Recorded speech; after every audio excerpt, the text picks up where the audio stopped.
would pledge allegiance to the flag. I pledge allegiance to the flag of the United States of America and to the republic for which it stands, one nation, under God, indivisible, with liberty and justice for all. I want to remind people it's International Women's Day, and it certainly did cross my mind to boycott my work today, but I did not.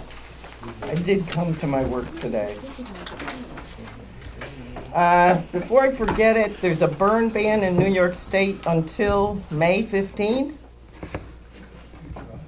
Seems odd, but did I hear the news correctly? It's not the first time. They've had one through May before. I don't know why it's an odd time of year for it. No open burning, illegal in New York State. Just as a reminder.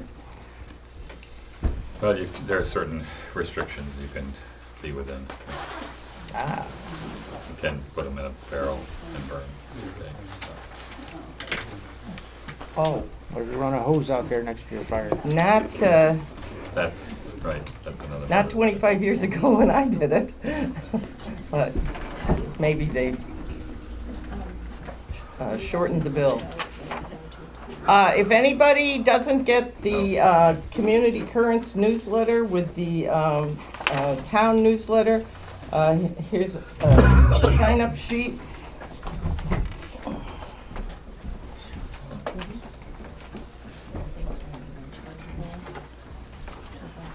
That he didn't show as being. There he is. That he didn't show as being chargeable. Oh, yes. Well, that's true. Yeah. We'll enter into privilege of the floor. Let's just go over there.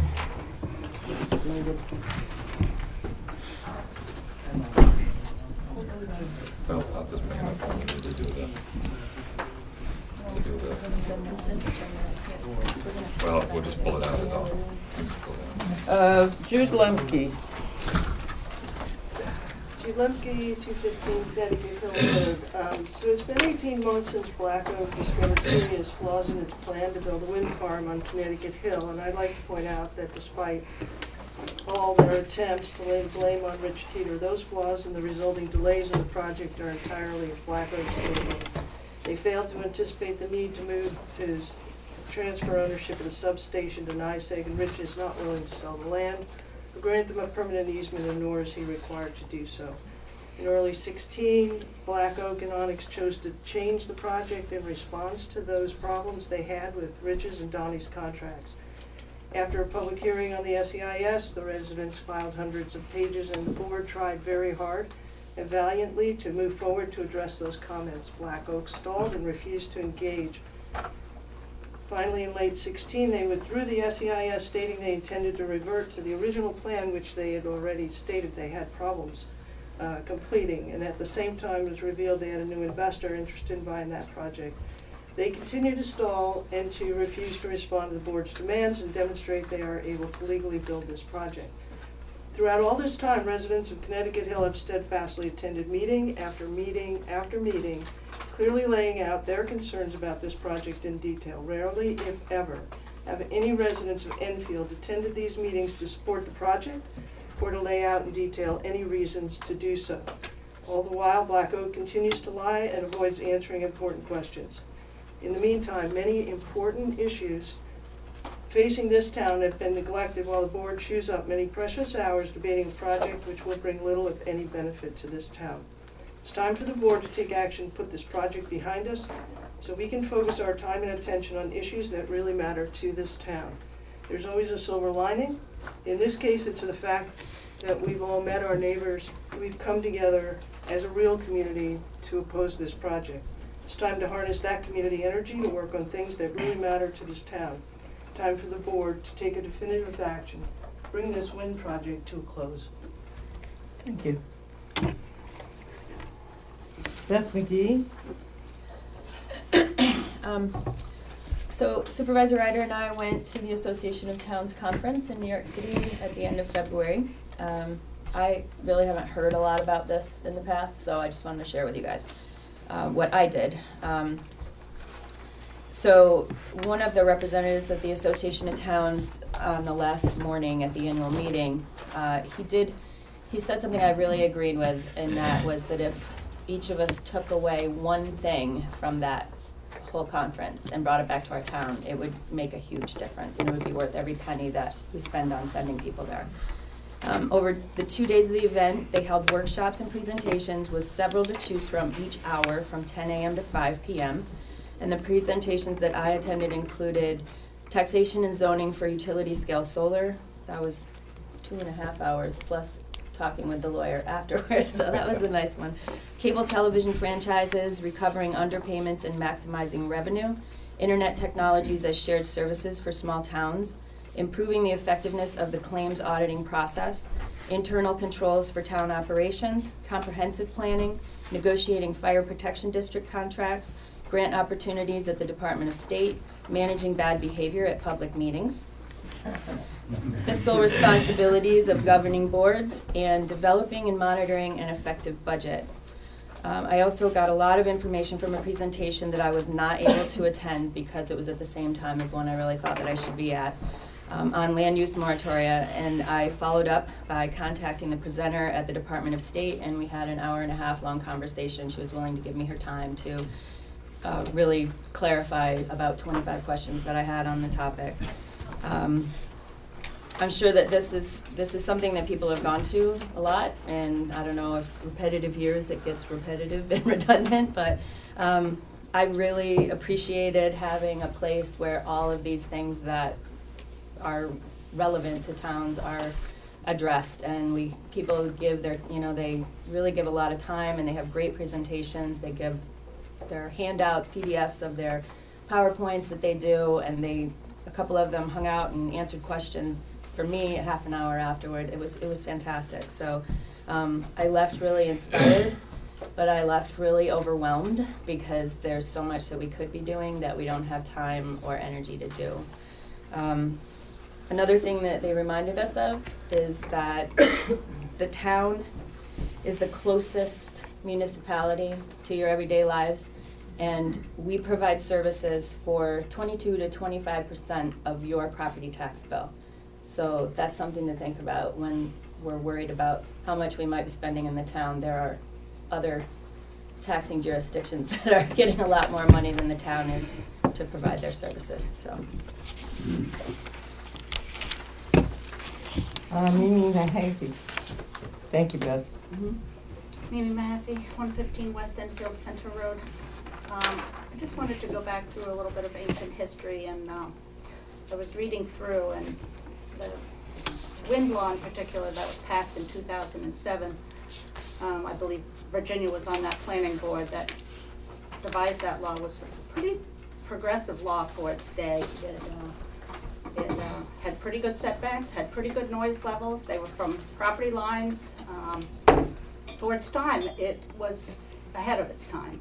And 3 months later, that was pulled and a new law was put in, and there was almost no record of any conversation about why the noise levels were increased significantly, why the setbacks became from residences and shortened drastically. So we're always talking about basing decisions based on the science, and yet the planning board had done a lot of scientific research on coming up with those setbacks and those noise levels, and yet I don't hear the scientific research that made those setbacks much shorter and made the noise levels much higher. So I'd be interested if there was any better notes than what's online from the planning board about the new law as opposed to the old law, because the old law seemed to be well researched and well written. So I'm just curious about that and would like to understand better. There was one line in there at a town meeting that said, Mr. Ranchett stood up and said, well, the old law doesn't work for me because we won't be able to build the project. That is the only rationale that I saw in any minutes for changing the law so drastically. So I'd like to be enlightened. You mind if I ask a question here? You can ask a question. The second law, was that developed by the planning board or by the town board? The second law, I don't know the answer to that. Does Virginia? You were on the planning board at the time. You came up with I the don't good law.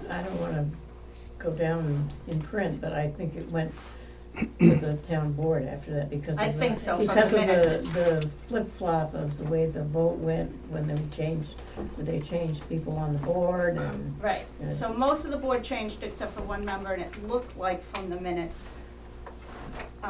that they were only gonna rescind the law and reinstitute it, but instead it got changed during that time.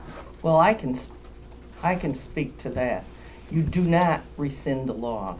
You pass a new local law. Okay, so, but In instead of just in New passing the York same. State, in New York State town law, you don't rescind the law. Okay, so, You pass, but you could have passed the same law, only done the proper steps, not you. You weren't on the board, I'm sorry. yes, the proper. The board could have passed the same law using the proper The steps. same Because wording. they had skipped a step in the.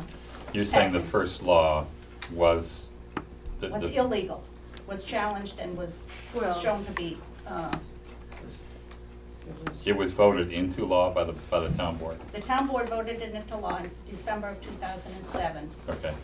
And then some legal thing happened where one of the steps was missed, either the timing of the public meeting or the notice or one of those. The argument was that they made too many changes between the public hearing and the decision to pass it, which would have required a second.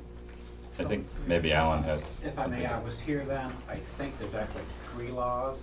I think the planning board came up with one law, and the town board accepted it. The town board that was leaving at the end of the year in December rescinded the law. And then in January, the new town board came down with another version, with the third version of the law, which kind of mirrored the first version. Make it helping. One more point with the new law, the county recommended that when it went to the county, it recommended that the setbacks be 2 times from residences, from schools, libraries, and churches, 1.5 times the height from property lines. And they overrode it with a 4-1 vote, because we can override a county recommendation with a 4-1 vote. But it's interesting that when they overrode it, what they said afterwards was that when this law is in place, we will still be able to change the setbacks and to change the noise levels anyways.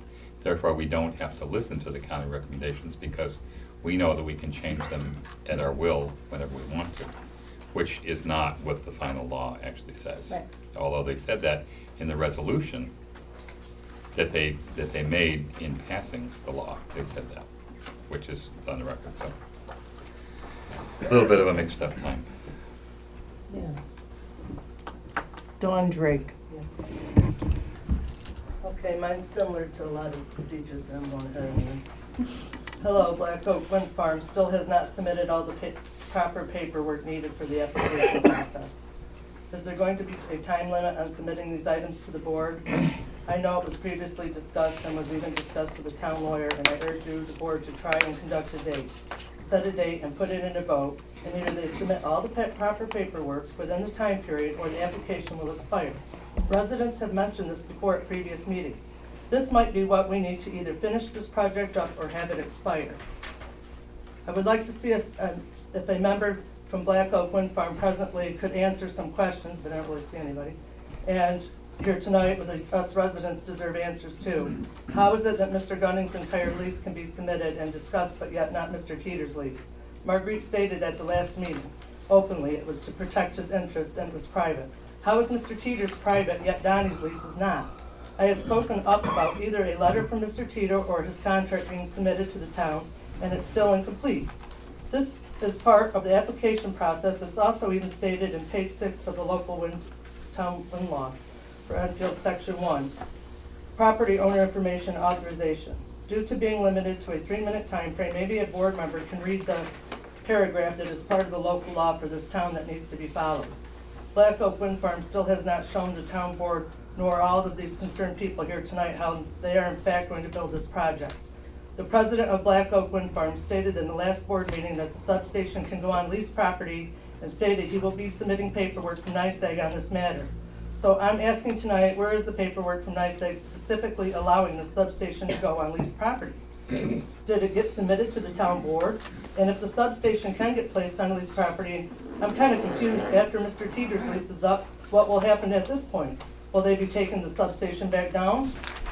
Will it have to be rebuilt somewhere else after the leaseholder? Mr. Teeter's contract expires. These are questions that need to be addressed. This project isn't the only issue going on in this town. We have other obligations and other projects such as the town barns to work on. This has been a 10-year ongoing battle. There needs to be a time limit on any application, whether it's the project or any other project coming into Enfield. No application should still hold water after a 10-year period of time. Why are we allowing this? Thank you. Thank you.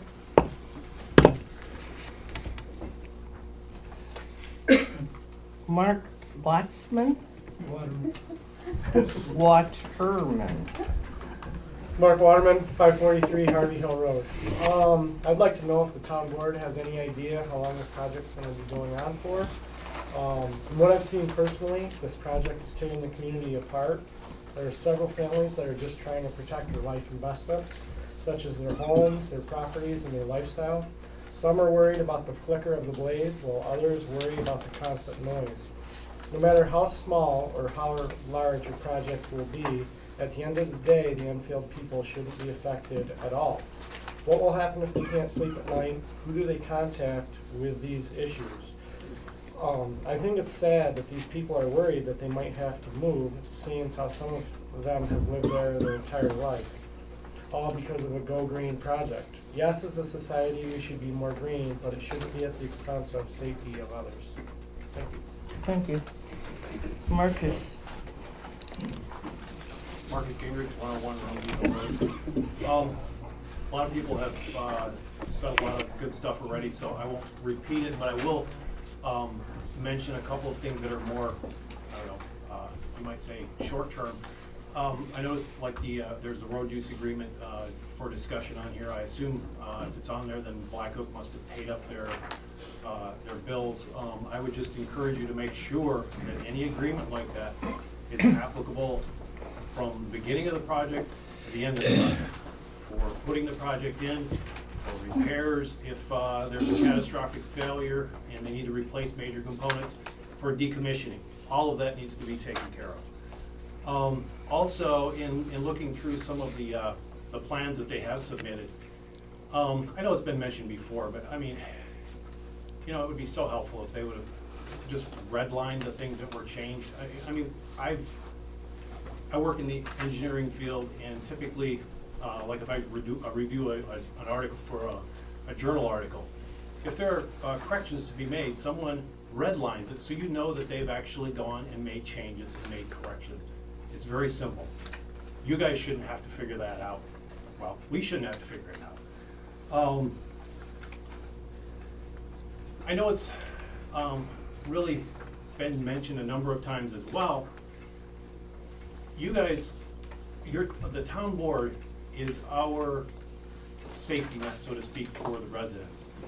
It is your job to look out for our safety.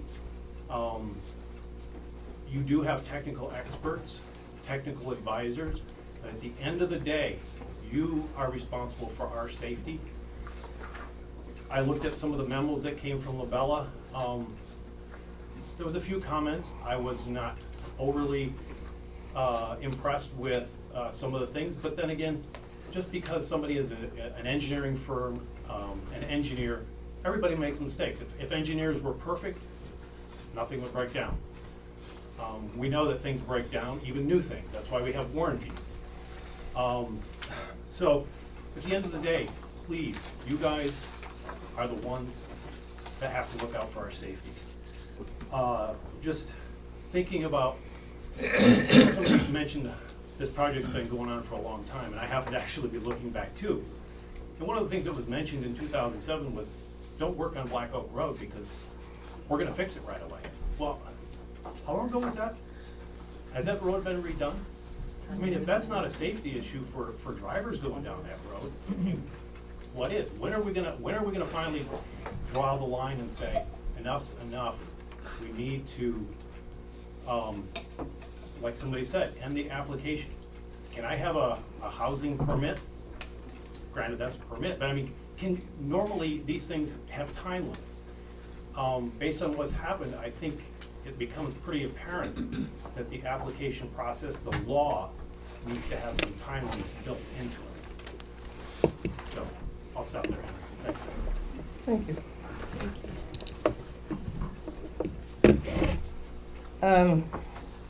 Consent agenda, does anybody wish anything pulled from the consent agenda to be acted on separately? Oh, okay. I have two announcements to make about very positive, very renewable ideas that are coming to this town. Thank you. There's a meeting tomorrow night by Cooperative Extension of Cornell that is presenting another solar program for people to come and get information from solar installers and find out what it would cost to get some solar power going for your house. Very interesting program, cost saving, you don't have to put any money up front in some of the cases.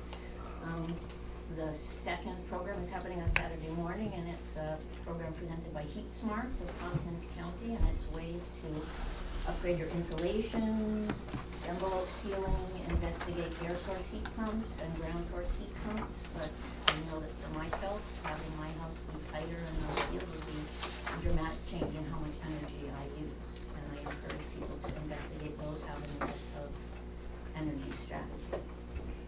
And who is it that's presenting those programs? Tomorrow night is Cornell Cooperative Extension. And where is that? It's, both of them are at the Grange.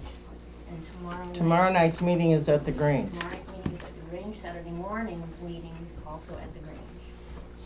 So it's a member of Cooperative Extension that's actually presenting it. For the solar program, yes. The Heat Smart program is independent. And is the solar program through a particular organization, or is it just Cornell? Cooperative Extension, they're Okay. trying to run a similar thing to what Solar Tompkins did 2 years ago, which is Right. just public presentations, come and meet. There's 4 different installers that have been chosen to. Why did they choose installers? Why did they choose installers? Right. Because that takes some of the investigative work away from the homeowner. And it's kind of a cohesive program. They have. Why didn't they investigate all the installers who wanted to do it and just? They did. This is how it's similar to the Solar Tompkins program. No, Solar Tompkins didn't do that. Solar Tompkins only chose 3 out of the many who was actually applied. Because you have to put some limit on it. You have to do what? There needed to be for the program a limit of Why? choices, because it was a more efficient way to present it to people. So even though the homeowners may lose, they'll lose money because of your efficiency needs. It's not a mandatory program. Anyone can go and look at the program and decide if it works for them in terms of. Right, but you're spending our money on it, right? You're spending town or tax No. money on it? I would suggest we not Cooperative Extension is spending kill the Cornell messenger. money. They don't get So- any tax money at all?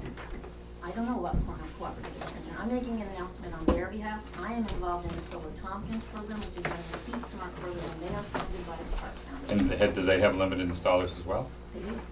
Why? Because it makes an easier presentation for people. For you. You fill the room with 50 people that are all installers and say, okay, go and choose amongst them. These are the people that agreed to the pricing structures and the parameters of the program. But why did you limit it to only 3? I'm sure many other people would have agreed as well. Not true, not for the Heat Smart program. I'm sure many other people would have agreed. You just set it up so you'd only take a few. No, that's not true. You did with the Heat Smart program, with the Tompkins Solar program The originally. Tompkins Solar program was a different program. I'm not talking about. So that. how did you call for people that are interested in doing the Heat Smart? An RFP was issued To whom? to probably 100 different people within a certain area because we wanted to have a local focus, and so a diameter was, or a. To 100 different installers that were interested. Yeah, And you chose among them, you only had 3 people who replied? for the Heat Smart program, yes, because it's a collaborative thing between people who wanted to do envelope and insulation work and people who would also. But you only had do- 3 installers reply. No, probably, no, I think there were. I wasn't on the committee that selected the installers, so I can't. Well, I'm really saying, speak why to did that. you only choose 3? Because there weren't that many people to provide the services that the program was asking to be provided. You're not making sense. What time's the Saturday meeting? The Saturday meeting is from 10 till 12. And you can come and investigate it. You can choose anyone in the world to do your installation, but this program is trying to provide an easy access. But you're using our tax money. No, I'm not. If it's- I'm not. If, it's not, so this has no connection to the cooperative The extension. smart program Has that no- I'm talking about right now Right. has no connection to cooperative extension. Okay. It is funded entirely by the Park Foundation and by other people who have done fundraising for us. Right, then you Has think no it's the best choice for the people that want these services? I do. Okay, I do. okay. Thank you. Check them out.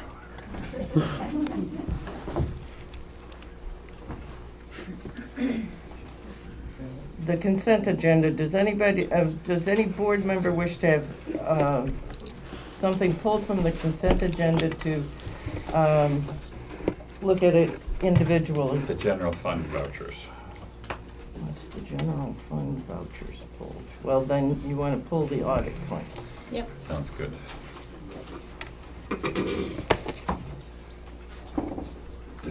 Okay, I move that the approval of minutes and resolution number 2017-31 be approved. Seconded. Any discussion? Call the vote. Councilperson Bryant? Councilperson Carpenter? Aye. Councilperson Handstein? Aye. Councilperson McGee? Aye. Supervisor Ryder? Aye. Okay, audit claims. Audit claim number, voucher number 88 is for legal services to Thaler & Thaler, which has items on it that are chargeable to Black Oak Wind Farm. I think, if I'm right in thinking how this works legally, we made a resolution at one point that we would not spend any more money on anything having to do with Black Oak Wind Farm until they were paid up. Therefore, I think we can't actually approve these charges from Thaler & Thaler at this point. So you're moving to remove that voucher. We From could the remove the audit. voucher, or we could just remove the charges that you have said are chargeable back to Black Oak and pay the rest of it, and just not pay the Black Oak chargeable. Which is your motion? I didn't know that I needed a motion. I just said that we can't approve this voucher, is all. As it is. That's a good. I don't know what we'll do with it. If Guy was here, I would ask him, but I don't know what the legal remedy to it is. I know we can't pay this voucher as is, in its entirety, with the resolution that we put in place 3 months ago and saying we wouldn't spend any more money on Black Oak. We also haven't appropriated funds to pay money for Black Oak's bills. That line is in the red. We don't appropriate money for that line in our budget because it's their responsibility to keep it full of money. And for the third month now, they have not, and it's tens of thousands of dollars in the red. So I don't think that legally, accounting-wise, we should be paying bills that we have not appropriated money for.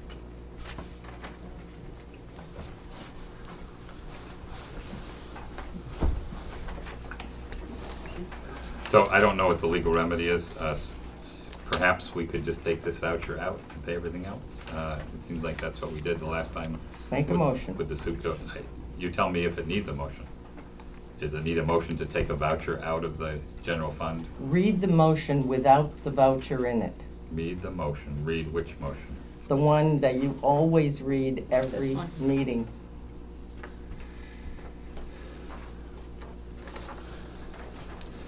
The town board authorizes the supervisor to pay general fund vouchers 68 to 87 dated March 8th, 2017 in the amount of, we'll have to subtract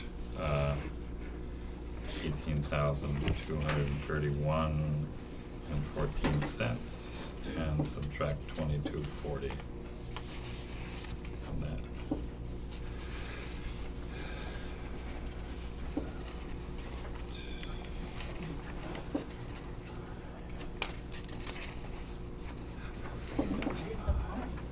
And I come up with $15,989.14.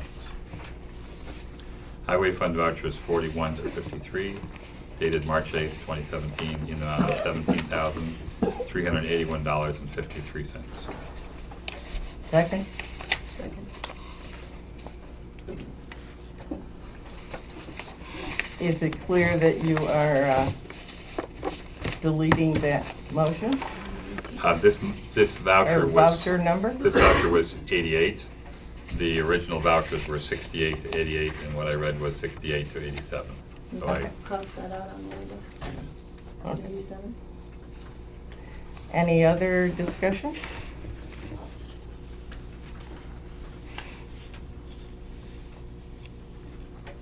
Call the vote. Councilperson Bryant? Aye. Councilperson Carpenter? Aye. Councilperson Handstein? Aye. Councilperson McGee? Aye. Supervisor Ryder? Aye. Correspondence. I received a letter from Division of Local Government Services. They would like to make you aware of a cyber criminal activities that we have become aware of in New York State.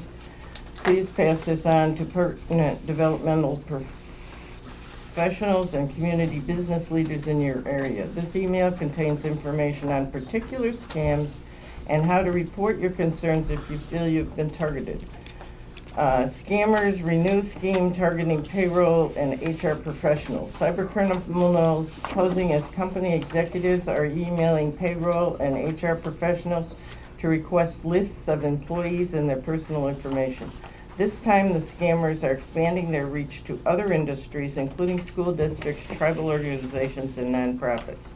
These emails may appear legitimate because they contain the name of a company's chief executive officer.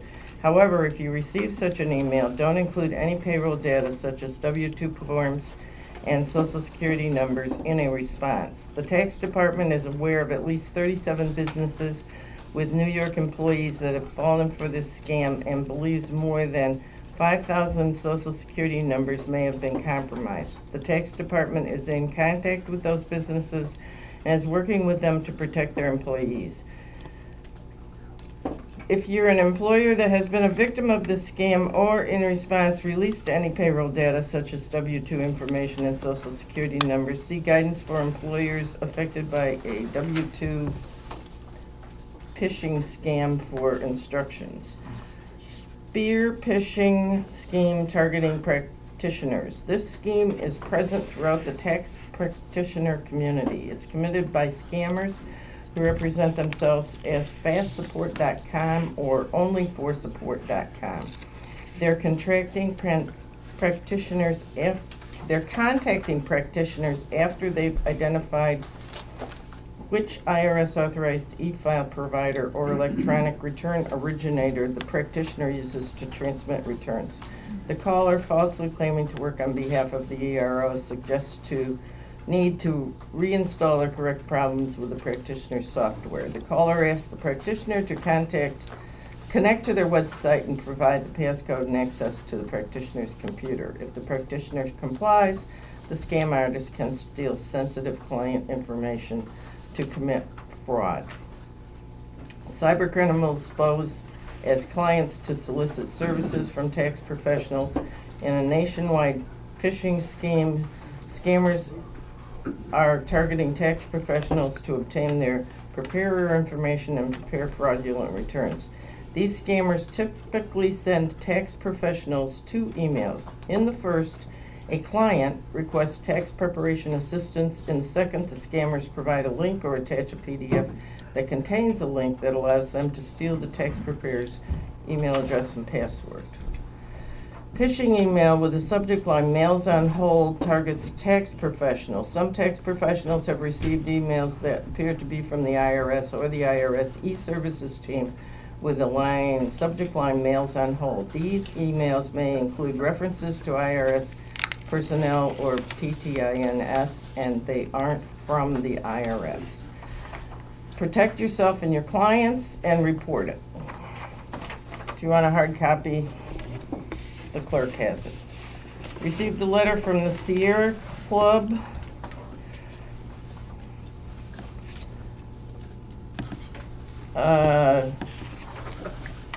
This is from Kate Bartholomew, 2945 Mills Road, Montour Falls, New York. It's to Ann Ryder, Town of Enfield Supervisor, and members of the Enfield Town Board. Dear Ms. Ryder, I'm writing to you today on behalf of the members of the Executive Committee of the Finger Lakes Group of the Sierra Club Atlantic Chapter to express the group's complete support for the Black Oak Wind Farm project in the town of Enfield.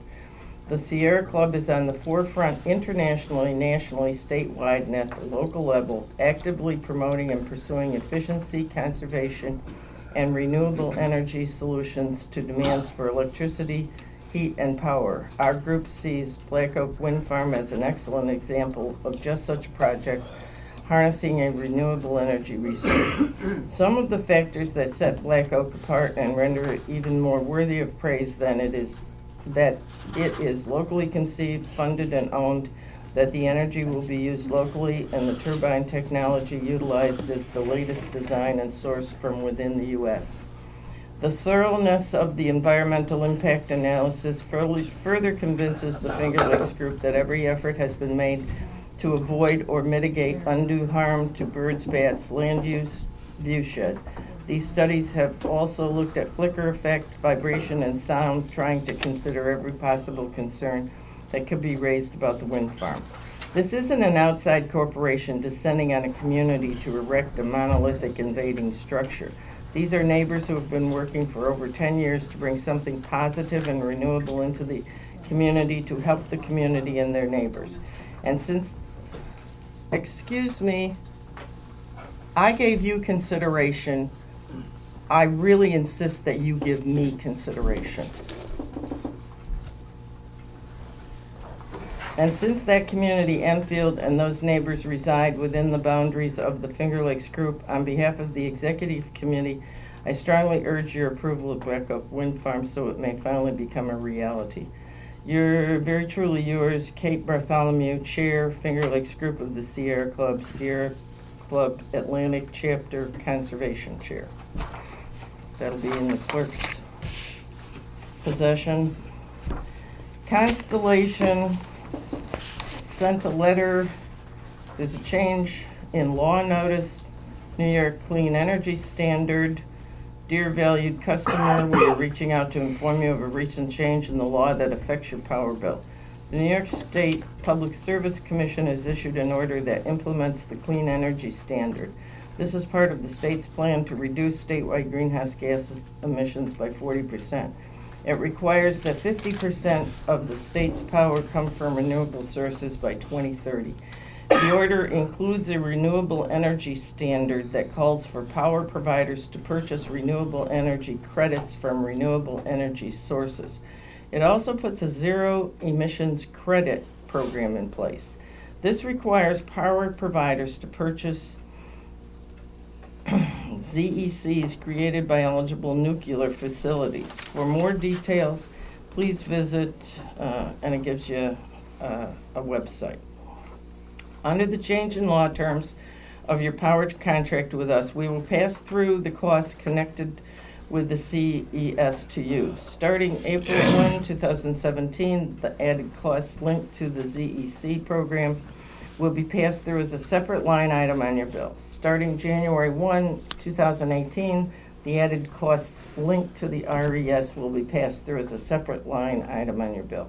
The price impact that the CES will have on your total power bill will vary based on details of your account. We are committed to help you manage your energy strategy as these costs may impact on your business. And it tells you who to ask questions of.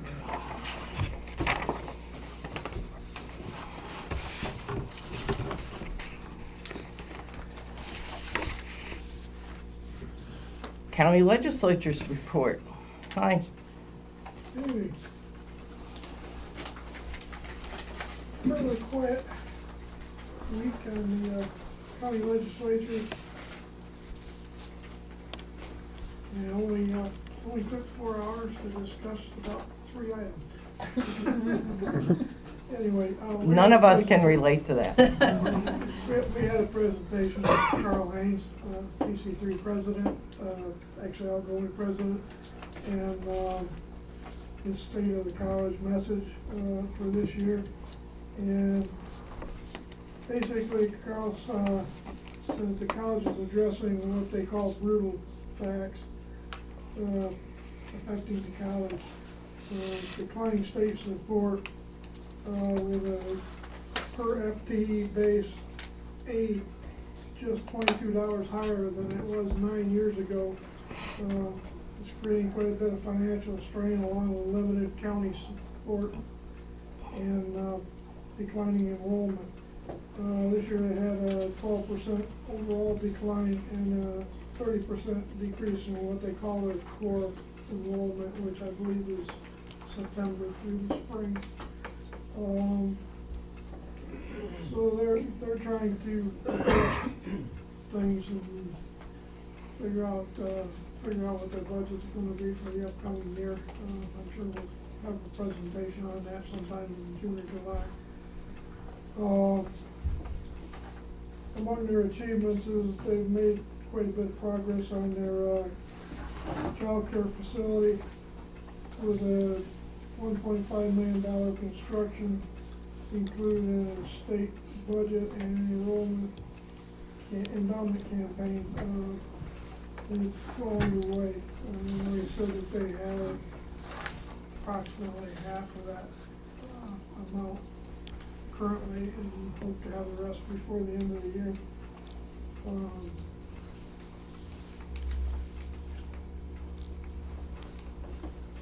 And they're doing things with computer graphics and doing those community projects.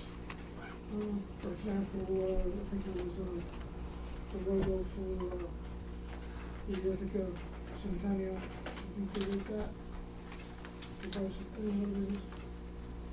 The other things that we accepted a $600,000 shared services grant award for the Tompkins County Clerk's Office from the Department of State Municipal Restructuring Fund. And that will basically be used to further their digitizing program and storage program for not only Ithaca, but various other towns, Portland County, towns of Hartford and Virgil as well. And on the upside, for the first time in a while, January sales tax returns are 8.32% higher than last year's, which is a really good thing for everybody. So that's my report. Thanks, Dave. I have a question. Dave. Was the president of TC3, right? That spoke. Did he say anything about did he mention the governor's proposal to have free tuition in state universities and how much that would affect the campus? It's not as straightforward as it sounds. There are a lot of problems with that. He alluded to some of them, but I'm not in the but that's going to take a little work. It's not I just wondered if he was thinking that it was going to be really challenging for their campus, if he had like a temperature on that. It would be challenging unless it's limited to community colleges, because that'll make four-year colleges more attractive and possibly cause some lower enrollment, which would be a little financial strain. Thank you.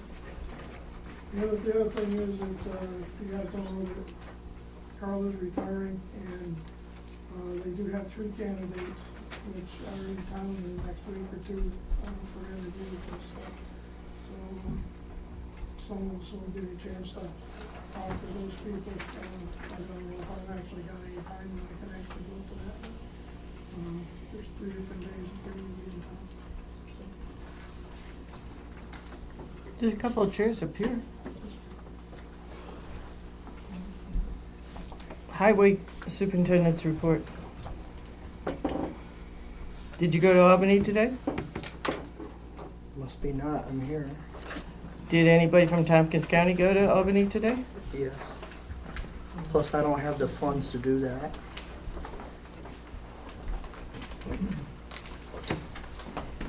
I knew it'd be our fault.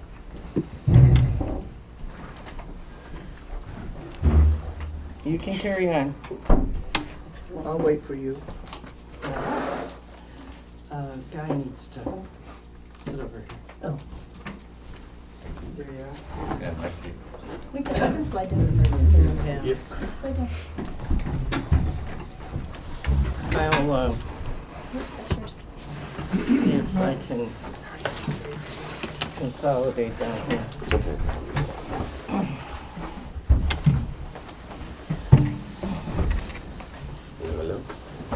Hi, guys. First off, I'd like to ask about cleanup this year, if the town's gonna do it or not. I put it in the budget. Okay, so we're looking at May 10th through the 13th, which is Wednesday through Saturday.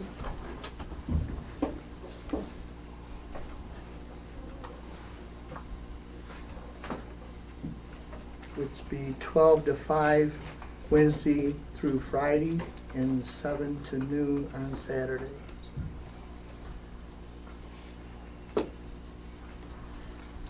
Is there any way you can, or we can figure out a method to allow residents to dispose of tires? Just tires, we do tires and wheels. You already do tires and wheels. Gotta have a wheel in it and they take them. Is there any way you can take just tires? The way can go And right it's gonna be down. a tire cleanup through soil and water, I think. in There is. April, April right? 29th. Oh. Town Barns. Who knew? Which town, Barnes? Right. Which they'll be Right. charged for, right? No.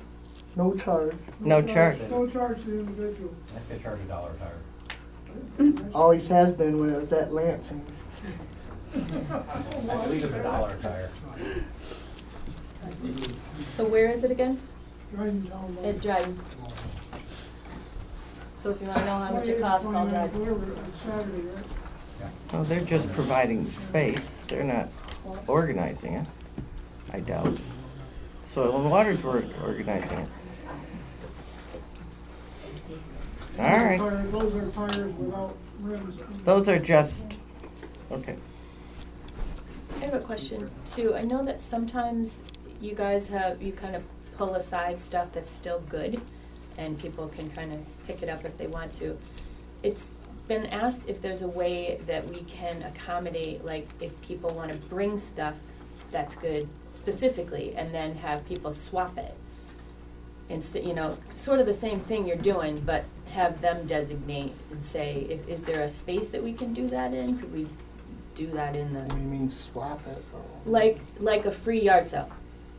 So like if they bring stuff and they come or even if they didn't bring stuff, but if they saw something they needed, that they could take it, and that way people could kind We of get. pretty much do that. I know, but we don't really advertise that we're doing that. No, and I don't know if we should. I mean, I thought about that it could be challenging. It might be something that we should do We're trying to separately. Work with the people to get unloaded and make room for the next person and everything, and then Right. you're gonna start wheeling and dealing, and that's why we usually set stuff out when it is something good and you're not broke or somebody might wanna Right. use, but If there were volunteers doing that, could we do it? Or should we think about doing it at a separate time? I don't know. Beth, I have a question. Is that something that you guys can do with the food bank? Like in Enfield, just drop stuff off there with them? I'm not in charge of the food bank. I have no idea. No, Yeah. it creates an impossible mess downstairs. So maybe it's That just the town has to pay cleaning and truck away services for. So maybe it's just a good event to do separately. Just a volunteer thing.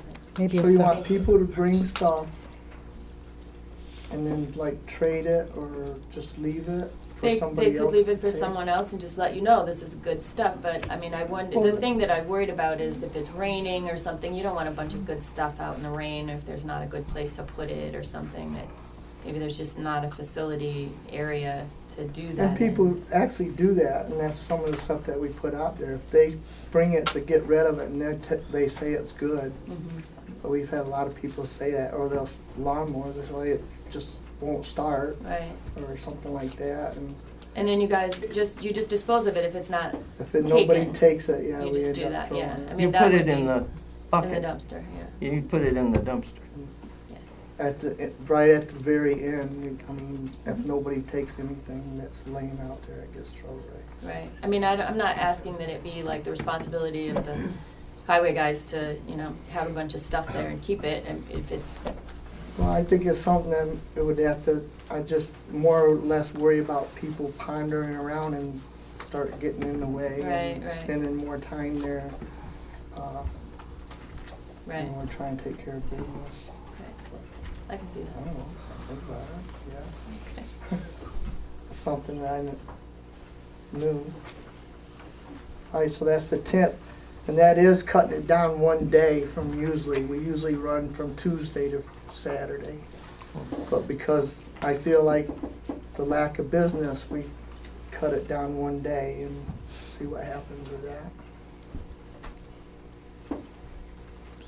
Anybody have anything to say about that? Rabies clinic got confirmed yesterday. It's May 11th from 7 to 9. Alice got posters and stuff. And I don't know if we can get the cleanup and stuff in the newsletter yet. I don't know if it's too late or not. You can ask. I think it was, It was supposed to be It in by might- the 4th, but right. it was supposed to be in last time, and it was 2 weeks later, so I don't know if you could squeeze it in or not. And then you want me to take care of the dumpsters, getting the dumpsters and stuff as we usually do? or- Yes. Please. Okay.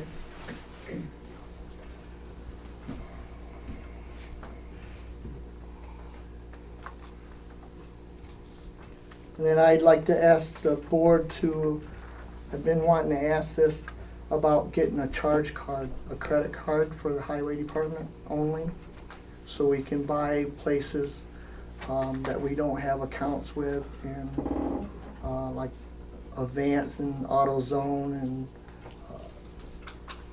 and online and Harbor Freight, places like that.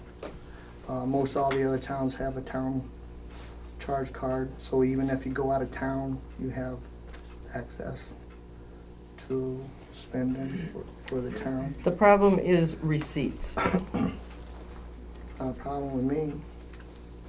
There is a town credit card. But if receipts don't come in, I solely want one for the highway, because if you got it, the town credit card, anybody use it, then you gotta decipher it, who bought what, and that's what I said, receipts. Receipts are a problem. I mean, we have a little issue with that with Agway even, because the town goes down and buys stuff from Agway. We buy parts from Agway, so then we gotta find out who does what. So I'm asking for a highway one, specifically for highway use, and no one else. And what does that take to make that happen? A resolution, motion, resolution?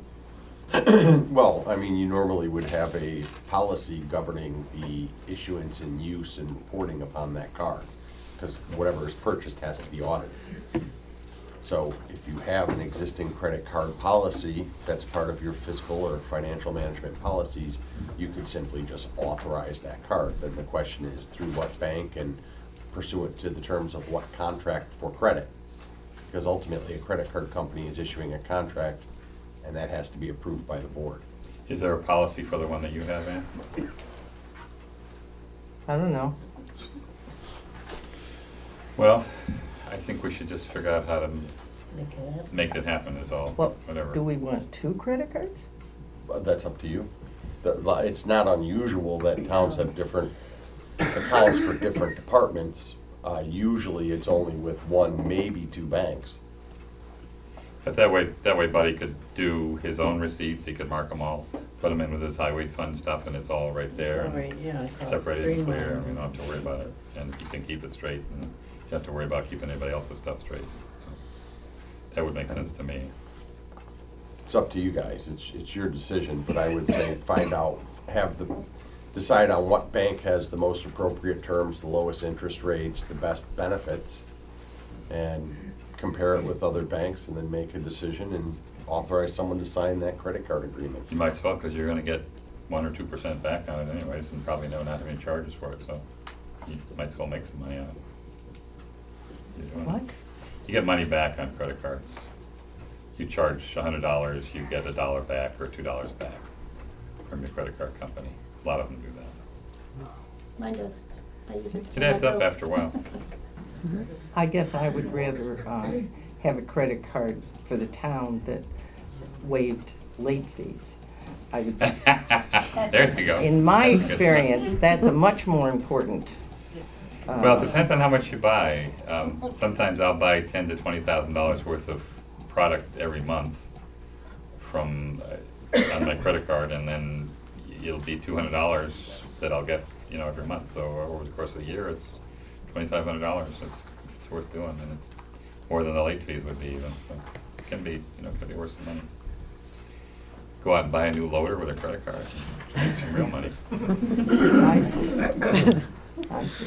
Gotta get that limit up there. No. You probably have a problem with the vendor doing that, because they get charged the 4%. There is a voucher in there for a credit card statement that does not have a receipt for a hotel charge on it, with it. So it is listed on the credit card, but there is no receipt for ordering that in that voucher. So receipts are important. We just heard that. So. It'll get provided. Well, I think we should figure out how, to me, I think we should figure out how to go ahead and make it happen personally, but that's just me. It seems like we should have some kind of a piece of paper that says, here's the policy. But, I can write that up. Good. Can you wait till next month, buddy, on that? Yeah, that's fine, that's just something I've been wanting to put out there, and Okay. so whatever on that. I Would think it you, save would us you money. be willing to write up a policy that works for you for that credit card, and then just email it to the board or email it to one of us? What would you like a policy, I mean, Just our something- procurement things says, do you wanna put a limit on it, or? Well, what would be best for you? What limit would be best for you? I mean, do you need it to be 10,000, 15, 20? I don't think we need that much at Yeah. all. Anything, I don't know, I'd say a couple thousand or 5,000. Well, typically they'll start you at 5, and then if you use it for 6 months, they'll let you go up. if you Basically, need it's to. like tools and straps Right. and It's really handy. to have. automotive. Yeah. I mean, for our small trucks, we can buy from AutoZone and stuff instead of Napa and everything. Well, it seems like the best thing would be for you to look into the credit card companies, find one that you think is good. Maybe if you know what the bank is that Ann uses, maybe ask them too, as part of it. Figure out what card you want, figure out what the limits are, figure out what the payments, and just put down how you would do receipts. Write it up on a piece of paper and present it, and then we can just approve it. Does that make sense? I'll try. Okay. Well, it doesn't have to be too fancy. No, I mean, it's okay. just pretty The simple. current credit card is through Tompkins Trust Company. And that's who we do our bacon with, right? Yes. So That would make sense, yeah. I would do, yeah. I'm concerned though about just having a random policy when it seems like for auditing purposes, we should have a more official policy Yeah. for credit card use. So I would be willing to look into that. Sure. So we could put together Buddy's presentation, or whatever he thinks he needs, and then include that in a policy. Does that make sense? Okay. I would just say, contact the comptroller's office. They already have these types of things in writing. Okay. Thank you. They hate them. Yeah, but they also hate you using your personal one too. That's a real sort of a no-no. Yeah. Okay, beyond the issue of the normal management and control of credit, and what happens when a credit card company's on a 28-day billing cycle and you're on a monthly meeting cycle, and all of the problems that can result from that, you're also gonna wanna have some understanding of where it's kept under lock and key, who's allowed to use it, what for, and how much. So, I mean, the comptroller's is the skeleton, and then you guys have to put the meat on the bone.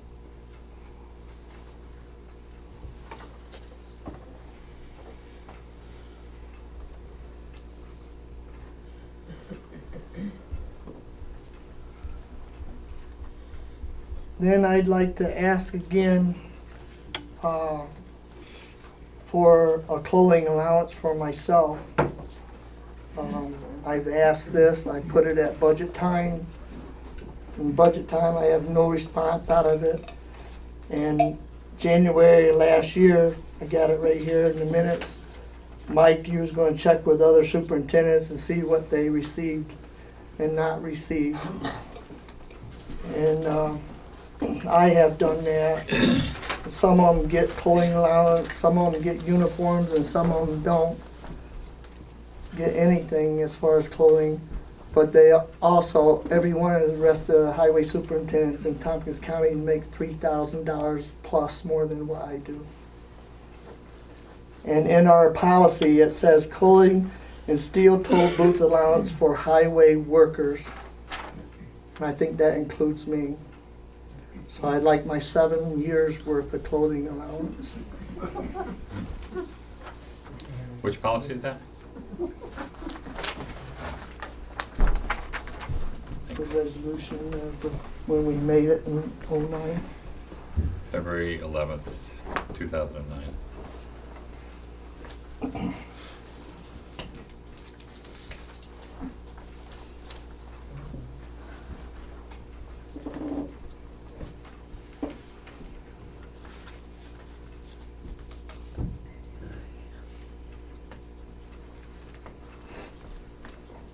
The only reason I'm asking for 7 years is because I did get it 1 year, too. Or I'd be asking for 8.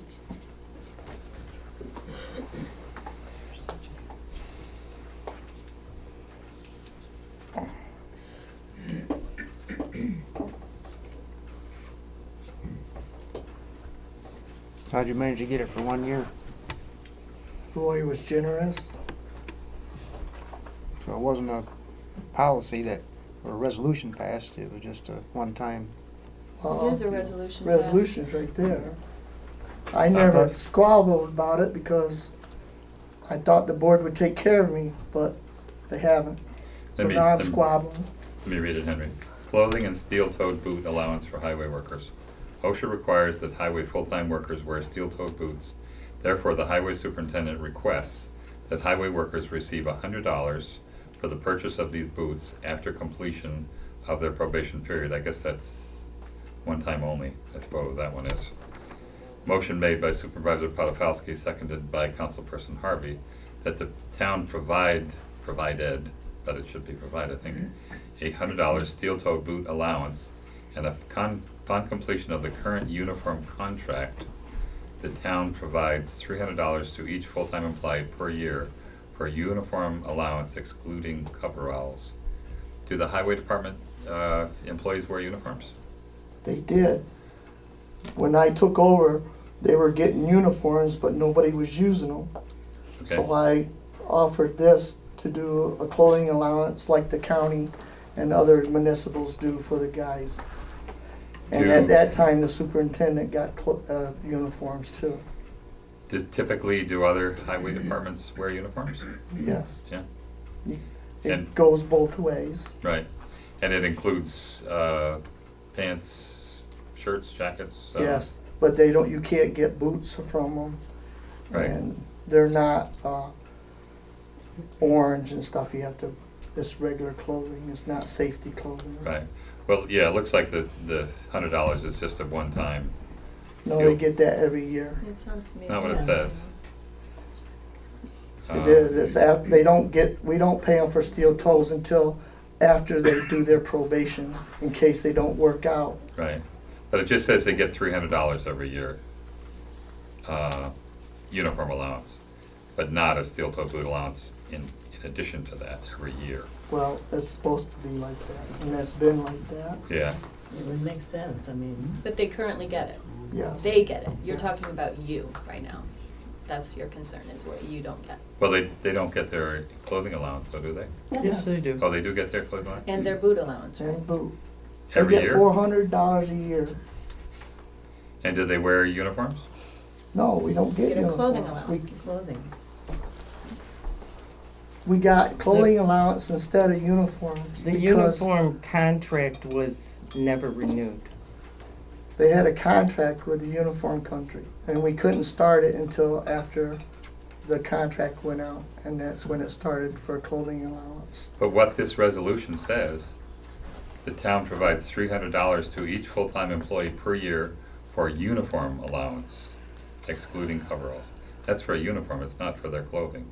That's what the resolution says. Or a uniform is jeans and shirts. But this says, it does say, motion made by Supervisor Podofalski, seconded by Councilperson Harvey, that the town provides a $100 steel-toed boot allowance, and upon completion of the current uniform contract, the town provides $300 to each full-time employee per year for allowance, or uniform allowance. For uniform allowance. Excluding coverall.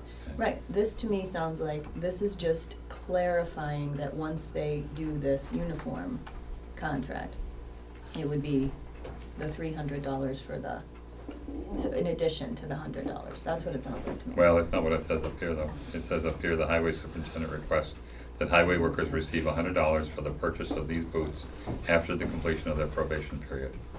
Right, That's what but it the says. probation period is what, 90 days?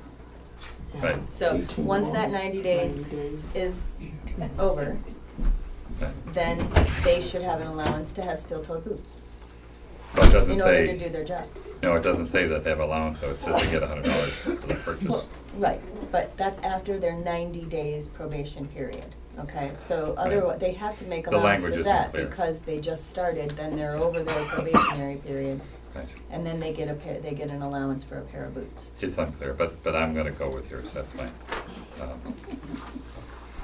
So, my first question would be, do we want our employees to wear uniforms? And if we don't, we should change this resolution, because we're saying that they're wearing uniforms in this resolution. Maybe that's just being And are we picky. dealing with Buddy's request, which is for him? Yeah, Well, if you want to police well, if we're the gonna. if we- clothing allowance that's taxable to them as income, to make sure and get the receipts for what they buy with their clothing allowance. Well, what I'm saying, Ann, is that according to to it. this resolution, if we give Buddy $300, he's supposed to buy uniforms with it. He's not supposed to buy clothing. He's supposed to buy uniforms for himself. That's Which what is the resolution says. jeans and shirt. That's our uniform. Well, I bet if you went to the dictionary, you wouldn't define jeans and shirt as uniform. But we can define it that way if we choose to. But I'm just being a stickler, and maybe I shouldn't be, but. And to what end? To what end? To make sure that when we pass a law, we actually We aren't comply. passing a law. We It's a actually resol- comply, when we pass a resolution, we actually comply with the terms of the resolution that we just Well, passed. You can is all. collect receipts and police if you care to. I don't need the receipts, I just need to see Oh. all these guys in their spiffy, fancy you don't wanna see Enfield it. Town Highway uniforms. I don't like uniforms, I hate them, but that's just me. They agency went with generally uniforms wear an because they orange, didn't have to Brandon pay always wears an pay orange tax t-shirt on and a it. pair of jeans. Most of the time. Yeah, and I actually would think that the If they don't denim wear is orange sturdier than a t-shirts, uniform. they have to wear a vest, which is supplied by the highway because it's past regulation. Well, let's call the uniform then jeans and an orange t-shirt, and then we'll be done, right? Seems like a solution. So I'd give How do Buddy they his get money to buy the boots. and- payment? Do they get a separate check? They get a separate check the first or second payroll of the year. But Buddy doesn't get one. No, Well, because it's workers. it says highway full-time workers. I don't, again, you'd have to parse your words pretty well There's our attorney. to say that. You'd have to say that Buddy wasn't a worker, he is a worker, so. Just because he's superintendent doesn't mean he isn't a highway worker. Here's the other question. Would you wanna pay taxes on $2,800 extra next year? Won't be next, I don't care. Okay. It's either then or now. Not that much difference. You're not gonna get me on taxes because I think it's something that's just gonna be no matter what. Well, if it was me, I'd say Buddy should get the allowance this year and from now on. I think going back and paying for it the last 6 years is not necessarily in keeping with what I think is good policy, but that's what I think. Well, it would be strict adherence to a resolution that was made in 2009. It wouldn't be adherence to that if Buddy was being defined as a highway superintendent and not a worker, and we don't know why he didn't receive that money. But to redefine him in the past as being a worker instead of a superintendent, and to say that the people that defined them back 6 years ago were wrong, I think is not within our purview as a town board in a current situation. I think we can allow for the fact that we feel like he is a worker, and I feel we can go ahead and pay him that money in keeping with him being that for this year. What we're doing by going back in the past is by saying those people in the past were wrong and we're trying to right a wrong. How are you gonna know if I mean, you're gonna judge that they're wrong in the past and how they decided on that? I don't know. That, to me, that's getting into funny territory. If I was a member of the town in that situation, I would say, they just paid Buddy a whole bunch of money for something, I'm gonna sue the town because they're spending my money on things that aren't valid. You know, that's, Since it's not something that would be spent on uniforms, like, you know, it's not like he's gonna go out and buy $2,800 worth of jeans and orange t-shirts this year. Does that mean that it's not something that we can appropriate money for if we can't show that it's being spent on that? Well, you have a lot of layers here, and some of it is semantic and some of it is overly semantic. First of all, under the public officers law, Buddy is not a highway worker. So a highway worker is a specifically defined term referring to a group of people that are under the charge of the highway superintendent. So first of all, that's not what that says. But second of all, I don't know that I would necessarily read that narrowly. The purpose of a steel-toed boot allowance and a clothing allowance is safety. Safety for workers. And since the highway superintendent is necessarily a worker out on those roads and exposed to the same hazards that are other workers, it would seem to me the public policy goal being served by that is to encourage employees to make sure that they have up-to-date steel-toed boots, up-to-date clothing that isn't worn, Carhartts that can actually take a hit if needed, etc. So the underlying policy to me is not about $300, it's really about worker safety. So let's take that issue off the table. Whether or not you're allowed to judge as to whether or not a prior board was correct or incorrect, that to me is a matter of philosophy. Certainly, one legislature can always disagree with another legislature, but what you have here is a policy that's unclear, that isn't actually being implemented or followed. It's certainly within the purview of this board to update and correct that policy to affect the public purposes that you see are appropriate relative to a clothing or safety allowance. And it is very common for highway superintendents to receive assistance with the uniform expenses that they have, whether it's a formal uniform or an informal uniform, money that's intended to make sure that they're wearing proper safety equipment, or have, steel-toed boots if they get destroyed or dented or the cover gets worn off and the steel plate comes out, have the money to get a new one. Buddy should be making sure that all of his highway workers are in fact wearing appropriately toed steel boots, and that's actually an OSHA and a BESH requirement.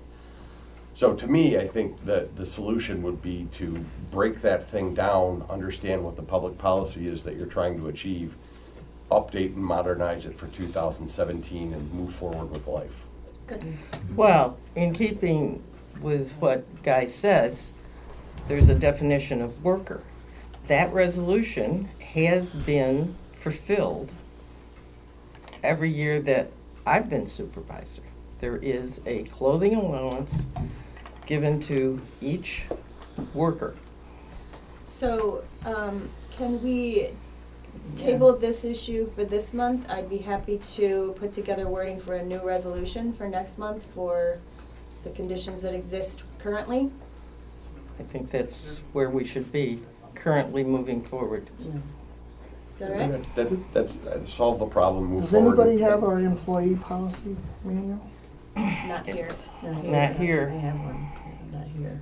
Yeah, and I believe that the resolution doesn't say to pay the $100 every year, but it is in fact paid every year. So that's what I was referring to. I didn't think it was 400 that was paid, but. Well, I think it's I would have appropriate to that look. it's 400. If this was made in 2009 and we are still paying only $400, then is it The $400? clothing allowance took place of what it was costing us to go through the uniform company. Right. And the guys weren't wearing the uniforms, even though we were paying for them, because they didn't like what they got.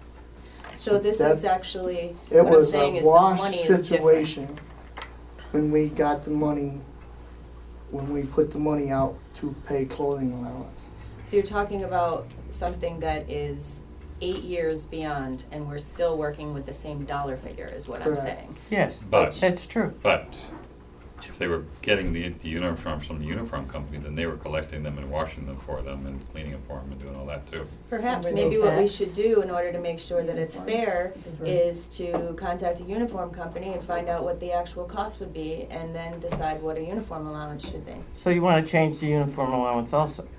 In I don't addition know to that. Buddy's If it's not request? appropriate, if this is 8 years old. This is money that was decided on 8 years ago. So if it's not an appropriate amount of money, then I think it would be reasonable to do that, but we can't know that unless we research how much that would cost.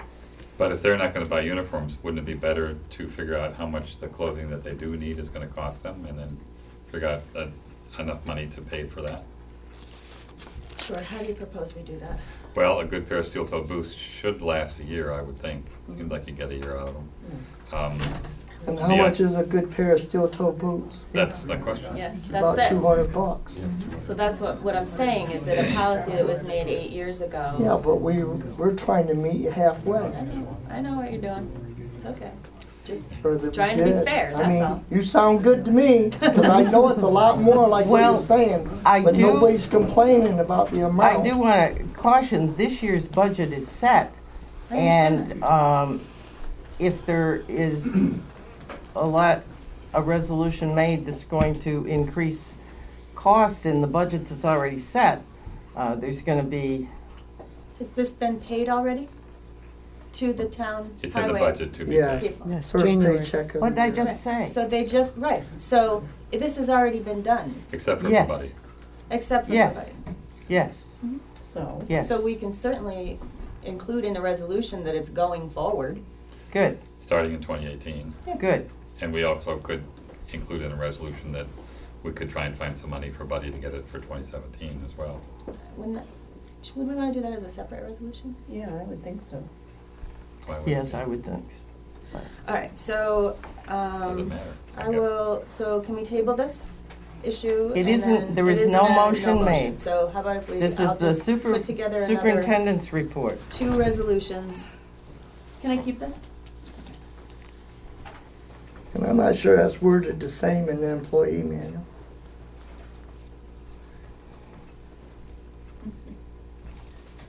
Not unusual. Well, the employee manual is, has been started to be revised, and it's on Virginia and my agenda to complete that process.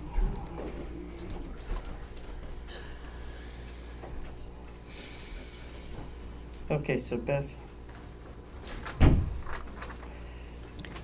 would think we'd want a resolution that would clearly extrapolate Buddy's needs. Would we do that as a budget amendment rather than a resolution? No. No? budget resolutions trade between in the existing budget, trade between lines. Doesn't add, just trades. Right, but you have to find the money and move it from somewhere. to Yeah, put it you there. trade it, you trade it. You don't add it.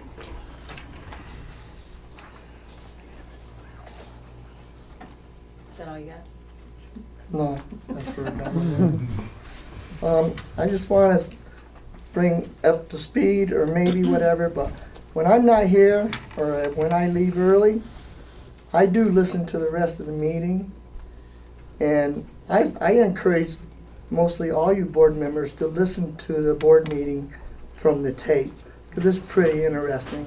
Some of the remarks that are made, and especially about me when I leave, it's pretty amusing sometimes.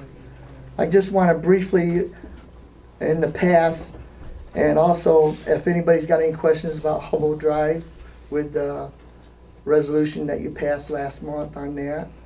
I knew there were some questions during the meeting. I think they got answered mostly, but if there's any more about that. It was because the state all of a sudden said it wasn't our road. The town has taken care of it. I've re-stoned it once since I've been in office. And in '79 it was even extended 300 feet. And that was some of the resolutions that I found on it. But all of a sudden they said it wasn't ours, and it's like Guy said, it was for CHIPS money. And actually we lost 1.18 miles of road just from them doing the GSI or GPS or whatever, what they're doing. And a lot of towns lost mileage because of that. And plus some of the mileage, Hubble Drive was ended up being, that was, by the way, I got the letter back okaying that resolution. Now they put it back on the CHIPS, but they knocked it from 0.27 down to 2.4. So that's what they're doing with all this. And we lost some of Gray Road, which was about 2.5. The town part of Gray Road down around the curb is town of Ithaca's. So we lost that. But when you start at the town line. Yes. But we used to get credit for the whole thing, but now we're not. They took it away.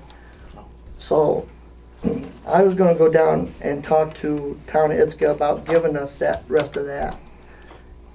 That was sort of the idea with that, seeing how we do snow plow all the time. And we mow it too if it needs mowing while we're down there. But I don't know if they'd be interested in that or not, whatever. But yeah, I wanted to go down and talk to them about that. But that's how that all came about. So we actually went from 44.31 center line miles to 43.13. And that was a dilemma on a question on the 284 form too, about the miles difference. And that was why, because the state had redone the miles. And this year, I put down actual mileage, not just center line miles or lane miles. Please explain that. The difference between center line miles. Center line is take your center line and go one way. Lane miles is two ways, both lanes, because you got to go up and you got to come back. So if it's a mile, you walk one way, it's a mile. If you walk both ways, like traffic. So CHIPS has no defined way of putting in Either miles? or. Either or. Put center line or lane miles. We had that conversation, didn't we? We had the Yes. question was, it was what, you had like 86 miles or something. But it was on different too, what might have thrown you off because of the different change Right. of our total mileage for the year. And the state does all that. They tell us how many miles of road we got. And it's something that they've been doing. They just did this region this year. They've done other regions already, and it's just, a matter of time of getting it settled down. So that was about Hubble Drive. And then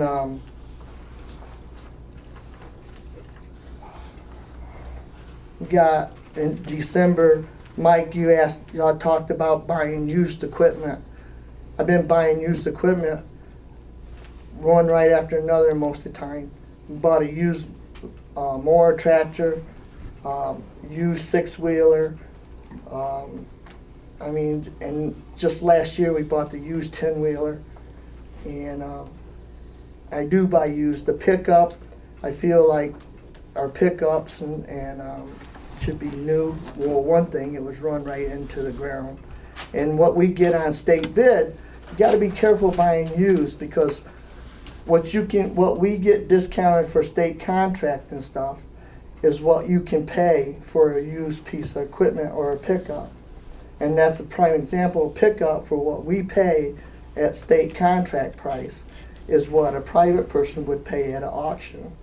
So you don't want to go buy a piece of used equipment that when you can get a new one for about the same price. So that's sort of the logic behind that.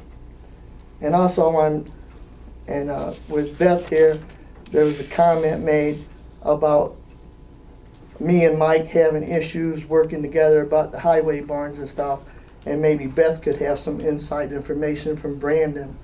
There is no inside information to begin with.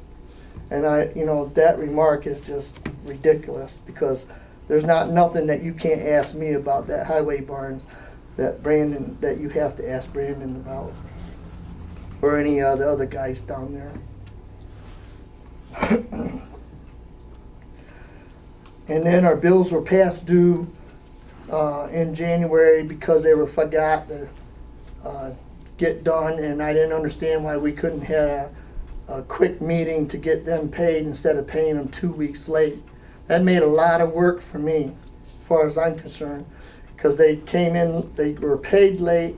Then I had 2 overdue charges that I caught up and just asked to get removed.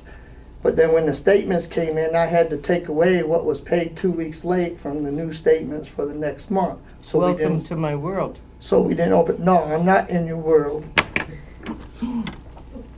My bills, and this is, the second time in the last few months, soup coat bill was pulled and not paid, and now we're 2 weeks late paying our regular bills, when all you could have done was had a quick 3-person meeting to pay the bills the day after or the 2 days after the regular board meeting instead of 2 weeks later.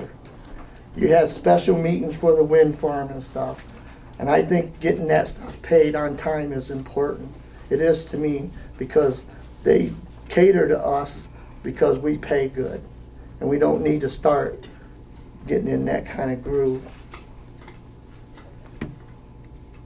And I don't remember ever blowing up about calling a sand barn a salt barn. It's a salt sand barn, that's fine. I don't care if you call it a cow barn. Even though I sat close to you, and if everybody's worried about me blowing up, I can sit in the back too. I mean, this is what I'm hearing.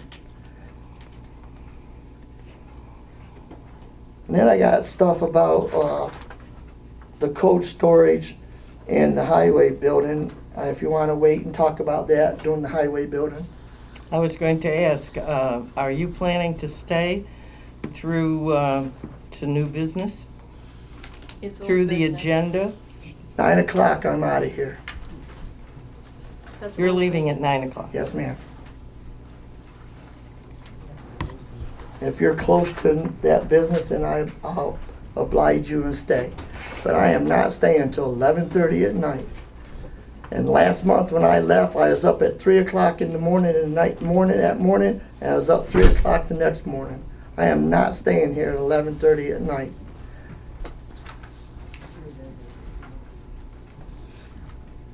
Did you get any more information about the truck you were looking at? That's what I was going to Sold ask. for $70,000. Oh, yeah.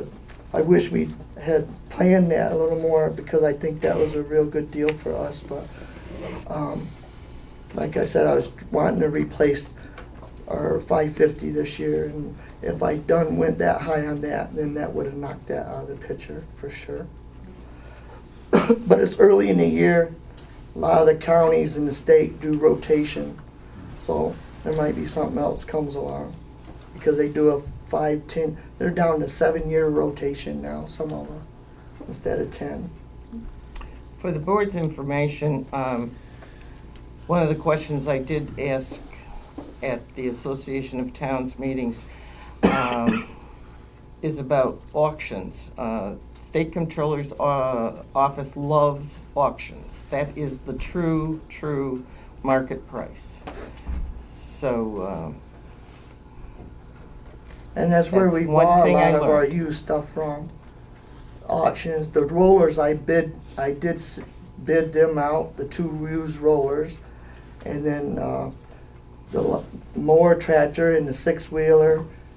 And we bid out the 10-wheeler. We had to bid that out because a dealer had that.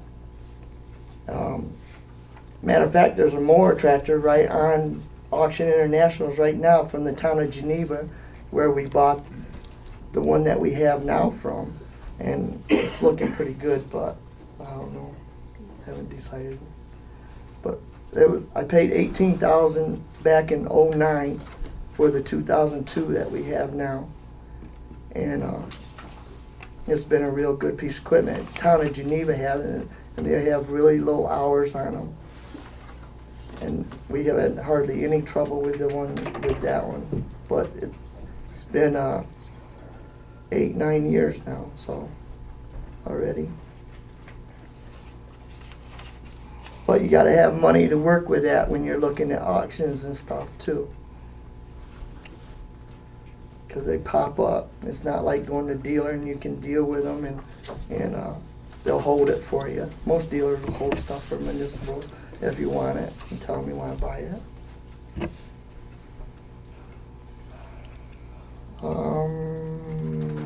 That's all I have other than, still the 2014 money for the bridge money and stuff that we've been going to get answers for. That the bridge money was not put into the savings account from the prior year. oh, because the lines weren't not rectified. And then so far as February, you might need more time, I don't know. But February, the leftover money hasn't been put into the equipment reserve fund like the board voted on. But I might need more time to do that. I don't know, it's just the end of February, but I wanted to bring that to your attention. And the bridge money hasn't been put into the reserve fund either yet this year, from last year. I'll have to go back and read the resolutions, because my recollection is there was something you didn't want locked up, Mike. Of Oh, the highway budget money? well, some money you didn't want locked up. Was it the A fund you didn't want locked up? Well, can we just look at the resolution and see Yes, what I it is, can. and then we Yeah, don't have to we- discuss Yes, I it? can. I think there are a number of things that we talked But about. Nobody was here. 2014, I mean, I've still got all the papers. No, it wasn't locked because the lines weren't rectified. We did talk about, when we were doing the budget meetings, we did talk about leaving the money accessible for everybody to use for, I think, equipment is what I remember, but it's been a while, so. Well, that's my policy, not to lock until the end of the year, for that exact reason. Right, yeah. I would like to speak to Buddy's statement about Brandon. I hope you know that Brandon takes his deputy supervisor or superintendent job very seriously. And him and I do not talk about things that I can get answers from you about. And he totally respects your position. And the only things that we really talk about are things like, he encouraged me to go to the highway school, and that's why I asked you, which I will I'm intend not to. even worried about that, but I didn't like the comment from Oh, I Mike know, about I just it. wanna make it clear for Brandon's sake, okay? There's nothing down there we need to hide, not Right. anything. Come down anytime. I've invited the board several times to come on down. I'll be glad to pick you up 3 o'clock in the morning during the winter and go for a ride. Matter of really fact, go it'd for a probably do ride? some good. In a snowplow? Oh, yeah. I might take it. Anytime you want. I want it on the worst day, though, not a sunshiny day. Well, you shouldn't be plowing on a sunshiny day. County does. Yeah. So that's all I got until we get to the building. Thank you. Stuff. Code officers report. The month of February was pretty slow for building permits. I just issued one permit, but I was fairly busy with meetings and trainings. The first there was our local annual code enforcement meeting in Lansing, put on by Tappan County Assessment.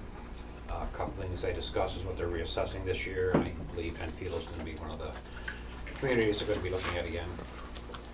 For property Property reassessment. Yes. Yeah, I think our So time is up. Look at all the individual properties. Check the assessment on those. Right. There was also discussion on some of the issues with the new thing popping up, which are the Airbnbs, which are short-term rentals, which. I thought the county had taken care of that. Where's No. Dave? County planning put it on, and that was a very heated discussion. Oh, So, I thought that was resolved. um, Oh, maybe it's a different issue. I was talking I'm about sure it's sales tax. That's possibly been issued or been resolved, but the issue is now with more code enforcement or the lack of With enforcement. safety. With safety issues. Another thing I attended was a stormwater training last week. Even though Enfield's not a regulated municipality, I still took the training as it's free for municipal officers to get a little oversight on the permitting process and the enforcement of the permits and violations. But today I went to the Tompkins County Ag Summit meeting put on by Cooperative Extension. Had a couple topics on solar farms. There were a couple presentations on solar farms. One was through Innovis with the community farms, and the other presentation was with a lawyer discussing some of the issues with the what are called Wall Street owned solar farms. So I'm sure there'll be more discussion about that at some point. It was a fairly good course on that. And the last thing is, in 3 weeks, I'm taking my annual code enforcement training up in Syracuse to get my 24 hours of in-service training to keep my certification. So I'll let you know how that goes. Thank you. So, Can I ask you, do you know what the annual cost is of using the Williamson software now? Did you have new software for? I do. I believe it's 850 or 860, something like that. It was in January's warrant That was due and paid, I believe, in or December's warrant? January. It should have been this year in January. We were not charged last year for it. Since it was not installed till the end of December. Okay. Anything else? Thank you. Thank you. Supervisor's report, as Beth said, she and I attended the Association of Towns annual training sessions. I went to trainings on zombie properties, managing bad behavior at public meetings, negotiating fire protection district contracts, taxation and zoning for utility scale solar projects, and several more short ones. I attended the planning board meeting here. I spoke with a NICEAD representative re the dawn to dusk light aimed at the park and ride. Contacted Finger Lakes Renewable Energy solar dusk to dawn lights at the park and ride. Contacted Renovus solar dusk to dawn lights at the park and ride. Research planning services with the town of Ulysses, town of Danby, and village of Trumansburg. Attended the Tompkins County Health Consortium Audit and Finance meeting, which they ought to, I don't know how they get anybody to go with that that's not paid. Attended Tompkins County Health Consortium Joint Committee on Plan Structure. And it turns out that our health insurance is going to roll out a plan where you can, on the internet, talk to a doctor. And the doctor will prescribe medicine if he determines that. So they've piloted it, and they're gonna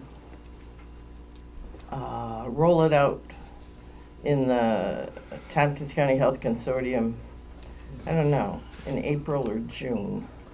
So there'll be some fancy pieces of paper on how you do this. that I will get for all the employees that have health coverage through us. Oh, I've got the fancy pieces of paper.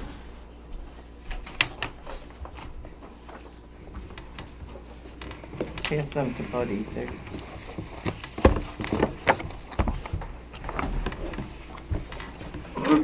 So that was kind of interesting. So you can tell if you have health insurance, you can tell your health insurance that they're behind. You need to get online. Have online doctors. And I met with Zachary Snyder recleaning the community building. I believe I sent you a copy of this, Alice. Mm-hmm.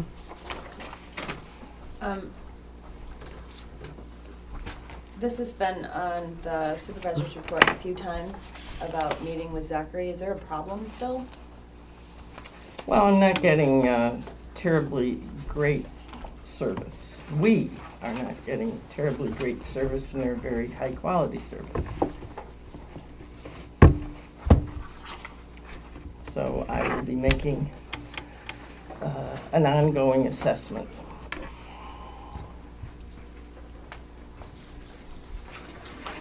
How long will that be ongoing? Next month. Buddy. That was one more thing you brought up about the cleaning. I was wondering if we were going to start cleaning the highway because we increased that line $1,000 this year. So I wonder if we were going to start including my office in the hallway and the First I've heard about bathroom. I know, that's why I'm asking, mentioning it. That's now. why you're bringing it up. Because we increased it $1,000 just to do the community building, and I thought maybe we were going to expand the service to the highway or something. Other board members' reactions? I'm not talking about the whole highway, I'm talking about where the public comes in. My office, the hallway, and the public bathroom. Just like you do in the courtroom in the community building and the town hall. Is the current budget for this year, 2017, enough, not enough, or more than enough to cover the costs of cleaning these two buildings? Alice's building and this building. I can't tell you off the top of my head. I'd have to look at the figures. Well, it seems like if we had extra room or extra money, we could expend that extra money. If we don't, then we wouldn't expend it from that budget. We'd have to come from somewhere else. Well, I would have a question about whether or not that would be part of the administrative services that we pay for through that fund as opposed to paying for cleaning out of the highway fund for the highway facility. Well, I can give my opinion and you can say costs of the highway building are borne by the A fund. Maintenance and carrying a cleaning might fall in a gray area. Might be. Yeah, I'm not sure. It doesn't sound, well, I mean, if you've ever actually read the comptroller's rules on all the different fund lines, you'd need probably a master's in linguistics and a minor in gymnastics. But DA fund is generally actual roadway work, not buildings. Buildings generally are under the A fund. You'd have to look to know for sure, but I'm pretty sure that would be A fund. I would agree with the lawyer. The A fund also pays the utilities and everything else. Yes, yes. And I believe that previous supervisors have coded that correctly.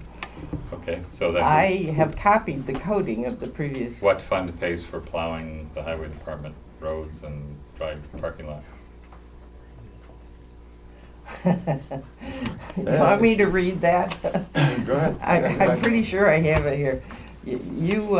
I can't find it, guys. No, I'm just saying you can find a million variations on the theme where it might be a toss-up. The question is it actual highway and road maintenance or is it general town maintenance? So there are municipalities that do the parking lots that plow the parking lots at the local school and don't charge the school for it. Is that a DA fund expense or a general fund expense? I guess you could debate that, but probably if it involves plowing, it's in DA. Don't know. Hard to know. Look it up. So it sounds like it's a toss-up, so we could just decide one way or the other. Well, I'd code it however the comptroller recommends you code it, which, might require consulting alien intelligences, but eventually you can figure it out. They have a really, really long, painful booklet on what, basically it's budgetary coding. And there's only one area in that booklet I've never really figured out, and that's where the line is for part-time versus whole-town funds, which you don't have to worry about too much. Part-town versus whole-town, because you don't have a village. Part-town, Where there's real gray right, areas there, right. and then the other ones, Right.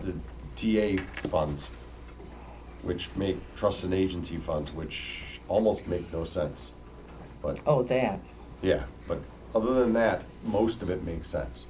It's just hell reading. So who cleans that space now? We do. Um, And actually, it's fine if you don't want to do that. I just want us to be recognized for it, because when I make the statements that we save this town money every day, that's part of it. So do the highway employees get paid anything extra for doing that? No, Okay. So Do they do it during their workday? yes. And I clean the office, the hallway, and the public bathroom. Okay. They clean the break room and the shop, which is shop. But they do the break room and our restroom and locker room. Right. So it's kind of I think it's really great. What do you think, Ann? Do you think the town should be paying? And I was for just the cleaning? asking for the public part to be done, not Okay. the, Okay. Well, Workers. you run into a problem of who's going to do it. Finding somebody to do it. Yes. I think preferably we'd ask the highway department to find someone that they like and have them, give them a budget to do it in and try and find someone that there's no reason for us to be trying to supervise somebody cleaning their building, right?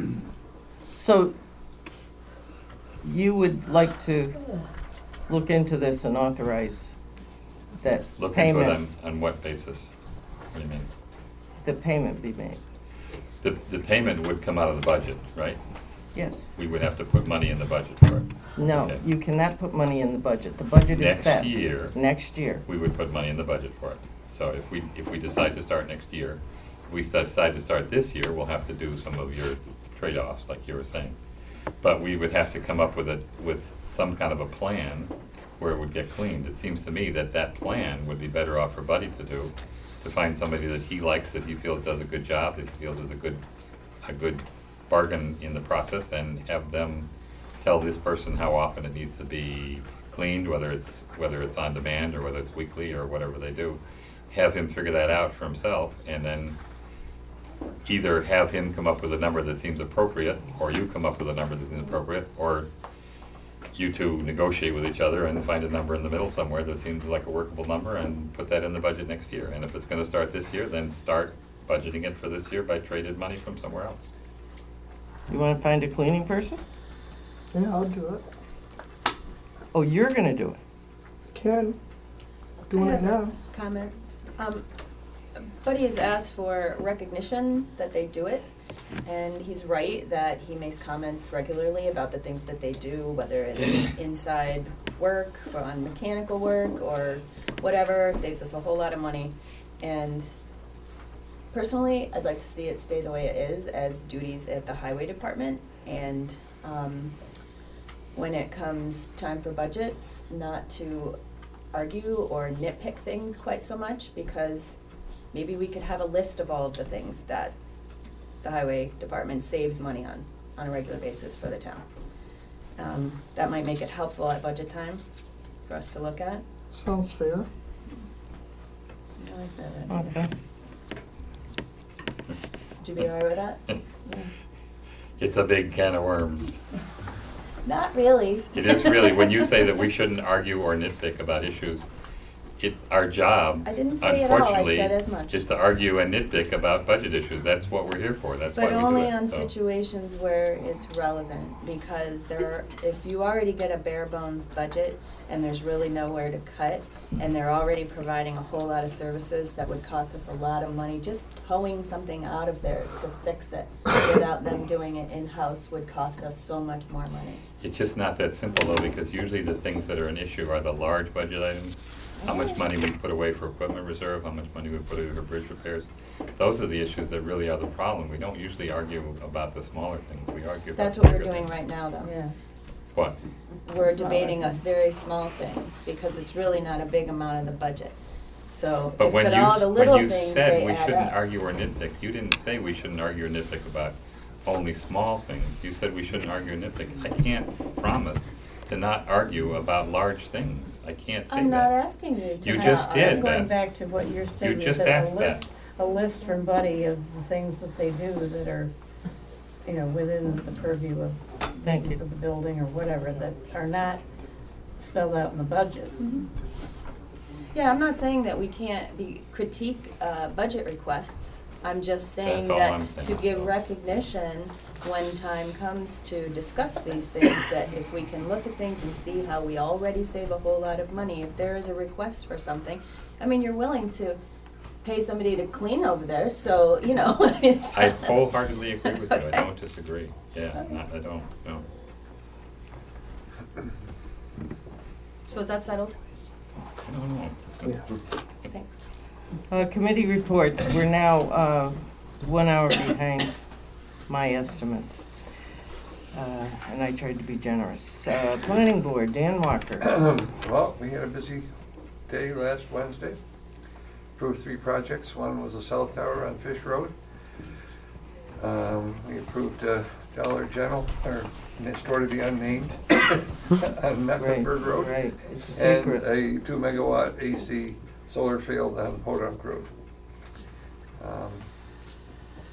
So those are all actions that the planning board has had. As far as I know, we don't have any more applications coming in right away, so. And tell me about the Podunk Road one. You did what for that? You We approved it. approved a solar project, Conditionally though, right? conditionally on, because of the woods The county recommendations? county recommendations, but, yeah, so and that's, we didn't have all the members of the board there, so we couldn't pass, I forgot what that condition was, it was so small. The county recommendation was. Oh, because you didn't have a supermajority, or you couldn't. We didn't have a supermajority You because we couldn't were- override the county. couldn't ride over the county thing, but assuming that we. Does that mean there's no more approvals for that project left? No, it's all, other than building permit. There still needs a building permit. So. You So have it a was question about the approved, project? it was approved on condition of the county recommendations?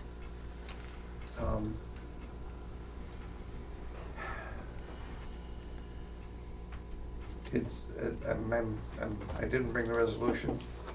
Oh, okay. Well, maybe, Thanks. maybe. But it was, the county recommend. Are you gonna stay for the rest of the meeting, Dan? If it's over by 9 o'clock, yeah. Like the agenda says. We won't get to this issue before 9 o'clock. 10:30, No. 10:30 it says adjournment.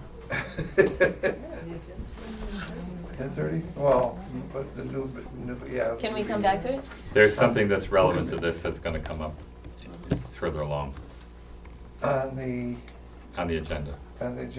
for, yeah, no, that's fine. I'll find the resolution Okay. and counties and I'll report back. But anyhow, it was the biggest group of projects that we've had in years. Thank you. Recreation Partnership, Carolyn? The Recreation Partnership met on February 28th, and we welcomed our new representatives from the other towns.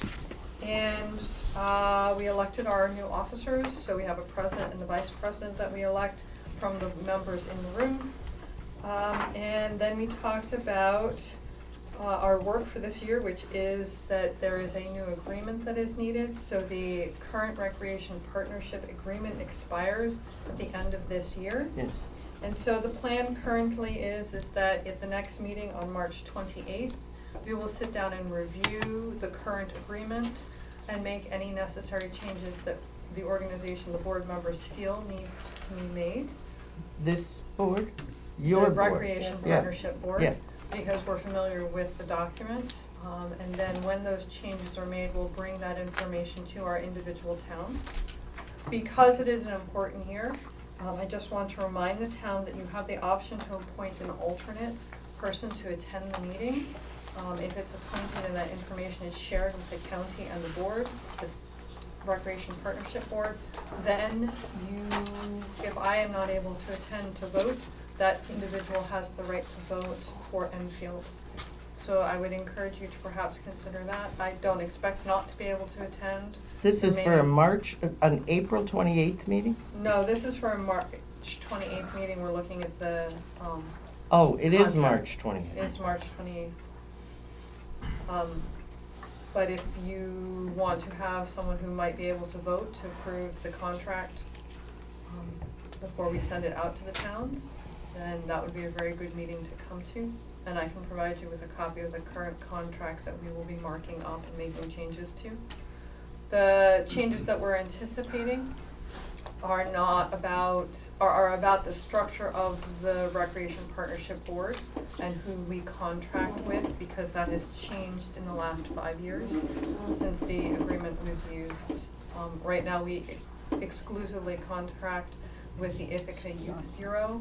So the Youth Bureau contracts with other organizations, and the Recreation Partnership no longer vets other organizations and runs programs through them. The reason that is being done is that then individuals have exactly one place to register, which is through the Youth Bureau. They don't have to register at Cornell Sailing Club or any of the other organizations that we have contracted with in the past. So it's just a single point of service and entry into the programs. And it also makes the scholarshiping programs much easier to run. So there are a few changes like that, and we'll certainly highlight those and bring those to you.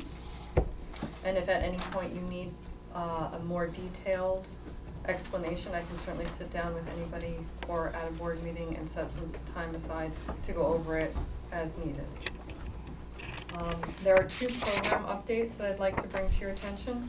The new iPlay book is out on March 10th, which is the end of this week, and that is registrations for any late spring and all of the summer programs that are coming out.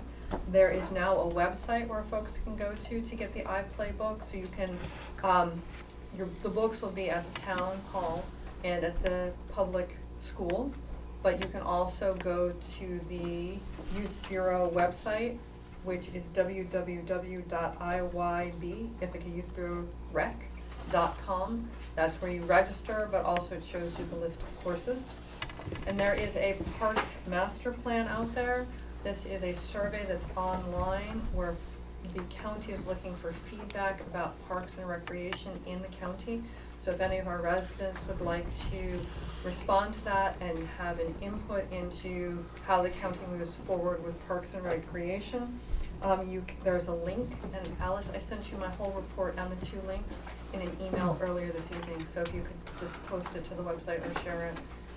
I think it's also on the Ithaca Recreation Partnership website and on the Ithaca Youth Bureau website if you want to make your voice heard.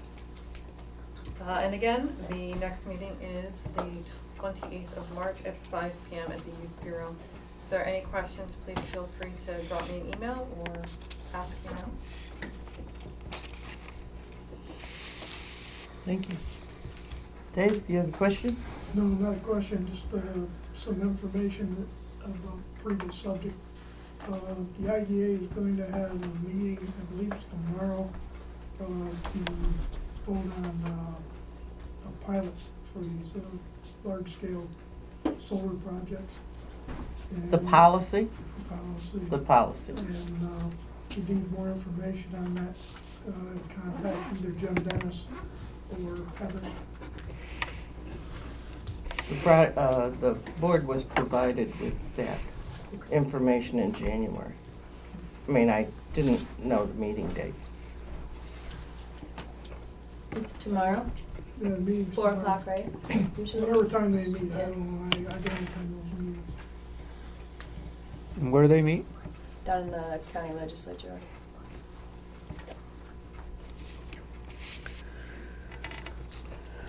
Enfield Volunteer Fire Company? The total calls for February were 16, EMS calls 10, MVA without injuries 1, service calls 2, good intent 1, hazardous conditions 1, mutual aid to Ithaca 1. Some of these have happened. March 11th and 12th will be safety officer training. March 16th, brush fire training. March 23rd and 30th, extraction training. And next officers meeting, April 4th.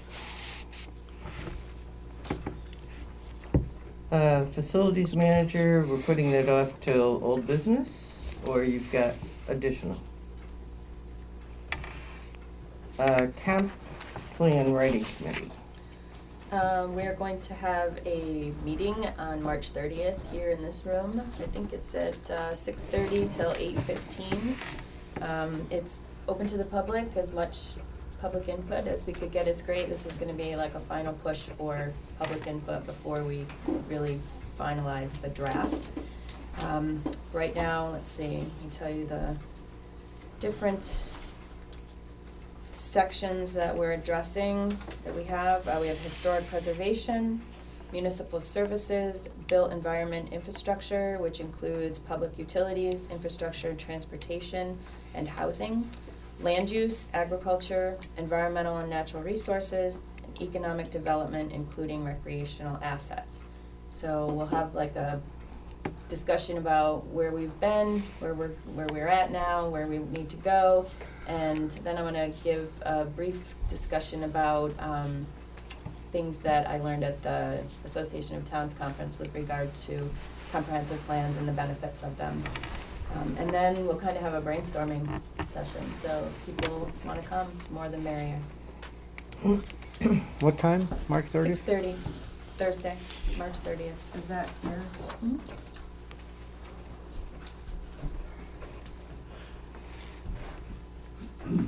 I did not make the TCAG meeting this month.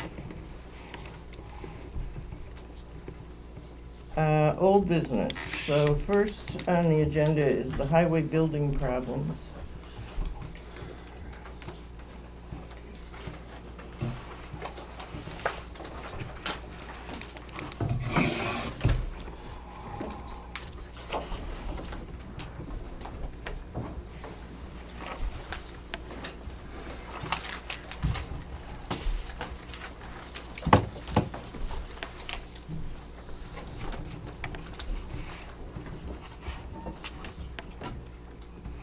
Want to start the conversation?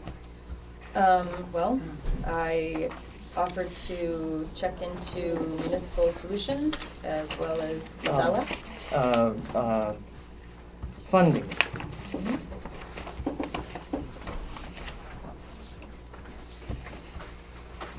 So Municipal Solutions, we worked with them previously on the actual highway building. They provide counseling on financing options and grant opportunities. They can determine which is a better option, bond financing or financing through the USDA, through rural development. So she provided interest rates and said that up to $32,000 can be available for grants for a project. The grants are based on need, not on dollar amount. They can finance for up to 38 years, but most are 15 to 25 years through rural development. There's a limit on the number of years we can do a bond because of the nature of the project. It's not, it's like a, I don't think, the condition that makes it different is that it's not something that we're adding value, we're doing repair to some of it. So there would be a question about that. Some things would be new build and some things would be Repair. renovation, mitigation. At the time of our old project, we had a debt limit of 11 million. And we financed around 1 million, so we likely wouldn't have a problem with financing, if that's the way we decided to go. If we decided to take care of the mitigation issues as well as, Salt doing storage. the storage And the or bay. the bay, yeah. We would have to sign a preliminary contract with them before we started any work until it's more defined, the project is more defined, and then a formal contract is signed. They have an hourly fee that's likely to start at $125 an hour. There's flat fees for the applications, dependent upon the dollar amount of the finance request.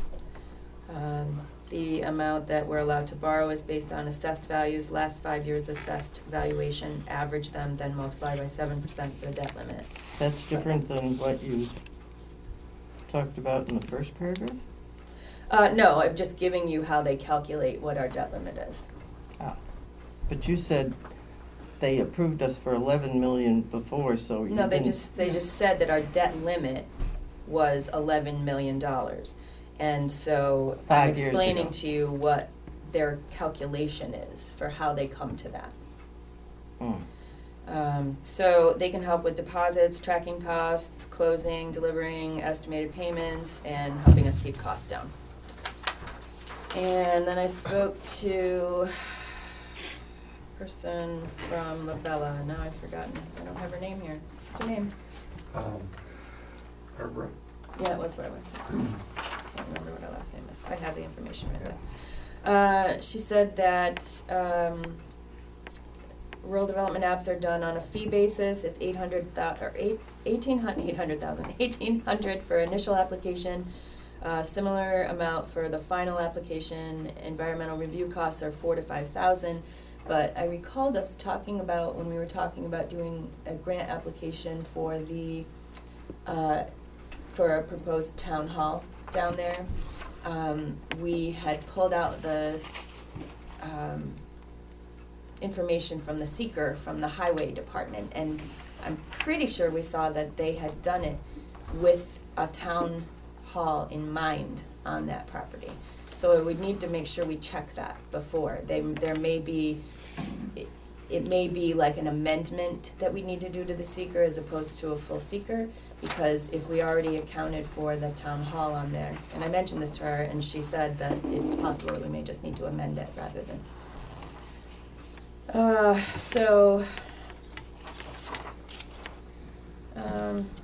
Oh, it is Barbara, yep. She suggested it might be possible for us to have an amended review, yep, rather than do a whole, because we included the sand storage In the original initial one. plans, Right. the sand storage was included. It was cut at the end of the planning process. Right. And she said that she thinks there might be grants available specifically for sand salt storage, but she would check into that and get back to me, but she has not. That was 3 weeks ago. But I can contact her again.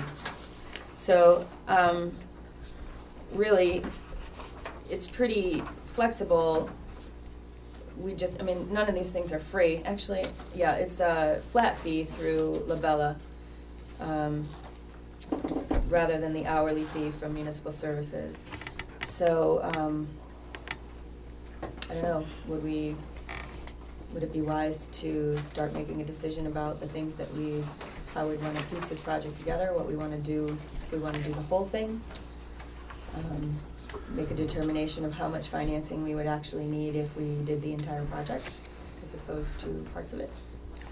So the first thing I see is Municipal Solutions gets you the pot of money. Labella does the plans. No, they both can do the same thing. Well, it's a different,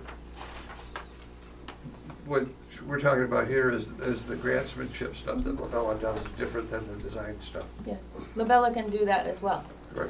But So we're municipal- talking about the planner stuff. The that planner Labella- stuff is That what- Labella is capable We, of doing. yeah, we have a full planning department that does, and it's in competition somewhat to what Municipal Yeah, Solutions okay, does. all right. But our planning All department right. also does more than what Municipal Solutions does, like comprehensive plans and things, so. Yes, okay. So we just need to clearly make a decision who we would work with. And what about other people? Did you talk to Soil and Water? No, Because that's who was recommended by the Dryden Highway Department we should talk to for a grant. that's not who. Yep. Well, yes, but this is the person who writes the That's right. grant These to people Soil and Water. facilitate that for us. Soil and Water isn't gonna do the grant for you, I don't think. No, but they did recommend that we talk to the people at Soil and Water about the grant process. Grant process is grant process. Well, I think it's more complicated than that, Ann. Wouldn't the, You think that a grant process is not complicated? It's incredibly complicated. That's what I'm talking about. Yes, it's incredibly complicated. That's what I just said to you. Good. So we have two options here. These both can help us through the process of the financing as well as finding the appropriate financing, whether it's through bonding, through a bond, or through financing through rural development, and can help find grants. Either one of these can do those things. So, and work us through the application processes. and wouldn't, working through the application process, they would, whichever one we chose would have to consult Soil and Water or whatever. If there are grants available through that, then I would imagine that they would help us negotiate those processes. But if we absolutely need to know that, then we would ask them that at the time we choose their service. So what is it that you want to have happen? What I want to have happen? I mean, what would you like to see happen from this? How would you like us to proceed from here? I'd like to see us get about $1.5 million in grants and be able to pay for the whole project at once, so it's solved. But that's not going to happen. Well, But I do think it's important that we assess whether it makes sense to just piecemeal a project rather than take care of the issues that should have been addressed initially to fix the problem, or to make it right to begin with. Yeah, I agree with you. and how would you like to do that? What do you think? It's not up to me, it's up to an entire board. Well, how would you think would be the best way to do it? What would you think would be the best way to proceed? What would you think would be the best way to proceed? Put ceiling fans in. That's it? That's what I asked for 2 years ago, and that's what started all this. And that's what I have to say. I've listened to what's been talked about here, and there's some misinformation. One thing about the sand, yeah, we put sand in there a year, 2 years ago for a month, maybe 1 month at a time, 1 month. That is not where the problem is. This year we haven't put no sand in at all, and we still have the problem. So it's not the sand. The reason we need building for the sand is so we don't have to do that, and so it doesn't freeze up, and it's more usable, and it's less work to handle. That's what the sand salt storage is for, and not to have runoff.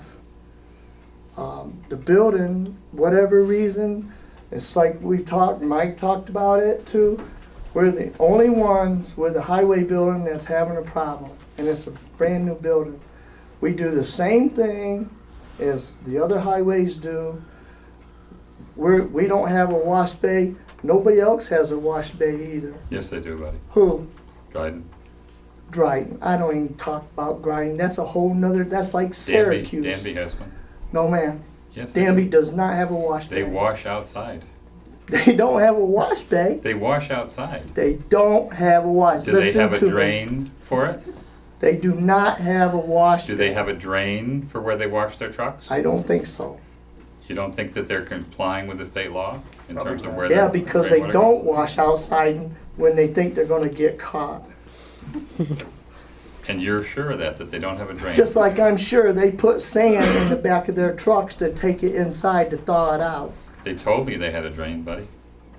I'm telling you, come to the inside world and see what you see and hear. So if I go over to Danby and I say, you guys are washing your truck outside with no drain, is that correct? You're gonna say that I that's said I right? didn't know if they had a drain, but I do know they're not supposed to be washing their trucks outside. They can if they have a drain. That's not up All right, if to you us put a to drain resolve in, that. you're gonna have to put a tank. So you put another tank in, They have a you're tank. gonna have to pump. Yes, they That's do. what they do. For their floor Yeah. drain. Yeah. So we've talked about this before, about, because if this is as easy as us tabling this and waiting another year to see if this problem is resolved by $3,000 worth of ceiling fans, I would be happy to do that if you're asking me what I would want to Okay, do. that's what I was. Well, if that is, but I keep hearing salt storage. I keep hearing know. salt storage. I I know, keep hearing but salt if this storage. is something, I I mean, keep hearing wash bay. I'm not, I hear I that don't too. think that ceiling fans is out of, I think that's completely reasonable. If they don't have ceiling fans in there, and it is hot all summer as well, if it would help move air around, then that could improve the situation. We won't know that until we spend the money to do it. But if it means that we're tabling this for another year and agreeing to do that, and then we have to weigh the risk of Did further anybody, deterioration or something did like that. anybody bring the building assessment that we paid for? Yes. I did. You want to refresh our memories on their recommendations?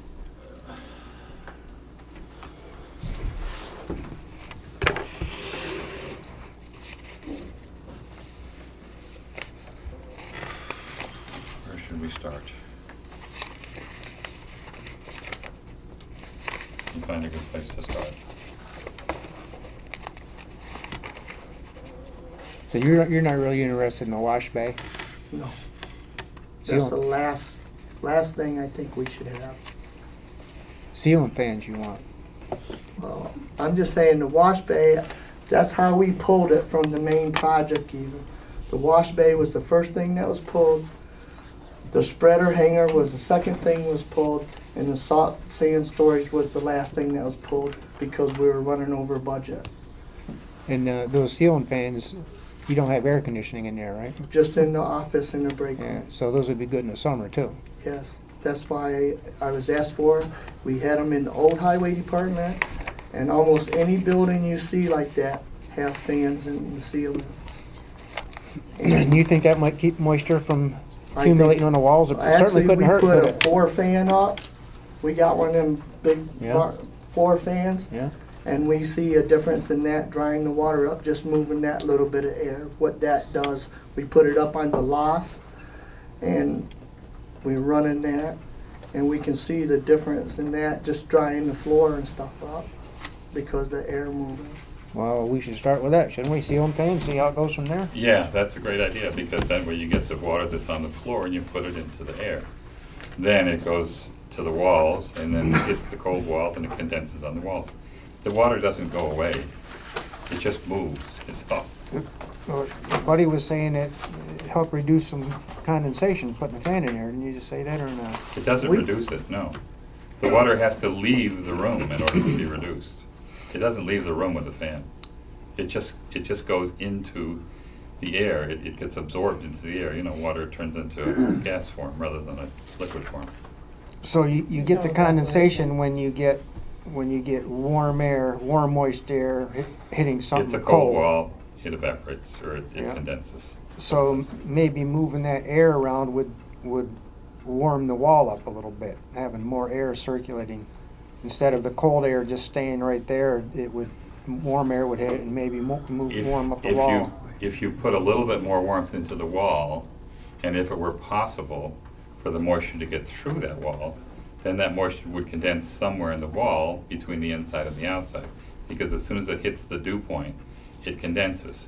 So it's not going to wait till it gets outside to hit the dew point. It's going to either hit it at the metal wall, which the water doesn't go through because it's metal, or it's gonna do it inside, it's gonna get inside that metal wall, it would do it inside the wall, which means that your fiberglass insulation gets soaked and falls down and becomes not functional anymore.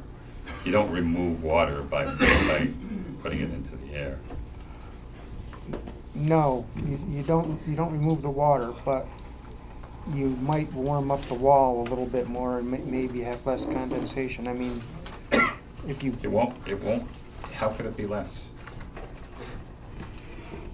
It's Well- gonna hit a cold point somewhere. It seems like it's worth a try, because he wants it for the summer anyway. Well, it's fine. I can't vote for spending money. I think it's wasting money. But if you guys want to do it, it's just all it takes is 3 votes, so that's fine. I think it's wasted money. I would still like a little review of the engineering report that we paid for. Well, let me read the recommendations and I'll just go. Some of them are kind of relevant, some of them not so relevant. But add a continuous air barrier to eliminate, and the wording that they use is to eliminator infiltration, which is obviously some A kind typo. of typing area, right? I don't know exactly what they mean by it though, to eliminator infiltration. Eliminate air infiltration. Okay, well, what they say is ELIMINATOR. Okay, Mike, It's a typo. It's Well, a I understand typo. it's a typo, but you could interpret it in different ways. Mike, I'm telling you, it means eliminate air Air infiltration infiltration. from blowing through the wall from the outside to the inside. Okay. Eliminate. Which causes the inside part of the wall to get colder and drafts coming through the holes. So To eliminate air infiltration. air infiltration through the exterior wall. Right.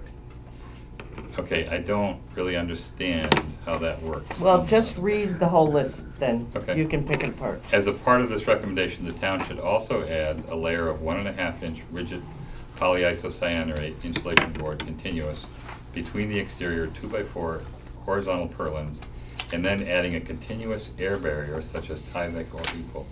This can only be done by removing the exterior metal siding entirely and reinstalling the siding once the air barrier and insulation is installed.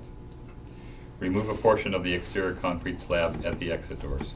Excavate down 48 inches to be below cross level for a new reinforced footing and entry slab that is doweled into the building foundation and surrounding concrete paving where appropriate.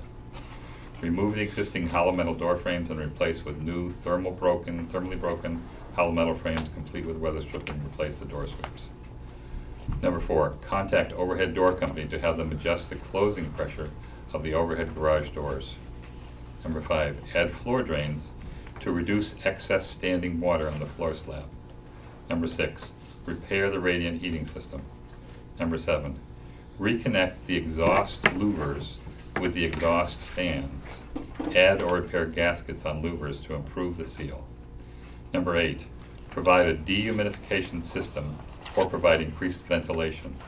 Dehumidification can be achieved by either using an active desiccant wheel or by installing a makeup air handling unit with energy recovery. An air handler with a desiccant wheel would be more costly to install, but would provide year-round dehumidification. On the other hand, a simpler makeup air unit with energy recovery to reduce energy costs would be less costly to install and would reduce humidity levels in the winter when cold, dry air is available. Those were the recommendations. Have you noticed improvement, Buddy, since the heaters were repaired? Yes. Improvement in what? And how long the heaters are running. I don't know about the fuel bill, if it made a difference in that or not, but What about the they conditions don't in run the as building? much. I didn't particularly. The conditions that we're concerned about? We really haven't had that cold of weather.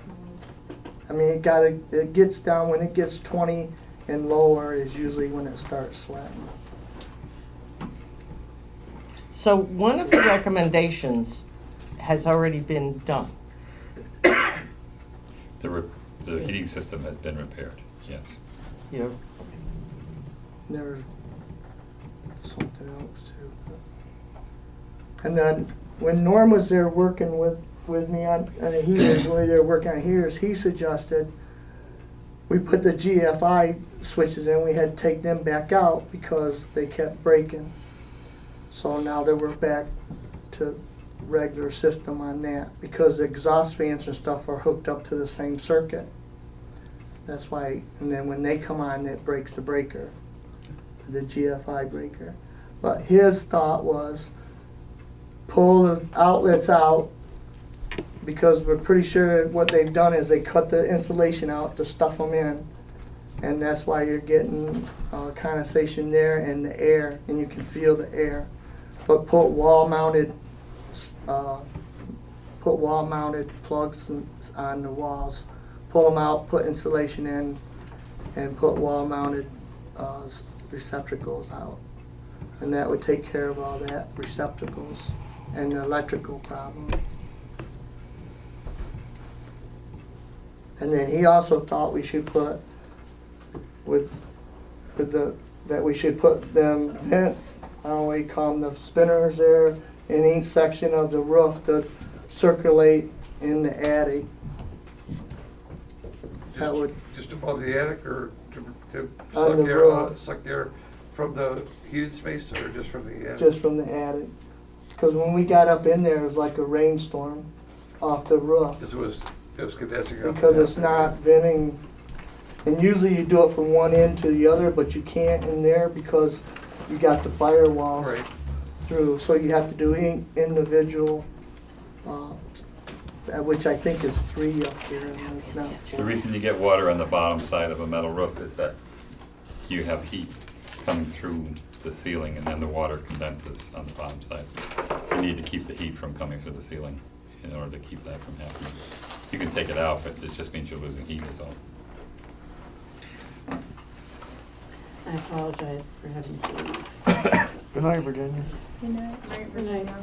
Hope you learned something. Is there insulation in the ceiling? Listen to the Yeah. tape. It's blowed insulation, but it's about a foot deep. I'm not sure exactly how deep it is, but it's pretty deep. The deep as the rafters. Yeah, a foot deep isn't very deep, actually. So, what are some things that we're narrowing down that we could do in the short term? That we could get some, maybe estimates on? If you ask me, I'm gonna tell you, you shouldn't do anything in the short term. You should make a long-term plan on what should be done, including all the different aspects of it, and figure out how to budget it, and then implement it. That's Well, what we're I back to getting something done with the electrical part of it, if nothing else. The GFIs were pulled out, Yes, that Schisler put in January. yes. But they trip when they're exposed to moisture, right? They're supposed to. That's what they're supposed to do. So if they But keep there's- being exposed to moisture, then they're But interrupting then there's just too much power drawing off them, because the exhaust fans are hooked in the same system. So when we start a truck up, the fans come on and everything shuts down. Exhaust fans and all the circuit and all the receptacles. Then you should take the exhaust fans and put them on their own breakers and separate them from the receptacles. Yeah, whatever. That only costs you another $100 too.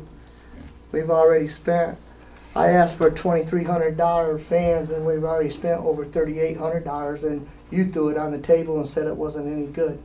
What wasn't any good? The $3,500 that we spent On what? on what to do with the building. What wasn't any good? The paper? assessment. The paper? The Yeah, you assessment. threw it on the table and said it wasn't any good. I did say that, and He then. did recant it And then a couple few meetings months later, I said that I later. was really pissed off at that point, and I wasn't No. meaning to say that it wasn't any Still, good, but it we was spent some. $3,500 on, I don't know what, 10 pieces of paper. What is it you're trying to accomplish right now, buddy? I don't understand. I'm trying to get fans in the building that should have been put in when the place was built. That's fine. All you need is to talk these three guys into it. I'm not gonna agree with it, but they can do it anything they want. That's fine. So to fix the electrical issue, we want to make sure we have GFIs installed that aren't going to trip all the time, right? If that's how you want to do it, but I thought Norm's idea was good because that would take care of the insulation problem and the receptacles. Right, but shouldn't they still be GFI outlets if we redo them? No, they don't have to They don't be. have to be. No. Okay. The only reason we went GFI because that was Mike's recommendation to try and fix it to be safe with electrical. They don't Okay. have to be if you find that when you do that, they aren't having any water condensing them. That's making the assumption that you won't get water condensing on them when they're inside the building, which I think is not likely to be true. Because you do have water condensing on the walls as well as on the plaques themselves. Only when it's cold. Yeah, well, it gets cold. Well, it is New York. So also putting the exhaust on its own breaker. But isn't there more than one exhaust fan? Yeah, there's two. And they each have to be separate? No, they breaker. come on at the same time. They both come on come at the same time, so somehow they're wired together. Yeah, because that's how they did a 3-wire relay or whatever instead of a 2-wire separate circuit, and that's why they couldn't put on the front side of the buildings because they did a 3-wire, so they can't put separate breakers on them. It's a spaghetti mess, really. So then I'm hearing ceiling fans, redoing outlets, putting exhaust on its own breaker, if we're gonna have GFI installation. And if you can get GFI, then you don't need to redo the outlets. Really, Well, if moisture's getting in that way, that might be one way to mitigate having moisture The in the moisture's not walls. getting into the building from the outside. The moisture's coming into the building from the things that bring moisture into the building. But if it's getting into the inside of the wall from the inside, because From the the inside, outlets are exactly, not right. well wrapped and insulated, Right. then that can cause a problem. If it gets into the wall, it causes a problem. If it doesn't get into the wall, though, it's gonna condense somewhere. At some point, it's gonna condense somewhere.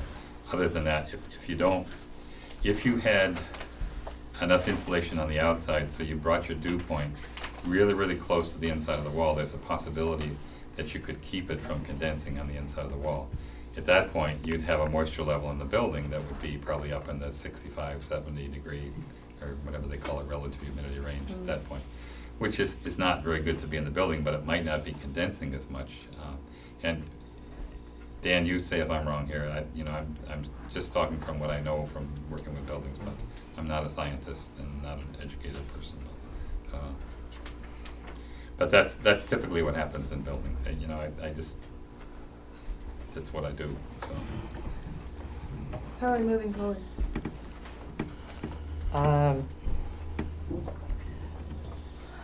So the salt base still on the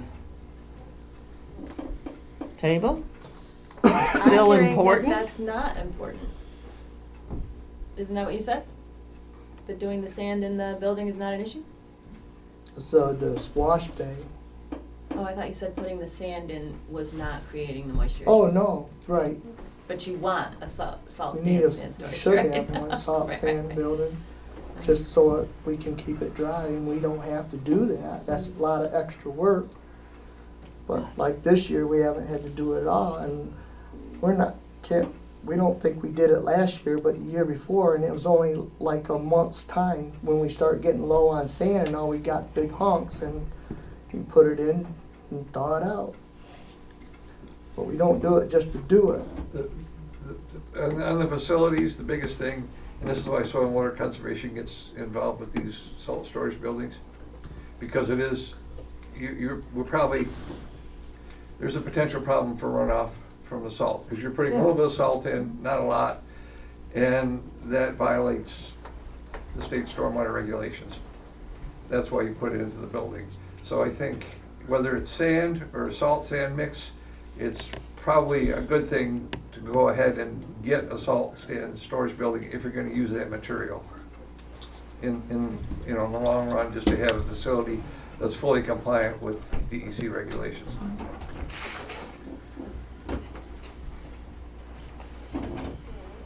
So, ceiling fans, 2 exhaust fans and GFI On a different breaker. and a different breaker than a GFI.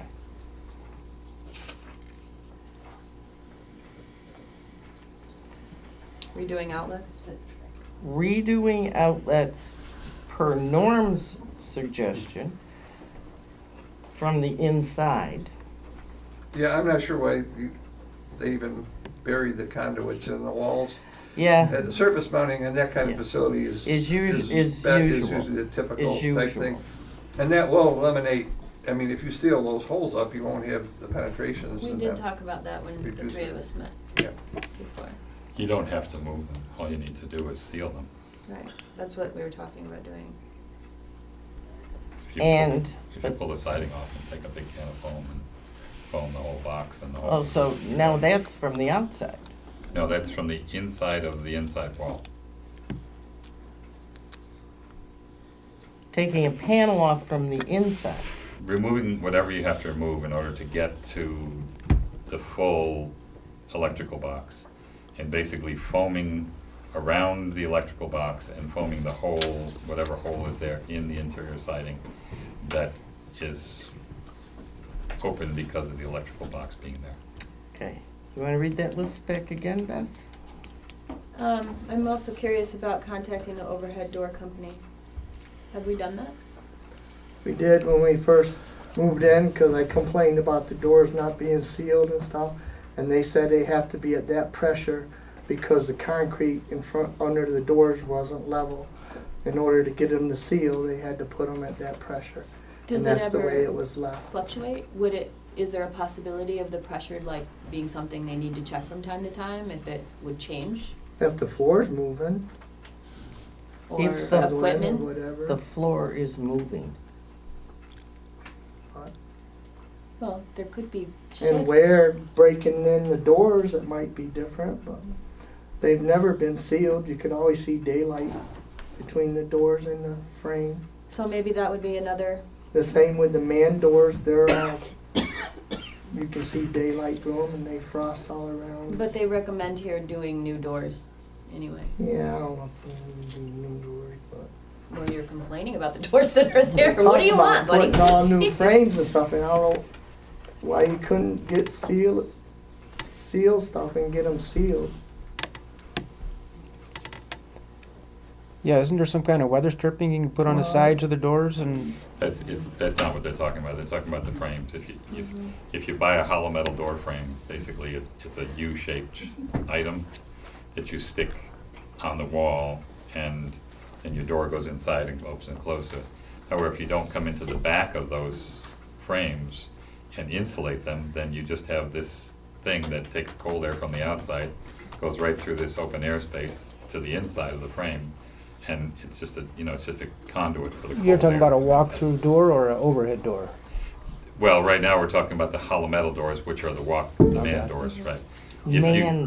Man doors, people doors, yeah. The regular doors. If you were to go into, if you get into the back of those frames, again, this is it's a very typical procedure with anybody that's gonna air seal a building or insulate a building retroactively. You're gonna find all the places that aren't insulated and aren't air sealed.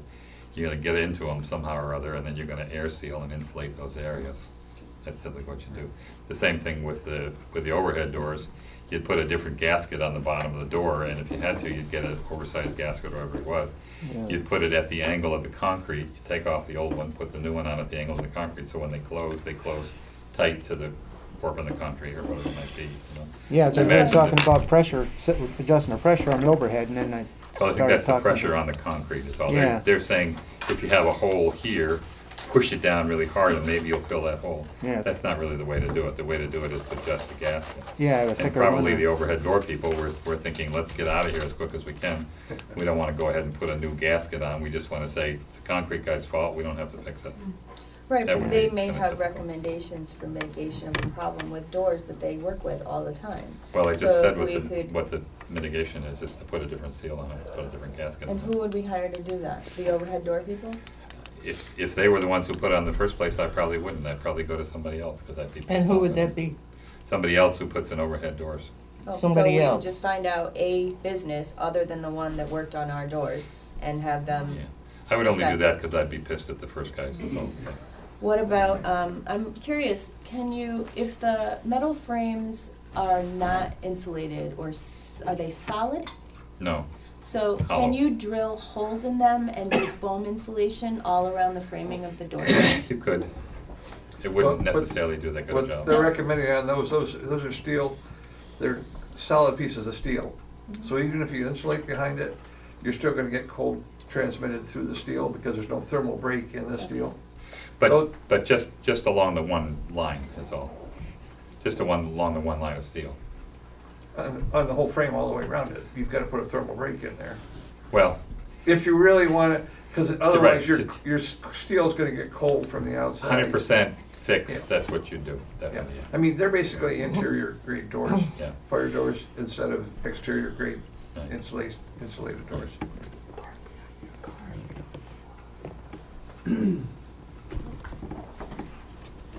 Is there ever any, or often much water on the floor in that building from trucks dripping, or is there any low spots where it just sits, or use a squeegee or anything, push into the Oh, drain? we back to or- the floor? Beth and I have done a visual inspection. Buddy does an inspection every day. Nothing that stays there that shouldn't. And that was another talk I heard about the floor drain. The floor drain was put in level because the drain itself was prefab, and it's at a slope inside the drain.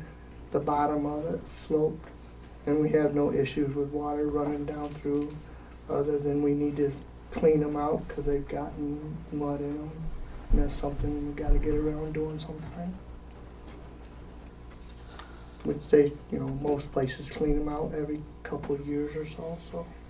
But you did say that when you put a fan in there, it helped some with the condensation, right? We think it helps dry up the floor faster. Two different things, Henry. Yeah. He said it helps with evaporation. Evaporation and condensation are the opposite of each other. Still Yeah. moving the hot air around too, just like you would the air in the summertime. It's circulating with the overhead radiant heat. It comes down and comes down and heats the objects and stuff. It doesn't move. It doesn't go nowhere. Yeah, well, what I'm thinking is, if the air is kind of stagnant in there and the exterior walls are cold, then the colder they are, the more likely you are to get condensation on them. But if the air is moving around, then instead of having stagnant cold air next to those walls, some warmer air will hit them, and it might warm them up enough to reduce condensation on them. I mean, I'm just thinking, if you just blew a fan on a wall and where it was condensation on it, I bet it would probably dry up. I think what's going to happen is you're just going to move the condensation to another location is all. It's possible. But it'll find a place that's cold. I mean, the doors themselves are really cold. There's no insulation there, so. Yeah, I hear what you're saying. It's not going to reduce the humidity level in there. No, so it'll condense on the windows more and on the doors and other places too. Yeah, but I mean, the other option is to get the moisture out of there, and how Well, do you do that? If you ask people that do buildings and engineers that design buildings, the priority is to not have the moisture in the building. That's really the solution, Yeah. and that's considered the solution for it. You have to get it down to 40% relative humidity, somewhere in there, to be functional, to be comfortable, to make it work really well. But you can't really do that. I mean, when you have trucks dripping and melting in there and you wash them and. You have two choices. You don't bring it in, or you have some kind of a machine that gets it out once it's in. Expensive machine. Those are your two choices, yeah. And Newfield does take their trucks in the heated part. They do not store their plow trucks and stuff in the cold storage. No, they do have some trucks out in the cold storage. They The ones not that plow not the trucks plow though. trucks, no. There's great alls and stuff, just like what we use cold storage. Of course, they have a drive-through type.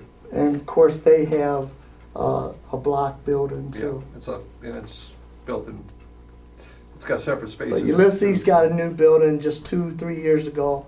They don't have a problem with any of this. We're the only building that has a problem with this. And we all do the same thing the same way.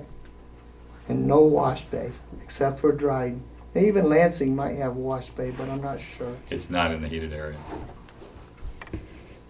All right, so do we want to move forward with things that are less costly and see if there's solutions, or do we still want to look at looking at a whole project? The main condensation problem is on the outlets, is that your main concern? Well, that's Or- the safety issue. Correct. Safety issue. But with all this condensation, sometime down the road, you're probably gonna end up with mildew and Yes. rot and Yes. corrosion on the electrical, if that keeps up. It's supposed to be a 30-year building, I think it was, but, That's all? yeah. So in 20 years, you can replace it. It's been there. So say the list again. So I have redoing the outlets, sealing them up properly, ceiling fans, getting an assessment of the gaskets around the bay doors.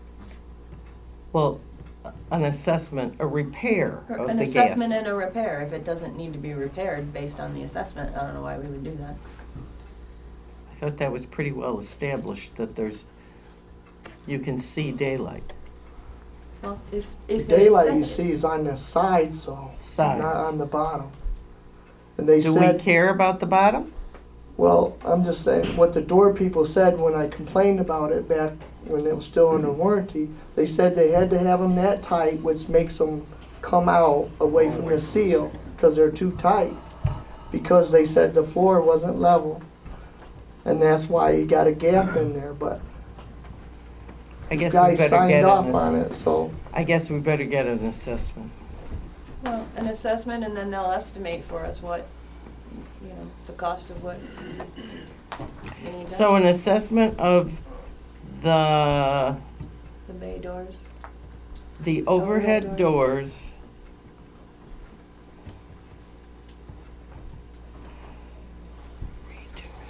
Redoing electrical outlets. Putting the exhaust on its own breaker. What? They talked about putting the exhaust on its own breaker. Oh, exhaust. Exhaust fans. When I had my garage doors put in, they came with weather strip in it and went up the sides and over the top of the door too to seal it up. I never put the stuff on there because it sealed up pretty tight, but I wonder if you could put some weather strip They on have the different sides. thicknesses for that too, I think, so if you've got a space like that. Okay, was there something else on the list? I didn't see anything. Wait a minute. I don't know where the list went. Maybe the regular doors as well, to the Oh, outside? the man Man doors. Okay. Person. Seems Especially more today. reasonable to say person doors, Right. but man In honor doors. of International Day of Pass, Women. pass So I it just said, forward. especially today. Yeah, especially today. All right, so, and then the salt stand storage building is a separate, fully contained item. Yeah, I'd actually Or like to is see. that mishy-mashy, could be this, could be that, maybe it's not? I'd like to see a couple of options that you might think would be good for it. I have What a you- whole file down in the shop. Okay. Well, if we could have like about maybe stuff. 2 or 3 that would be your favorites, that would get the job You, done. you're talking about a plan for a salt storage building. Options, what they look like, what might be the pros and cons of one as opposed to another. That's before plans. we even That's go forward plans. with it. All right, if that's what you want to call it, that's what it is. Alan, did you look at the plans, through the plans for the original building? For the salt storage building, Yeah, there's just a rough diagram. just a rough, okay. Wasn't All one, right. it was just a. It was just a rough, okay, just didn't want to reinvent if we already had a plan. wasn't nothing, it was just Oh, soft square, storage. that's all storage? Okay. We can just build a square and write salt on it, and we'll be good. So can you provide us with, like, maybe 2 or 3 that you think would be the best type of option for the circumstances down there? Yeah, I need to figure out what size we feel we wanna have to. And my personal preference right now is one like Newfield has. Oh, they have like a dome. No, it's like a T-shaped building. I thought it was a So teepee one. it's straight, and then you back into the middle. You can store material on this side and this side, and load from each side. That way you'll have regular sand, you can have salt and the sand mixture on the other side.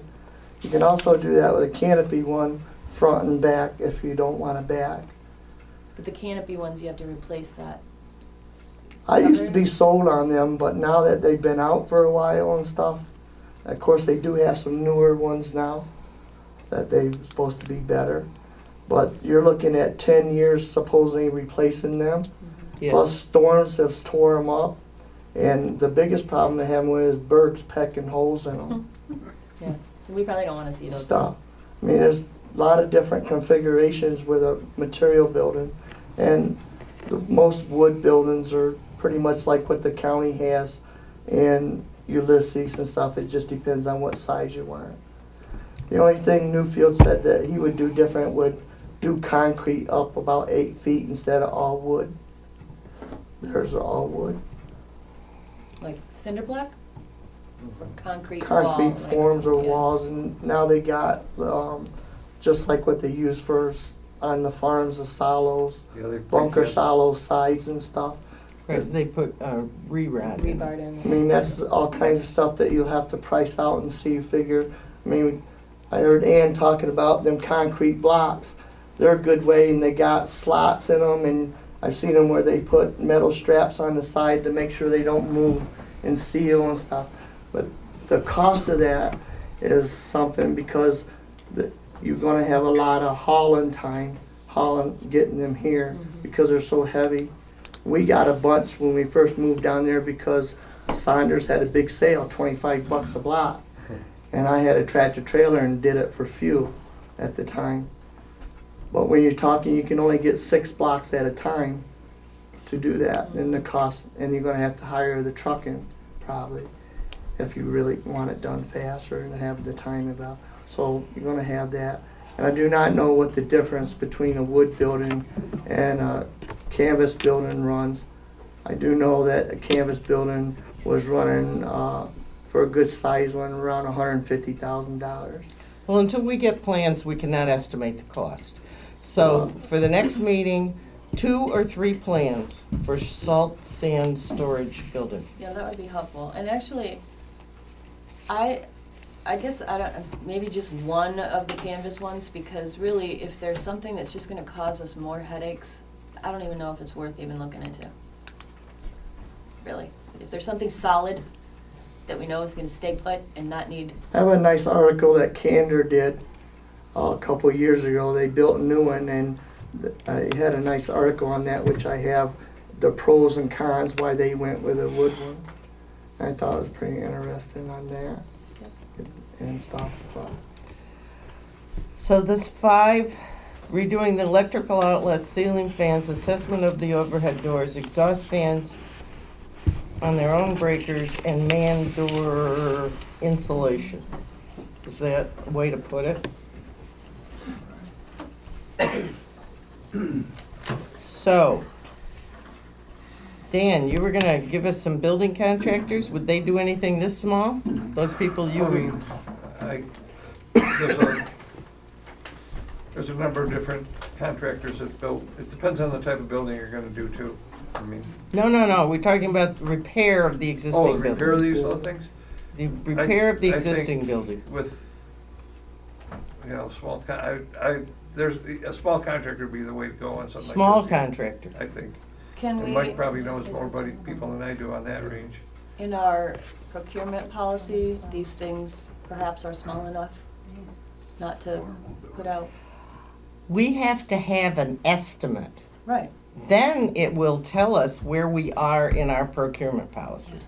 And then if depending on where we are, yes, we have to follow the procurement policy.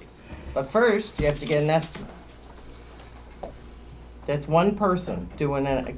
Can one person do all the estimate for this varied electrical da-da? They're different people, So you have to get 2 people to estimate, or 3, or 3 people to estimate.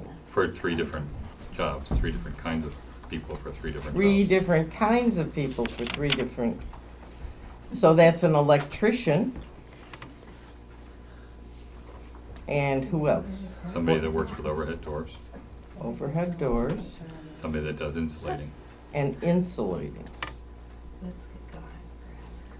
Okay, okay, Mike. So who are people that do these different kinds? There's lots of people that do them. That really actually wasn't my question. What was your question? Names, Names of people that do Names. those different things? names. As far as electricians, you could go to the yellow pages and just go down it. You'll find lots of electricians. You're not going to, Recommend somebody? you're not going to recommend anybody. It depends on what it is you want to have done. What are those items you want to have done? Maybe somebody could restate it. Well, you've got some different items. Maybe There's more than- somebody could restate There's it. there's more than one Beth, item in could there. you that- restate There's it? more than one item in there, Ann, that requires electrical work. So GFI installation, putting exhaust on its own breaker, sealing the outlets, installing ceiling fans. Did Sisler do something where we shouldn't be dealing with them no more? Not to my knowledge. Well, I don't There's a understand name. what we're doing then. Well, I don't either. Because they've been the ones I that don't built either, the but place. anything I suggest is, They're better watch that. They're the ones that built the place and they're the ones we've been using, so why all of a sudden we're not? He And was then the Norm, contractor. What about Norm? He's been doing all our. Well, my preference would be to use someone local as well, but my concern would be. He lives in the town. How much local can you That's get? what I'm saying. Oh. He mentions, Norm's license. You don't need a license here. I think you'd wanna use a licensed electrician. would, I was talking about mainly him for the insulation and No, stuff. I mean an electrician. There are no licensed electricians in Enfield. there aren't any in Enfield? Does They anyone don't, know? Enfield a doesn't licensed- license people. The city of Ithaca licenses I electricians. had If you're working in the city of Ithaca, then you're talking about licensed electricians. So you could talk about somebody who's licensed in some other municipality, but all those other municipalities, they have their own standards that and Randy? exams and tests that they do. So there's not such a thing as a licensed electrician that looks like every other licensed electrician. It's not the same animal. I asked Lee Hubble to give us a price on it, and he, at the time, I did Sisler for the fans, and he was too busy to work on them. That was his same statement to me. So, but I don't know what he is today, and he's local. And he did send an insurance form in to work for the town, so, Lee did? yeah. So, how many electrical people do you want to have look at the job? Well, we already have Sisler from over a year ago estimate, You do? yeah. But not for all of the things we're looking for. No, just for the ceiling fans. Yeah. The ceiling fan estimate. So we already have a ceiling fan, one ceiling fan estimate. Correct. If And you're going that's to- in If your- you're going to do electrical work though, typically you would want to include all the electrical work in that particular thing because it all fits together. To break it out would be, I think, against what the rules are. So you want to put all the electrical work you want to do into one bag and then say have somebody price that out. I would prefer to have all the electric done by one. So you don't want me to look at the information we already have to copy. You want me to just start from scratch. Why do you think I said that? Well, we can look at that and give it to them and say, Thank would it you. be the same? Thank you. Is that in your Is that in the clerk's office, in your office? The estimate from Oh, I gave it Schisler to the from, board, I do have a copy at the highway. you though. gave it to the board? Yep, that's what started Okay. all this. All right. So I will start by looking in my file, and then,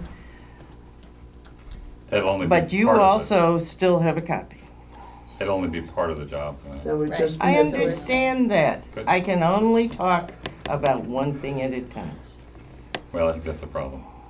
Yes, I know you find it a problem. I know you find it a problem.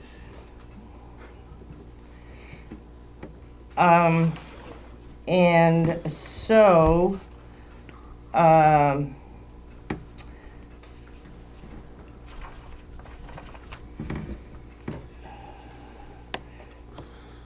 you need an assessment of the overhead doors, so you're gonna get,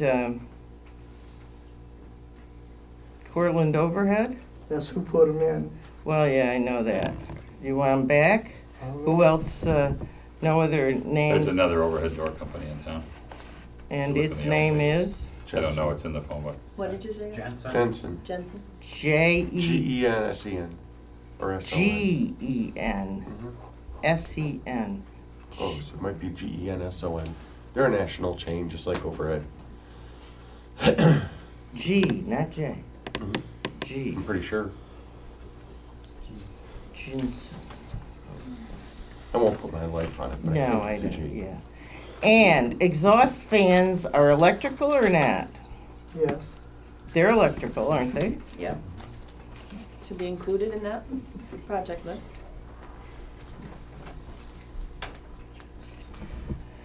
And the man door, the person door installation, what sort of person does that? Norm. Insulation.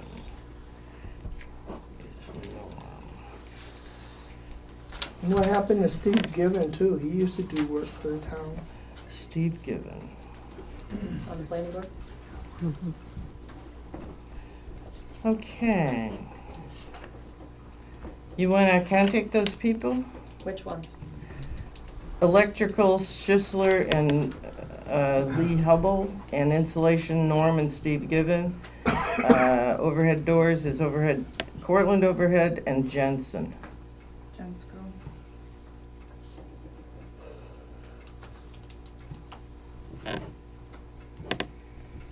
What'd you say, Teresa? Jensco. Jensco? Is that what it is? I was just messaging Rich about tour companies. To help buddy out. Said Jensco was good. I don't know. So, Schisler, Lee Hubble. I've got Lee's number.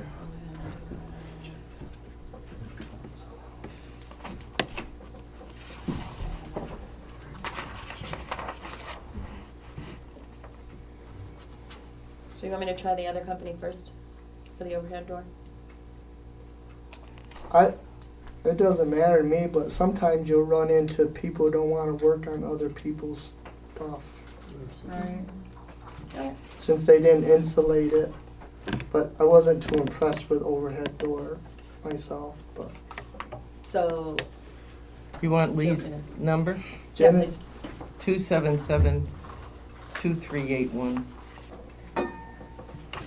If that other company would work on it, but I'm just saying, I wouldn't surprise me if you run into that. But it is an overhead door, company door. It's a Cortland overhead door. 2 or 3 of them. 6 of them. 6 of them. So there's 3 different specialties: electrical, insulation, and overhead doors. And you're gonna And- contact Norm? I'll do Norm, I'll do Steve. Okay. Sounds good. Moving on. And you're going to get 2 or 3 plans for salt sand storage Okay. facilities. Thank you. We even gotta think about where to put it. Right? I wouldn't Think about it. spend, yeah, you can think, okay. Get back to us on that. finalization of the road use agreement. This got on the agenda because I was trying to straighten up a few things, many details. And so I asked Guy to put the road use agreement into a form that could be signed. And then he indicated that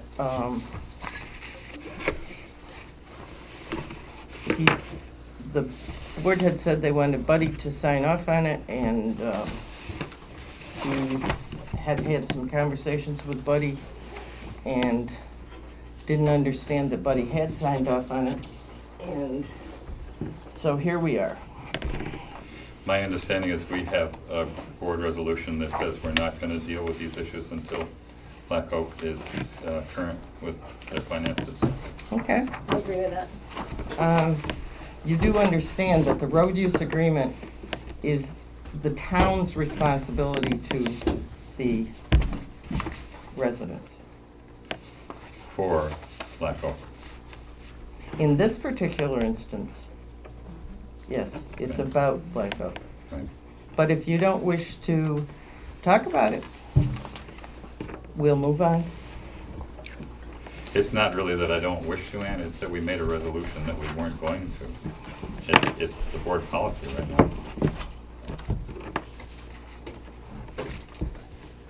So, since you made that statement, I assume that you don't want to talk about the next list, or the next item on the agenda. I think the next item on agenda is actually a town item. It's our work. Because what I'm concerned with there. Versus the road use agreement, which isn't our work. Yeah, what I'm concerned with there is the fact that the town keeps spending time on this wind energy permit application, which at this point is quickly becoming null and void in my eyes, and we need to find a way to get out of it. As far as I'm concerned, we need to find a way to get away from this application, because I think it's taking up town time and energy and money that we shouldn't be spending anymore.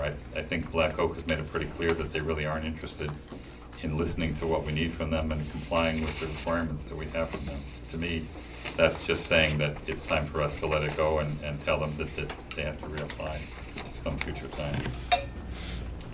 So my question, one of my questions to our lawyer is there a time limit on projects?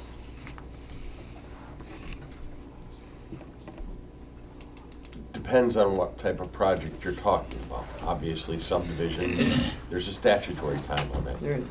Yep, site plans, like a review on a variance for a zoning board, there's a statutory limit, 62 days.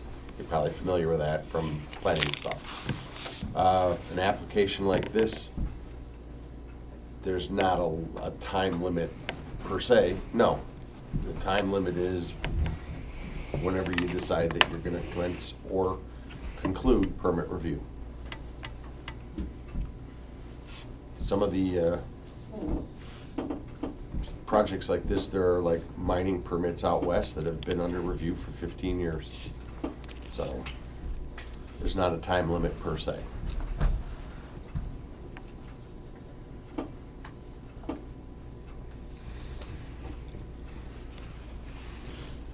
But you have said previously, though, that we can make a decision and give them a set number of days when we expect a certain list of things, whether it's 120 days or whatever amount of time we make a decision on. That's my recollection from a previous meeting that we spoke with, that we can set that time limit. You can figure out what needs to be done, determine what is in a reasonable amount of time to allow that to get done, and set a drop-dead date upon which you begin permit review. Yes. Which is kind of what this is saying. Yeah. List of documents needed for action on wind energy component, which action I'm assuming is we discuss it, the permit application, and we vote yes or no, or yes conditional. Yes. So, to me, if I felt that they were moving forward and actually working with the town on this, I wouldn't feel so strongly about the idea of giving them an end date. At this point, I feel like the last 3 months have just been ignoring the town's needs, ignoring what we ask them, not addressing the things that we ask for directly, and actually indirectly saying that the things we ask for aren't really relevant to them, and saying that we shouldn't want them from them. But we do want them from them, and I think we have a right to ask for them from them. So with that in mind, with that being their attitude, I think we need to hold them to task and say, you need to do this, or else we'll vote without this information in place. But it seems to me that a list is still needed. Well, isn't that what this item is right here on the agenda? What this list is. That's the beginning of it, yeah. I mean, what we talked about last meeting was sitting it down at this meeting and doing this, making this list. That was the point. That's what I understood. Right. So that's what we want to do.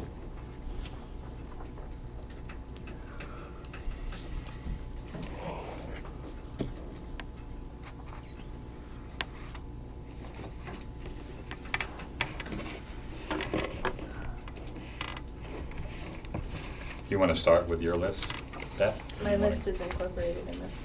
What's that? My list was incorporated in this. In that paper? Yeah, I would like to be more specific about the letter from NICEAG though. This letter needs to not be arguing semantics. We need a letter that doesn't just say that NICEAG will allow or does allow to have a substation on leased land. It needs to say that this project, in my view, needs to be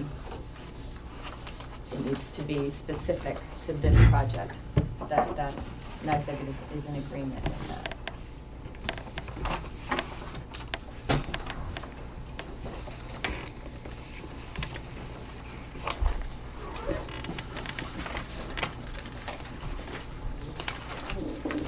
Oh dear, all right, I'm gonna have to share your, did you bring, you didn't bring what? Oh, it's 2 columns. What? This? Yeah.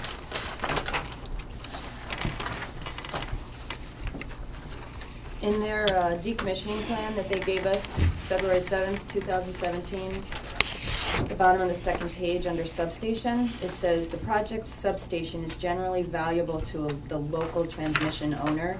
As per the interconnection rules of the NYISO, the project substation reverts to the ownership of the transmission owner, and thus the project sponsor does not intend to decommission the substation.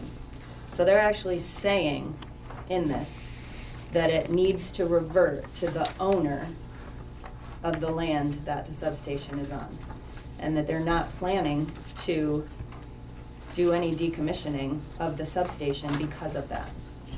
Want to read that again? Yeah. The project substation is generally valuable to the local transmission owner. As per the interconnection rules of the NYISO, the project substation reverts to the ownership of the transmission owner, and thus the project sponsor does not intend to decommission the substation. Nice. That's saying it reverts to NICEAG. That's what I read. So they would have to own it, the land that it's on. They're not going to Oh, you're, take now you're ownership assuming. of a substation that is on leased land. I mean, that's what we're assuming here. I don't know what NICEAG would or would not approve, but normally they like to own their land, yes. Right. And they would own the substation after. Well, if they had to, they'd use eminent domain. They'd get the land. They're a Well, yeah, utility. they have the capacity. Yeah, they can get a They have the certificate of capacity. necessity and go get it if they want it. NICEAG's not gonna give up a valuable substation. That would be interesting information for the landowner to know then, I think. And So one the more reason to transmission protect owner the is community. NICEAG. Yes. At the moment. Well, yeah, at the moment. Right. Deregulation is so much fun. Right. Okay, so I did think that the two columns here was a place to start. Did I understand that correctly here 5 minutes ago? This? Yeah. You need a copy of this, Henry? I got my copy here. Okay, I have an extra if you need it. Oh, I need it. Oh, he doesn't have it. Well, then I can Sorry. look at it. Yeah. Yeah, no, We can no, look at it. you can look at it. You sure? Yep. Do you want me to? Yeah. Yeah. I think so. Yeah. So, the first, are the plans from the, EIS, from the seeker. Then I combined the plans that have to be provided or run through DEC. The SWIP, the whatever, they have to be run through DEC. All of them are run through DEC, aren't they? Soil, dust control and soil and erosion and So the sedimentation, sediment erosion control plan, they're all by approved by DEC? yes. Is one of them Well- approved by soil and water? Not necessarily. Soil and water conservation, unless you have a contract with them to do the review. Oh. You actually have a contract with me to review that. Yeah, right. um, Oh, For the SWIP. oh, The, Oh. the process is they prepare the final soil and water pollution prevention plan. And then they would be applying for coverage under the general permit for construction activities because they're disturbing more than an acre of ground, which is a notice of intent to DEC after they complete the detailed site plans, and including the roadways and the tower sites. okay, to be more clear, there should be some wording added about we need to see the You need to see the approved, detailed soil water. the approved plans, We need to, yep. right? Would they have to do a full SWIP? Or basically, I mean, it's not an MS4 community. I think they're gonna have to do a full SWIP with some post-construction because of the amount of, unless they come in with an impervious or a pervious roadway, which they could do. Yeah. So it depends on the amount of impervious surface. I haven't seen the calculations for that, so they haven't done that part of it yet. Okay. They in the seeker documents, they basically stated they will be doing a full SWIP, meeting all the state regulations. They have not completed the actual construction plans, and they haven't completed the actual stormwater pollution prevention plan. They have stated that they will comply with all DEC requirements. That's how it was reviewed as part of the seeker. Okay.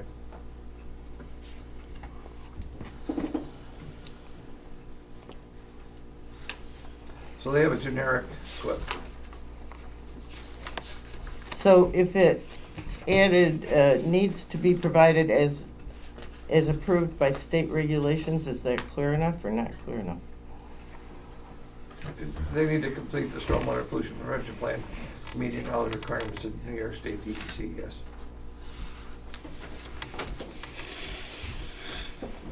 So it is just DEC? There's no other state? No. Yeah. We're not a MS4. Yeah, Right. I do. So they work directly with DEC. Technically, Alan's the stormwater pollution guy in town, even whether he's a stormwater officer, because he's the code enforcement officer.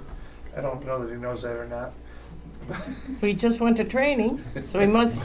I doubt you know, he has a CPESCI certificate. But he must think about it in the back of his mind. So, Well, you will, Some I mean, things I the do. town will eventually fall into stormwater because the DEC for years has been gearing towards phosphorus removal and no, there's no question they have to comply Yeah. with the program.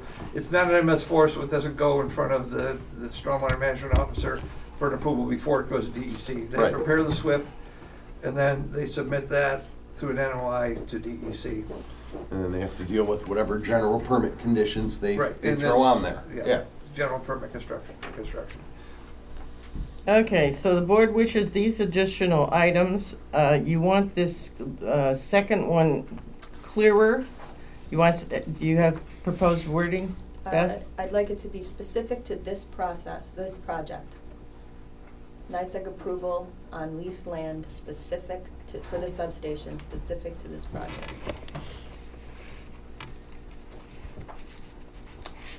Okay. Updated draft scopes. Yes, the current ones are 13 years old. And Scopes of what? All of the documentation that talks about the benefits of this or how it's not in the application, the things that they provided in the applications in the application to convince us in the application process. the not part of the application that secret. we've approved. The application we've received. Oh, it was Yep. approved by the board. Well, that was, my question was only whether scopes was a reference to seeker or something else. Those are the documents they provide in the application itself. Okay. So can you require? Well, you new- can ask for anything you want. I'm not, Oh, I don't have a grip on what updated scopes are. I'd have to look at the application and see what they're referencing. Updated scope of what? That's what I was asking. so let's be more specific. So the information that they provide that details what a project is gonna look like, and they base it on different information that they've gathered, that they're using to sell this idea in the application process itself, in the application itself. Those things that are listed in the application are 13 years old.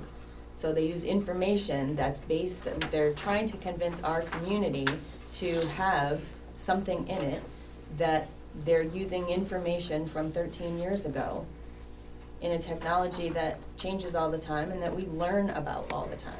So it would be nice to have updated information to show that they could still convince us that it's a good idea.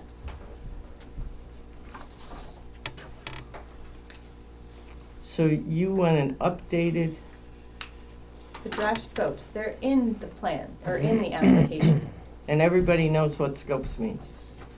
That's what they're called in the application, so I certainly hope so. I'm confused.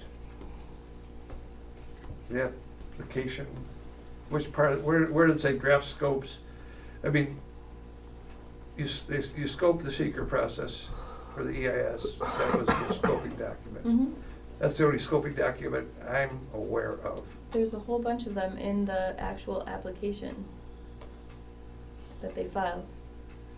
Okay. So are you still talking about getting information from NICEAG? So NICEAG just has to say that. Oh, no, that's not what we're talking about now. We're talking about the information.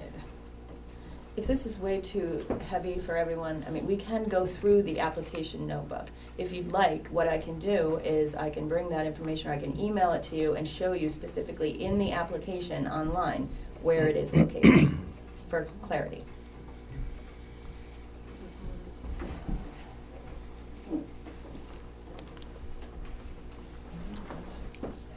Okay.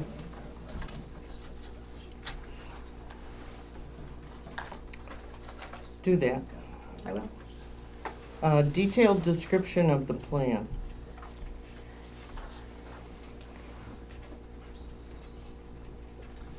What I'm looking at is on page 8 of the local law. Talking about construction information, which is an actual detailed set of construction plans. Specifications and similar construction documents required. That's the actual design and construction documents. That's what I'm saying they need to have before they can get a building permit. No, before they get the wind permit. Well, Wind facility. Yeah, they need to get before they can get the permit. So really, they need to complete the design and give you the actual detailed design. That's already in our list, detailed description Well, of that's the why plan. she just was just mentioning there, so.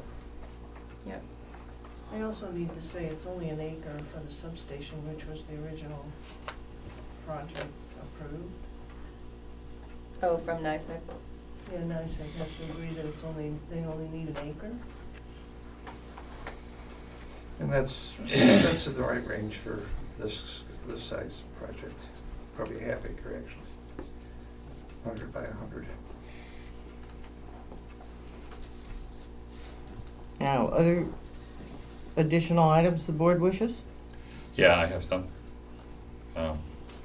Actually, what I'd like to do is go through the wind law in terms of what it's asking for, because there's some items in the wind law that I think we need, but there's also some things that I don't understand and that to me are not current, so I think we need those too.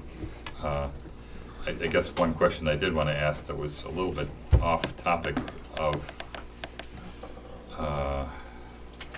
Black Oak specifically, but it has to do with the wind law itself, and that how many provisions of the law have to be incorrect before we reject the law and make a new one. If we find a number of incorrect provisions in the law, what does that do with the rest of the law? You just kind of assume that they're not relevant and go ahead and everything else in the law is relevant at that point. You just separate out the ones that are incorrect or not legal per se. Well, incorrect and not legal per se are very different terms. So are we talking opinion, fact? Are we getting into I am the master of language? What are we discussing that's incorrect? I think it has to do with interpretation of law. Okay, well, that's what I think it is. I've never seen a perfect law, so I'm sure there's room for improvement. I know we've had that discussion. Yeah. So my question there is, and it's really kind of a rhetorical one. I don't expect that you can have an answer to that because you don't know what I'm talking about specifically. No. But typically, when you make a law and you find that there are a number of provisions in it that wouldn't hold up in court, what would you do with that law? Would you change the provisions? What would be the procedural process to deal with the provisions in that law that you feel were not going to hold up in court? Well, it depends whether they're procedural, whether they're substantive, whether they have to do with enforcement, whether they affect property rights, whether they're tangible, intangible. You could either ignore them, you could either construe them in a manner so as to give them legal effect if they're in conflict with another law. Say that last thing again. If it's in conflict with another law, the obligation that you have when construing laws, when two are in conflict, is to try to read them in harmony so each is given effect. And only then, if that's impossible, must you determine whether or not one trumps. Okay. And then you get into a lot of secondary rules, like the specific trumps the general, public policy trumps procedure. There's a lot of rules to that, but right.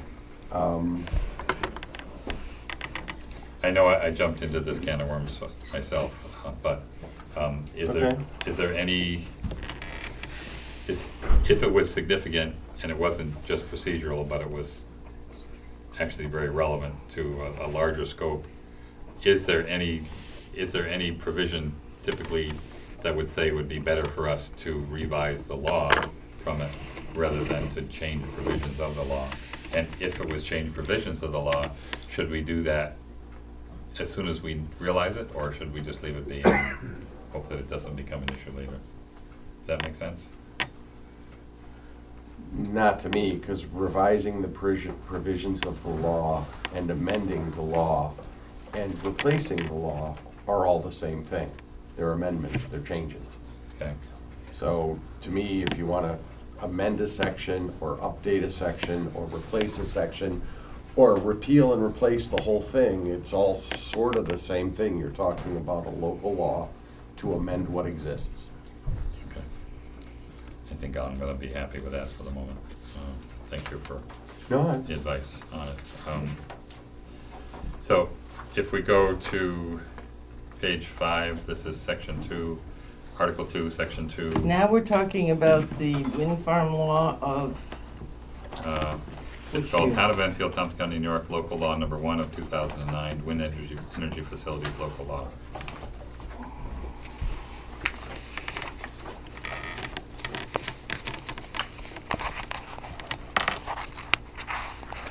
Wind farm law. I don't think I did.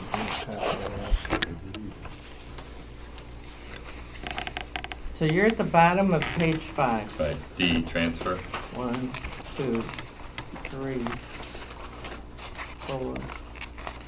D, transfer. The transfer of any permit to an entity other than the applicant to whom the permit was issued shall require approval of the town board, which approval may be conditioned upon any one or more reasonable factors, including but not limited to compliance with this local law and the written acceptance by the proposed transferee of all obligations imposed under any permit variance waiver. This local law, any developer's agreement, or any other applicable contract or agreement. And number 3, such other terms as shall be reasonably determined by the town board.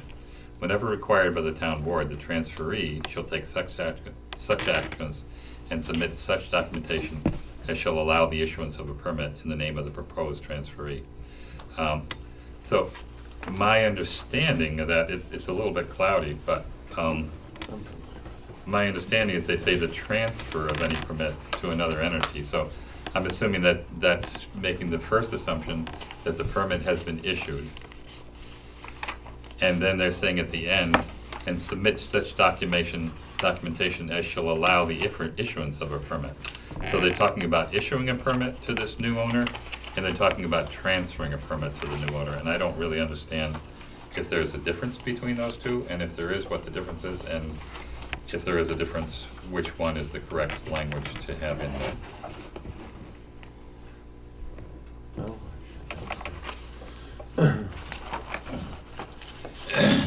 So do you think this has already happened illegally? No.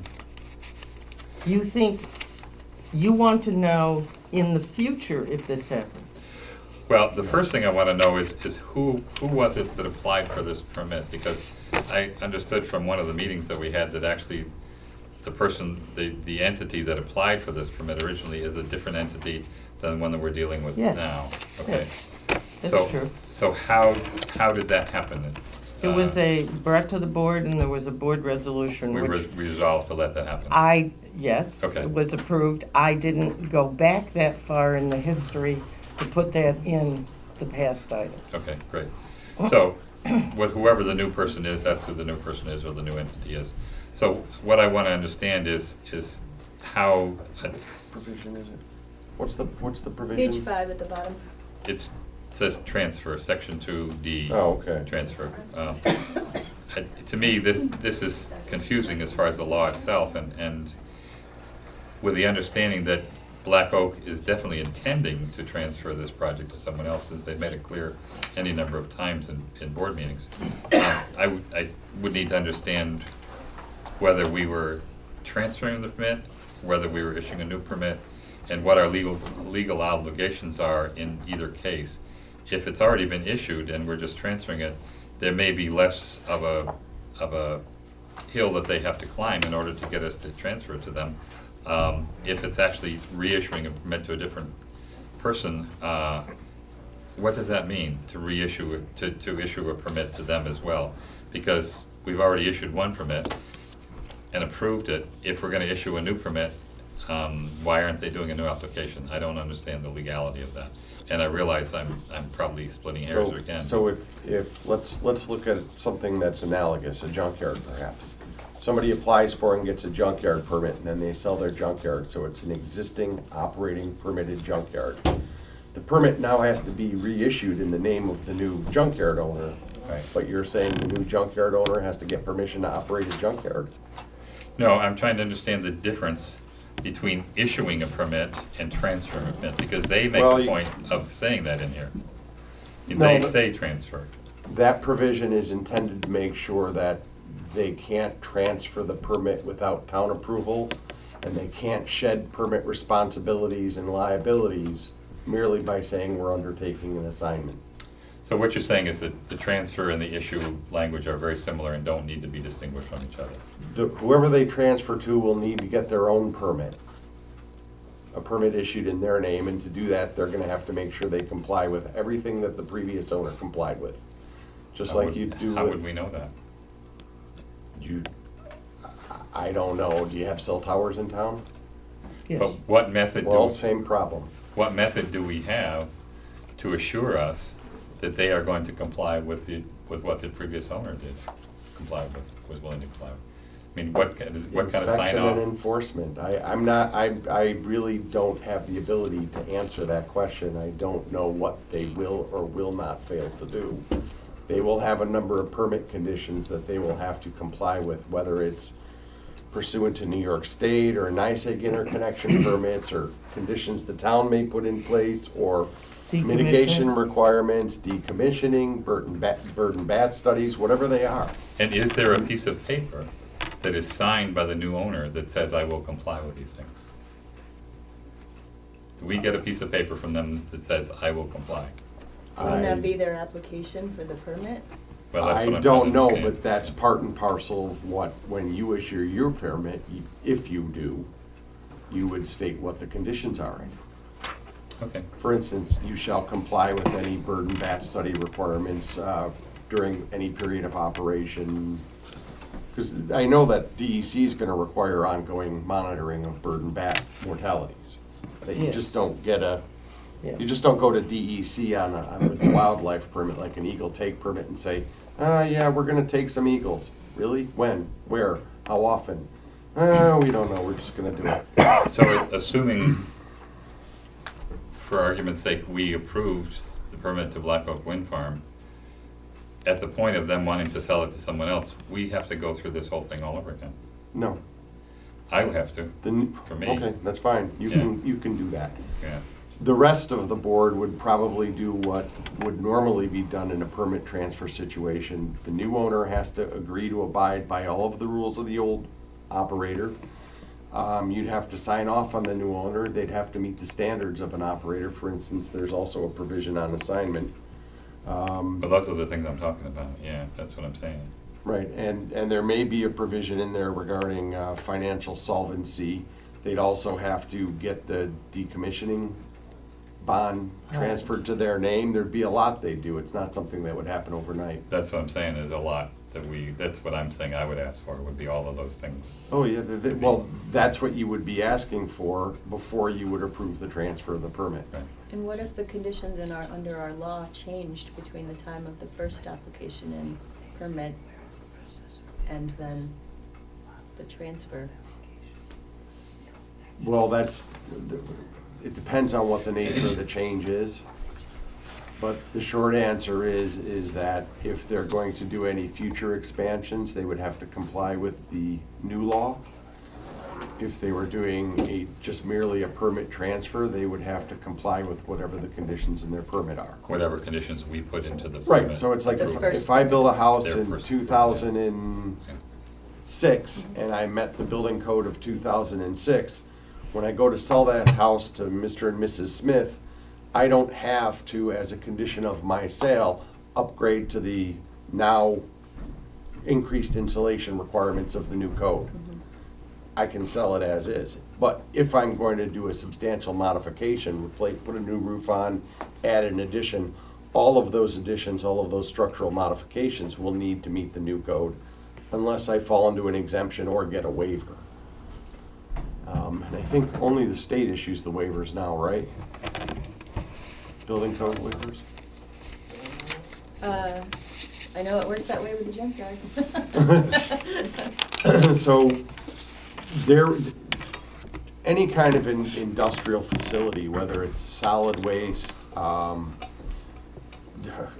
horrible example would probably be nuclear power, but any number of them, even some of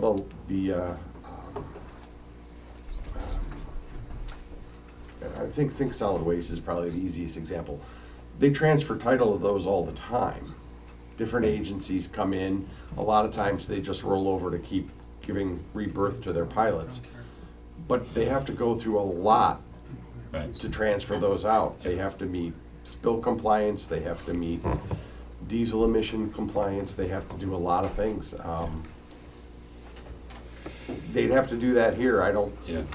It's not like assigning a purchase agreement on a piece of land. Right. It would be a multi-month process to get that approval from the town. Good, thank you. I think I'll let it go because we're getting late, obviously. This is Article 3, Section 1, number A2, this is page 6. I'll read property owner information and authorization. This is under application requirements, which is under the permits and permitting process. The name, address, and telephone number of the property owner of the proposed site of any wind energy facility.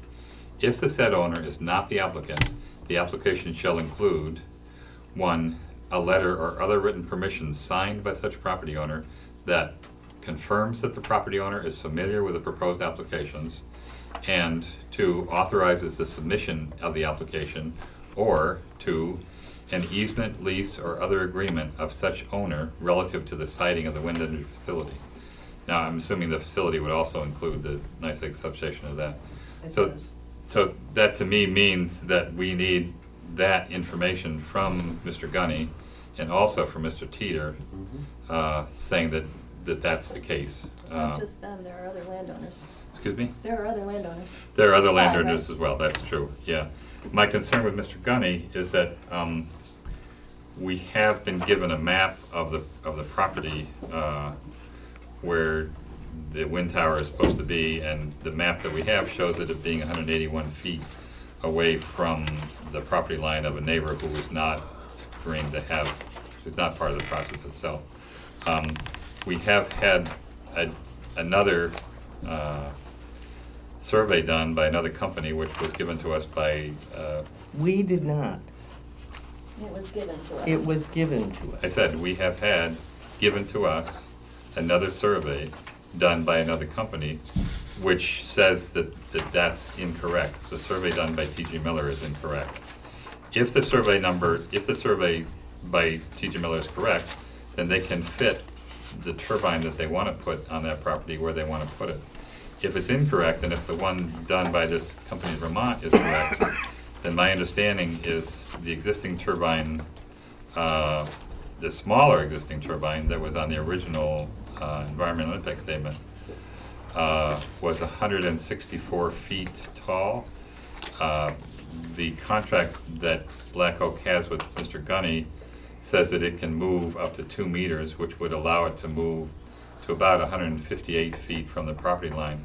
My understanding is that the survey done by this Vermont company shows that turbine location to be less than 158 feet Well, no, from... it has to be 181 feet under our setback laws, because it's based on the length of the blade. It's 1.1 times the length of the blade, which is... Under the new turbine.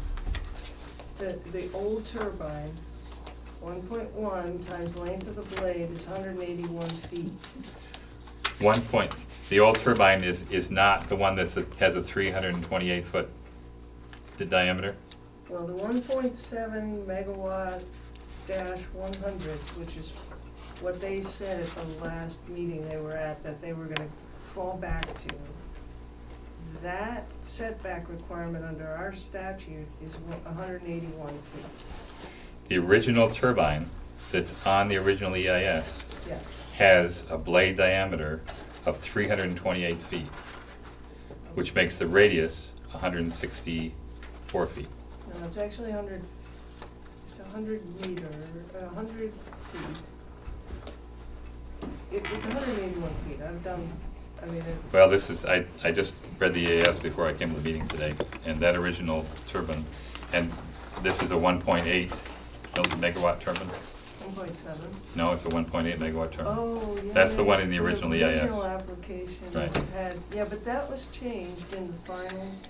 In the final EIS. Yeah, in the yes.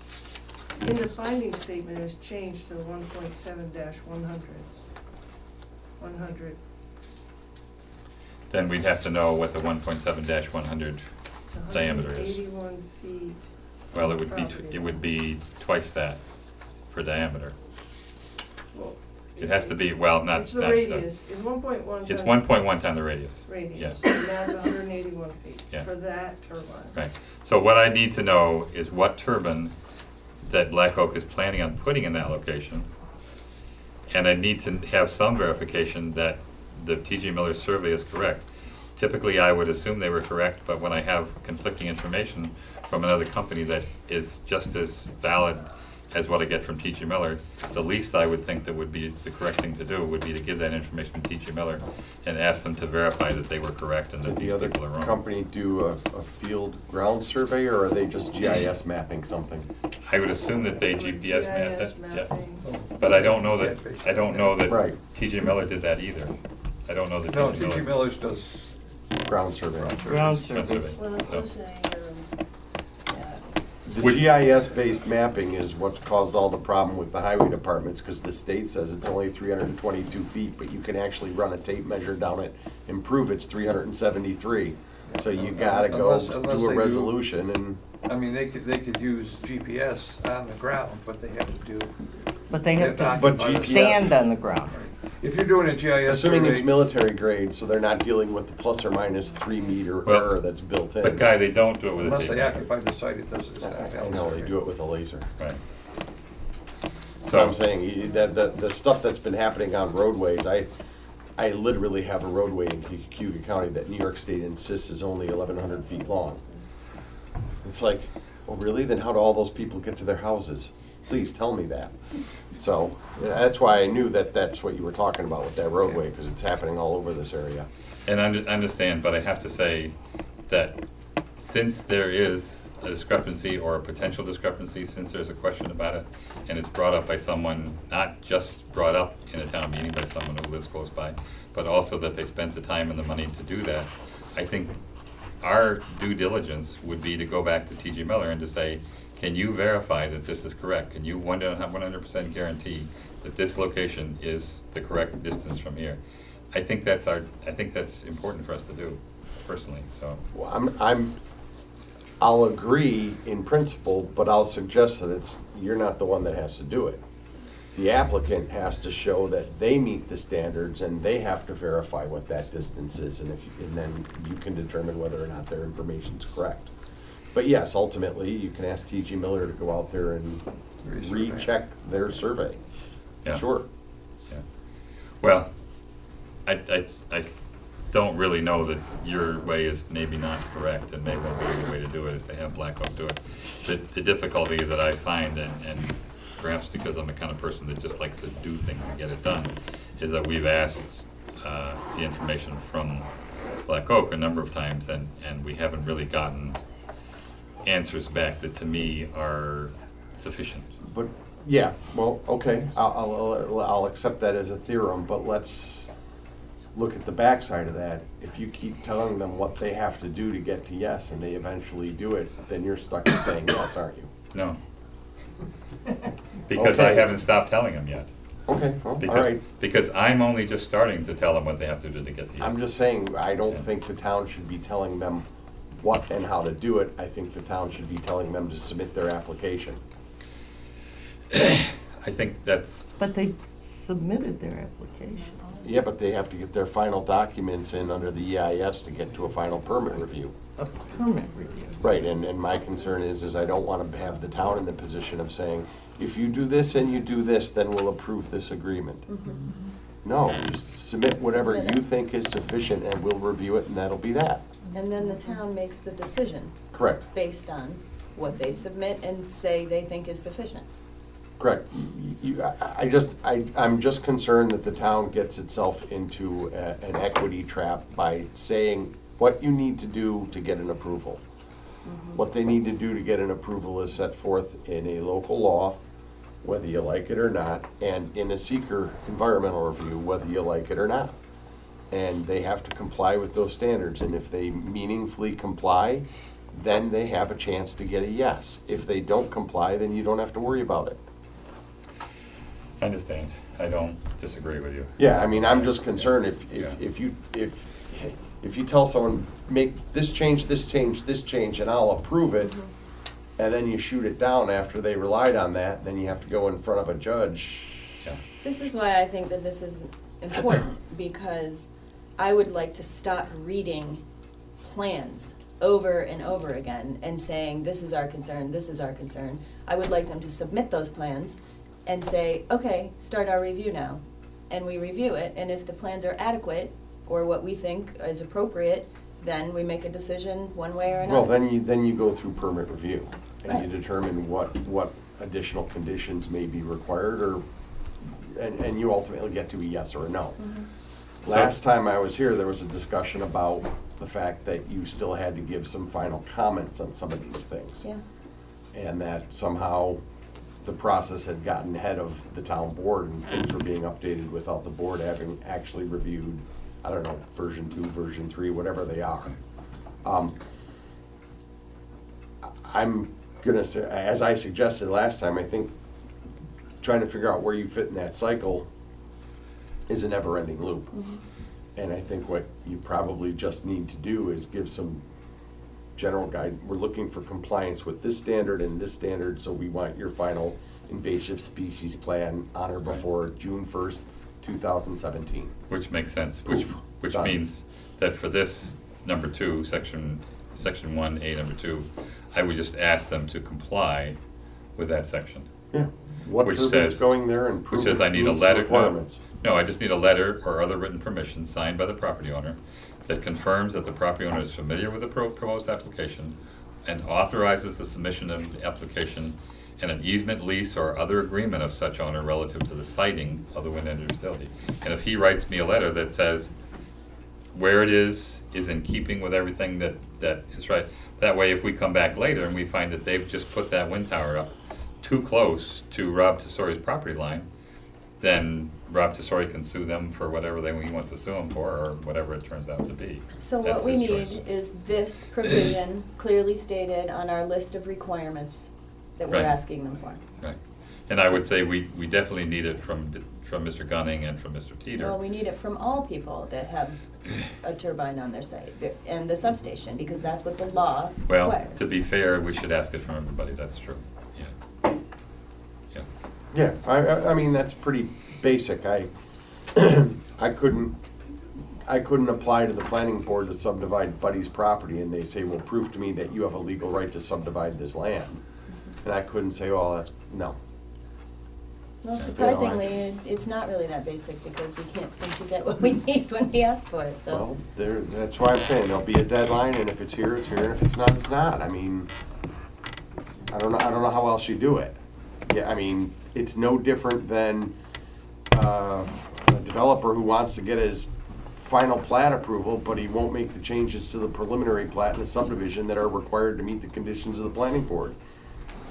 You can win battles like that with planning boards by attrition, just come back every meeting and scream and yell for 2 years and maybe they'll get approved, but the short answer is make the changes to your preliminary plat, submit a final plat, and we'll review it. That's how it works. Let me ask you one more question then in relation to these plans. If they submit a plan to us that's a required plan from the wind law, and we say to them, we say in our board meeting that that's not sufficient, that doesn't comply with the wind law. If we were to say that in our board meeting, decide it didn't, does that mean at that point we should go back to the wind company and say you have to change it? Or should we just say, this is what you've submitted, this is what we're gonna vote on, and we'll vote on the fact that they either didn't comply or they did comply, and if we feel like they didn't comply, we'll just vote no. Or we'll vote yes with the condition that they have to comply and say, do this. Legally, it sounds like you're saying it's better for us to just take the plan, decide if we agree with it or not. If we don't agree with it, then we can turn it down, or we can say, we will only approve it if you do this. I mean, this sort of gets to we're sort of full circle back to where I was last month, and that is, I think you don't want to be in the position of, if they submit a final plan and you review it and you find it's inadequate, I guess the basis is going to be, in what way is it inadequate, and can that inadequacy be dealt with reasonably by a permit condition? If it can, then you decide whether or not you want to address it by a permit condition. So a lot of seeker really is the driver of your permit conditions in a lot of ways. It identifies your principal impacts that require some highly specialized form of mitigation. Okay? Seeker is the thing that really does the detailed analysis of your impacts. And as you know, I wasn't directly involved in the seeker process, so there's a fair amount I would have to look at to get up to speed on why everything in the finding statement is as it is. There's also gonna be some permit conditions that you can impose pursuant to the local law. It has a basic blanket that says, just like any other permit that you issue, with some exceptions, like a zoning permit or a site, a special use permit, you can condition it. The conditions have to relate to the police power of the town. Public health, public welfare, public safety. They have to be directly related to the project, and they have to pass the rule of proportionality. In other words, you can't say, well, you might kill a bird, so we want $750 million in bird netting. Right. That's not going to withstand. And there's some pretty good Supreme Court guidance on that. Suppose we meet all those conditions and we find that something that we approved in the finding statement is inconsistent with the town wind law. What do we do then? I'm not sure I understand that. You're saying something in the finding statement is inconsistent with the We law? approved the finding statement with certain things that it says they were going to do. Okay. What I find when I read the wind law is that in that particular area or areas, what we approved in the finding statement does not comply with what we asked for them to do in the wind law. My advice, without knowing more specifically what you're talking about, is that the most rigid standard would apply.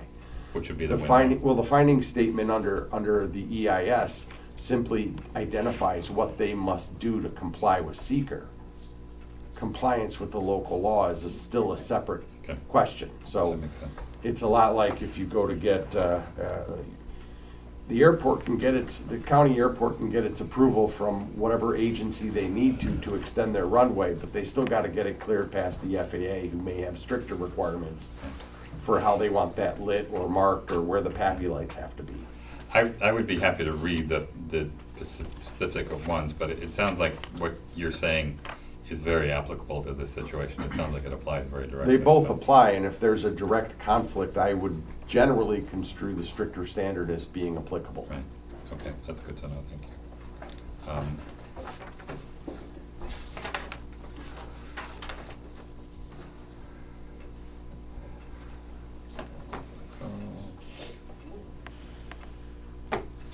You almost done? Yes, I'm almost done. In I don't fact, believe you.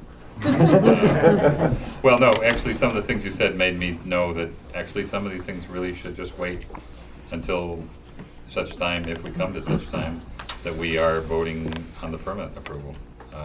Most of that will come into play when you do the actual review. And yes. Yeah, and that makes sense. So the main thing that I need then would be letters from all the people, including Donnie and Rich Teeter, basically that comply with this thing in the wind law that says property owners have to do this thing, so. But all the landowners. Even though we've approved the application. Well, you haven't approved the application, you've accepted it as complete. You've accepted it as. Well, I don't know, I'd have to look at the exact language, but you wouldn't have gone forward with an environmental review unless you had what you deemed a completed application, or a sufficiently completed application that you could move forward on. That's so what Frank if somebody said. gets a site plan review, if somebody gets site plan review to put up I won't say Dollar General, I'll say a warehouse. They can get their site plan review approval with conditions before they actually get their building permit to get the warehouse. You know, one of the conditions would be, when you do make application, you have to comply with the building code and the energy code. You've got to get your building permit, you've got to get your inspections, you've got to get your certificate of occupancy or compliance. What Frank Pavia said in the meeting that we had in there was that we accepted it as complete. That's what he said. A complete application. Right. Yeah. So that. But it's not approved. Well, approving is voting on whether it's, It doesn't matter if the application's approved. whether The it's only in thing that keeping matters with is all the its permit's aspects of approved. the wind law, then we would say it's approved or it's not approved, because it has to be in keeping. So the application was accepted as complete.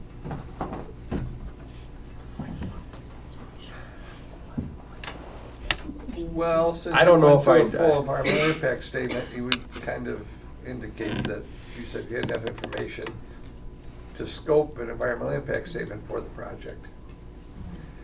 And Right, then- most likely, and again, I wasn't there, but most likely, I rarely see anyone call an application complete. Usually it's substantially complete or there's enough information to proceed with the environmental review. Right. Because even something as painful to get as a mining permit, I mean, if you think the mining maps for the salt mine actually show where the actual caves are underground, so, you That's know. proprietary information or unable to? No, you're technically allowed to get a highly specialized type of survey and go look at it, but I've never known anyone that's gotten down there to do it. So, my guess is that the application was accepted as sufficiently complete to proceed with an environmental review or to commence the review process, and that there were pieces that were going to be filled in as the environmental and various other factors went forward.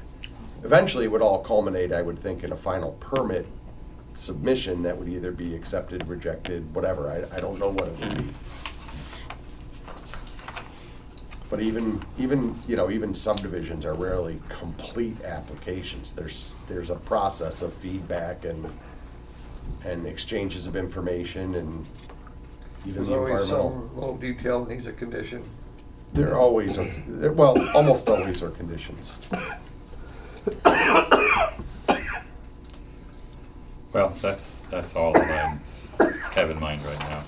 About the wind law of 2009? About the things that we need to ask them, yeah.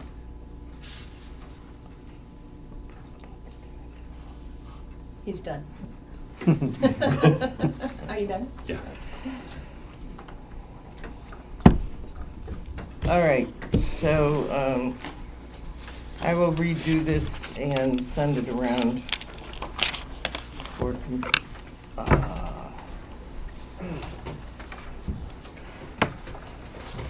review.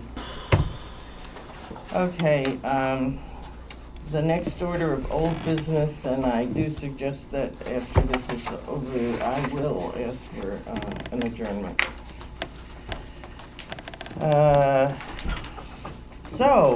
I guess you'll start this conversation, Henry. Yeah, sure. I have a couple of questions on building Black Oak for Black Oak related FOIL review costs. Okay. Last I knew, the town taxpayers spent about $20,000. I think it might be beyond that by now. And I just want to start out by reading a little bit from a resolution I wrote because it has some quotes from the developers agreement. And it says, whereas on the 8th day of March 2010, the town of Enfield and Black Oak Wind, the project sponsor, signed a developers agreement intended to, quote, indemnify and hold the town harmless to the fullest extent permitted by law from and against all third-party claims, expenses, losses, liabilities, damages, judgments, suits, and legal proceedings, and any and all costs and expenses arising in connection therewith, including attorneys' and experts' fees, arising out of or in any manner connected with this agreement and the project. And whereas the developer's agreement defines project review costs as, quote, any and all reviews by the town and its engineers and attorneys, the costs and expenses thereof, excluding any outside of Tompkins County travel time, and all other reasonable and necessary expenses of the town, close quote. And it also says, quote, such determination of what expenses are reasonable and necessary shall be made by the town in its sole discretion. And you responded to an inquiry from Ann, and you wrote that the duties of the town to respond to a FOIL request are general town duties that arise by law. But these are specific. These aren't general. These are specific related to the Black Oak Wind Farm. It's the only FOIL request we're talking about. And I'm pretty sure I heard you say a little while ago, specific trumps general. And you also said that these are citizen-based or committee-based requests, and the source of the expense belies that this expense was incurred for the developer's benefit. And I don't really see why it's relevant whether it's for the developer's benefit. I mean, certainly our dispute resolution form or agreement isn't for the developer's benefit, that's for the local residents' benefit. And at one point you said that we could get into a position of trying to defend something that is akin to revenue raising. And I don't understand that, because we're not trying to make any money, we're just trying to cover our expenses. So personally, I think the developers agreement makes it pretty clear that the town shouldn't be paying for those Black Oak related legal and professional fees, but maybe you could... I hear you. I've heard you before. You disagree with my advice. I get it.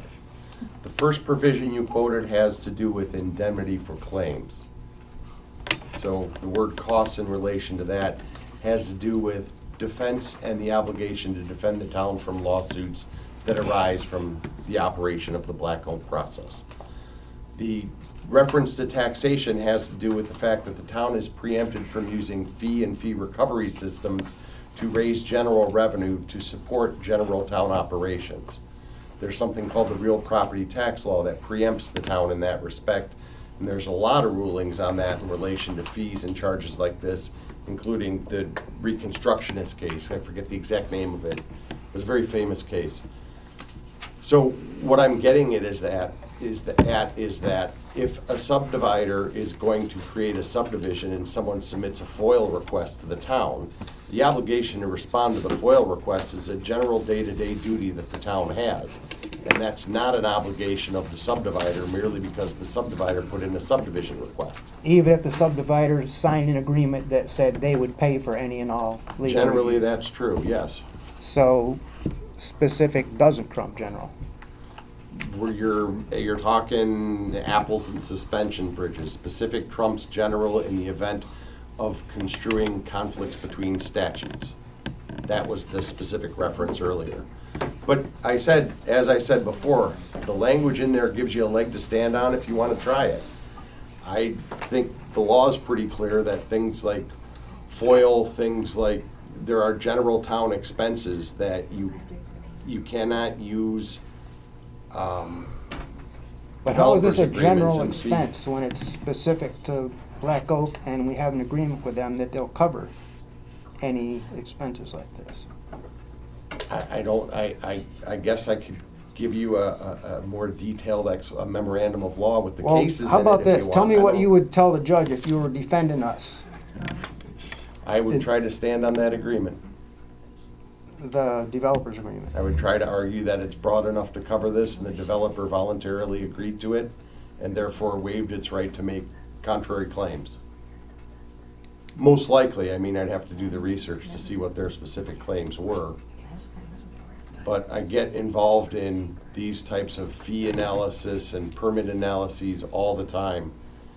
At one time, the County Department of Health was charging, you may remember this, was charging water supply systems based on the number of users.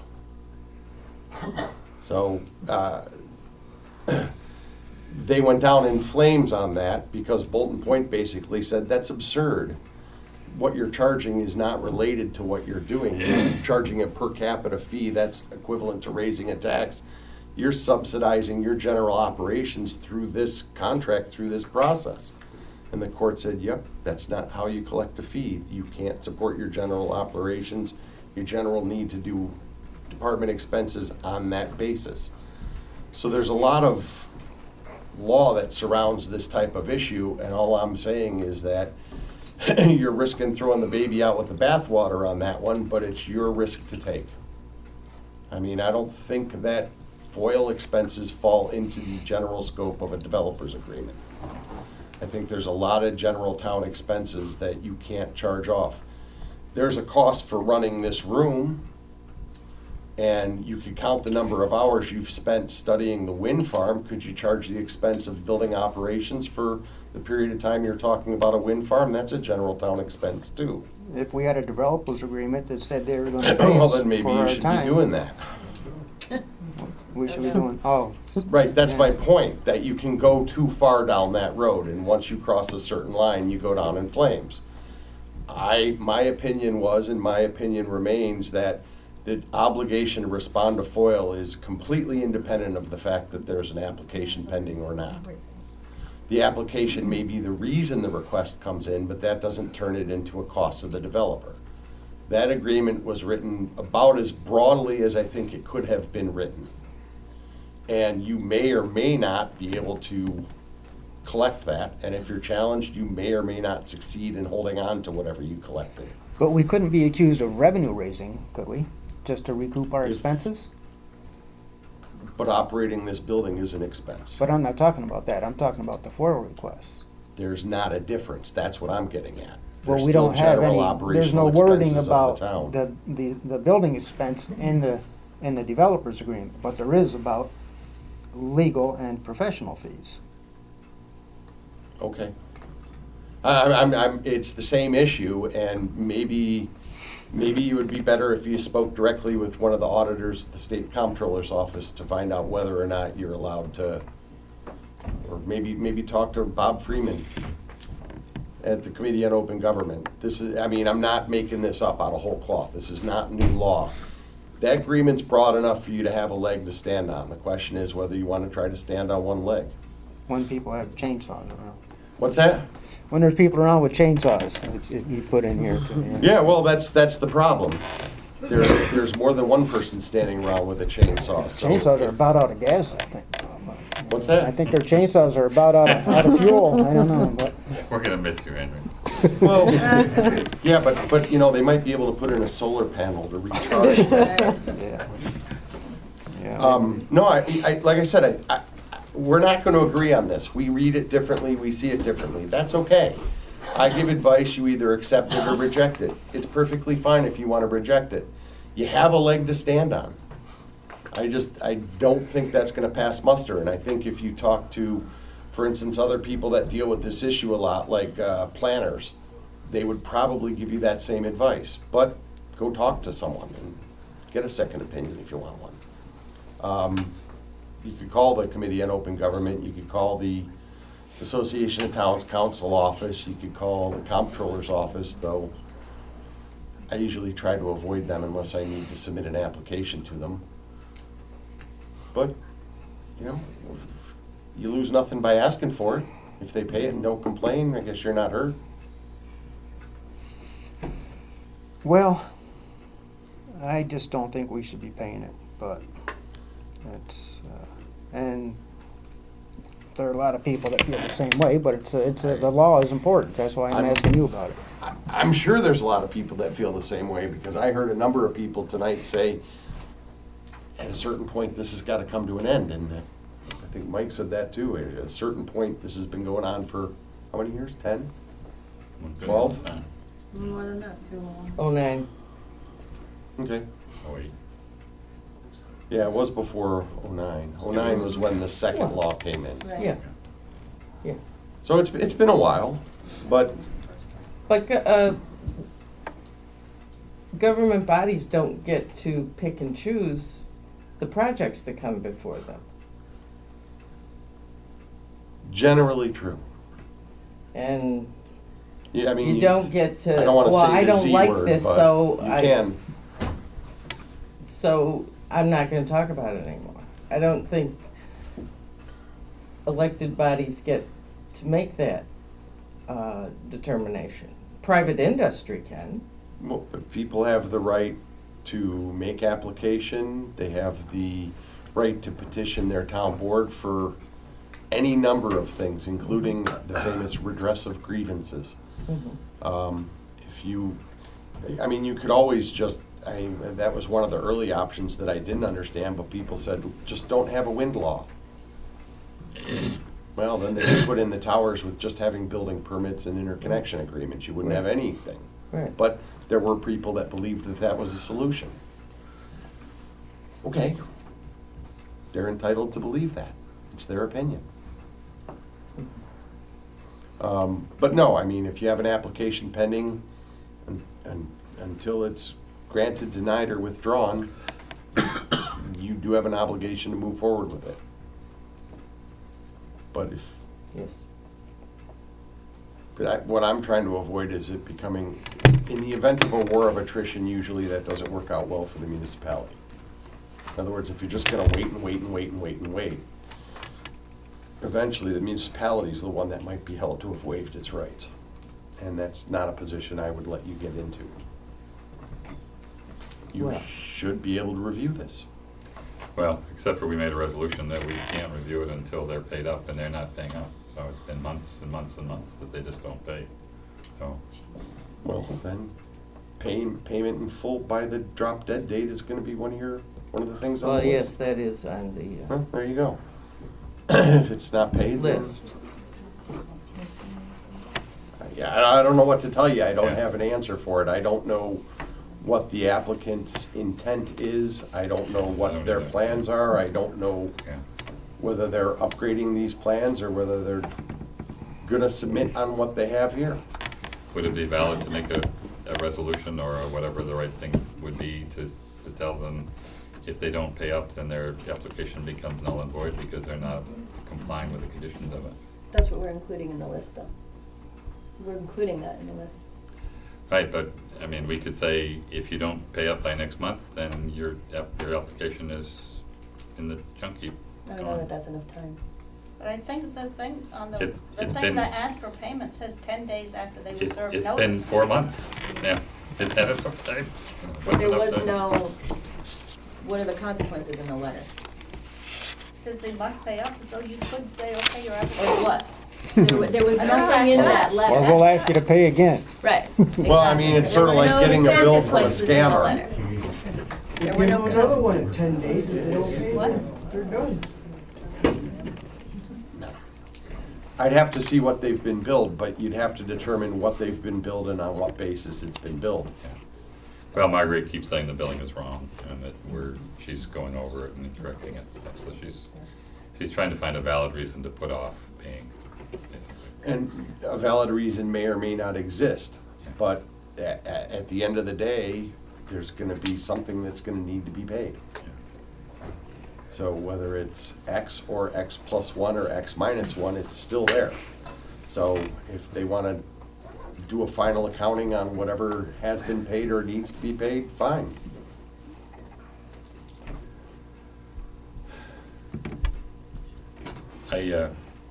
Let me change the subject just real quickly. I feel like it's appropriate to inform Guy about this voucher. There is a bill from Thaler & Thaler for your services that we received that I asked to be pulled out of the vouchers to be paid tonight because it does list some items that are chargeable to BOWF.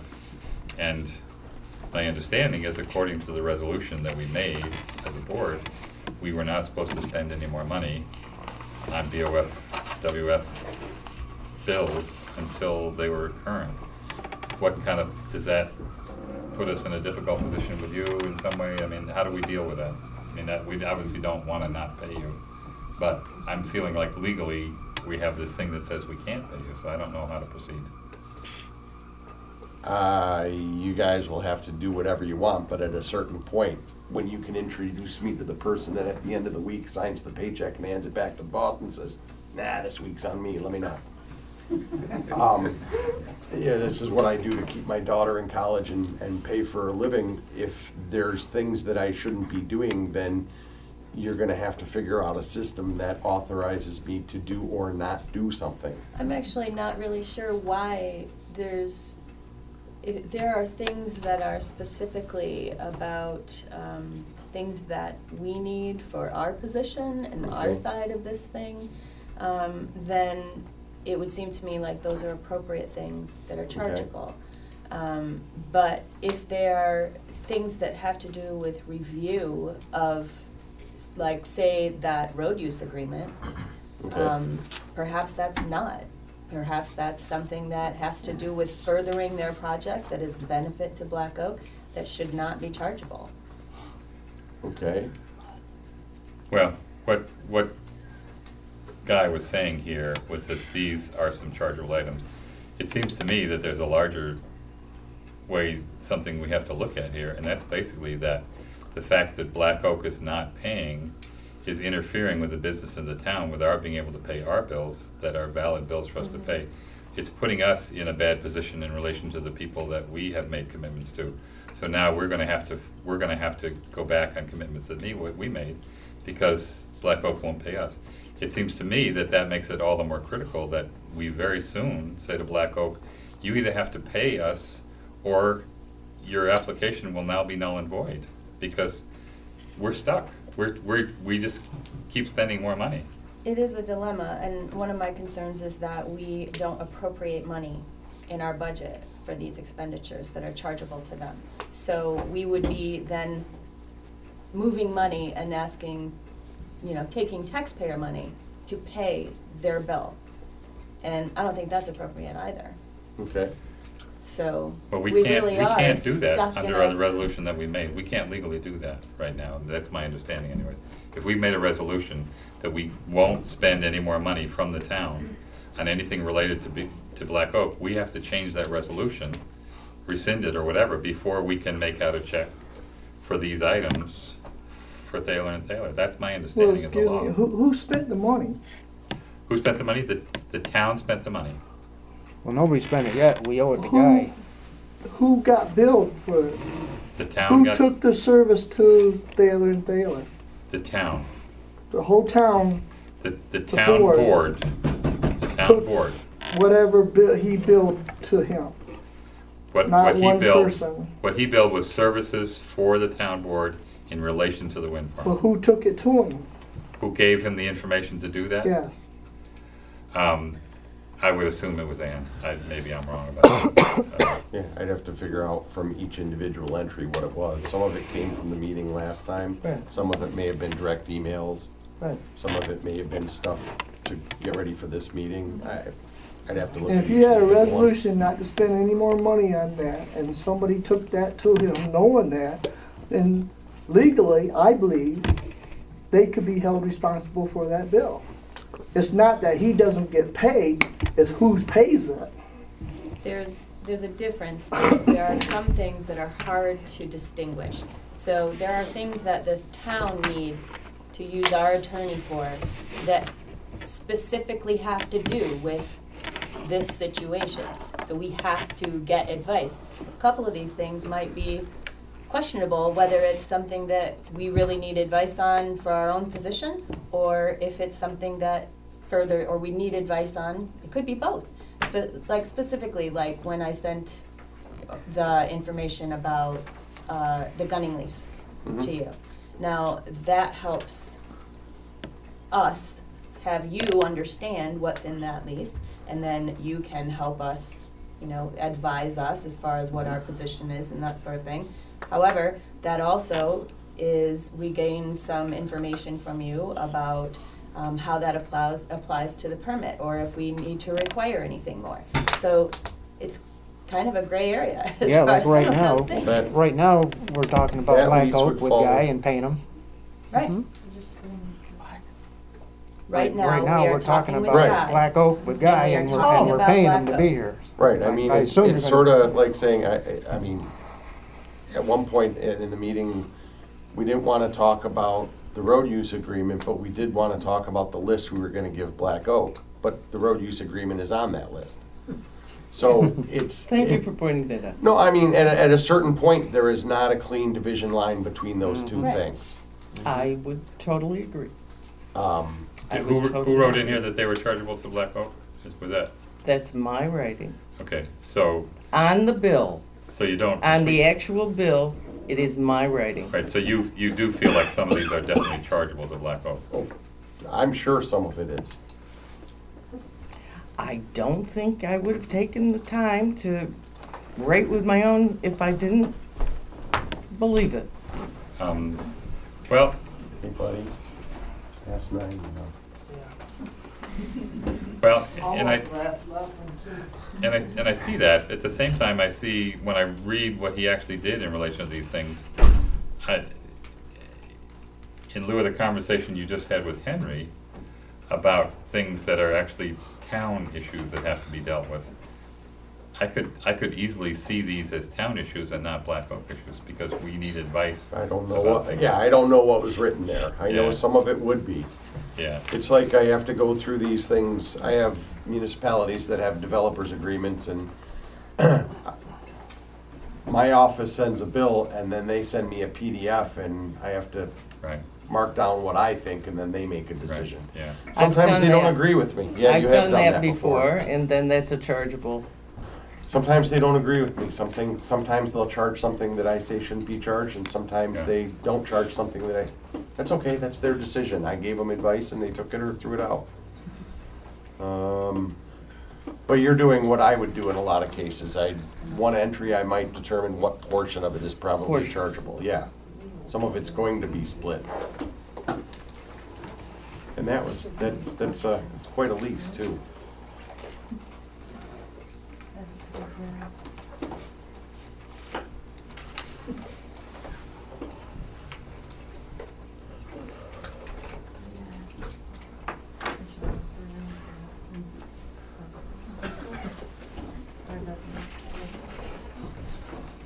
Yeah, that thing with Jay, you should talk to Jay Franklin about that. Comptroller's doing audits on tax exemptions, make sure you're up to Oh. date. Yeah, but that's what not they're about doing. Black Oak. No, but I'm just saying. Oh. That's happening in every county in this district. Oh, yeah. Yeah, I mean, without going crazy and looking back at what originally I was looking at, because this doesn't look unreasonable.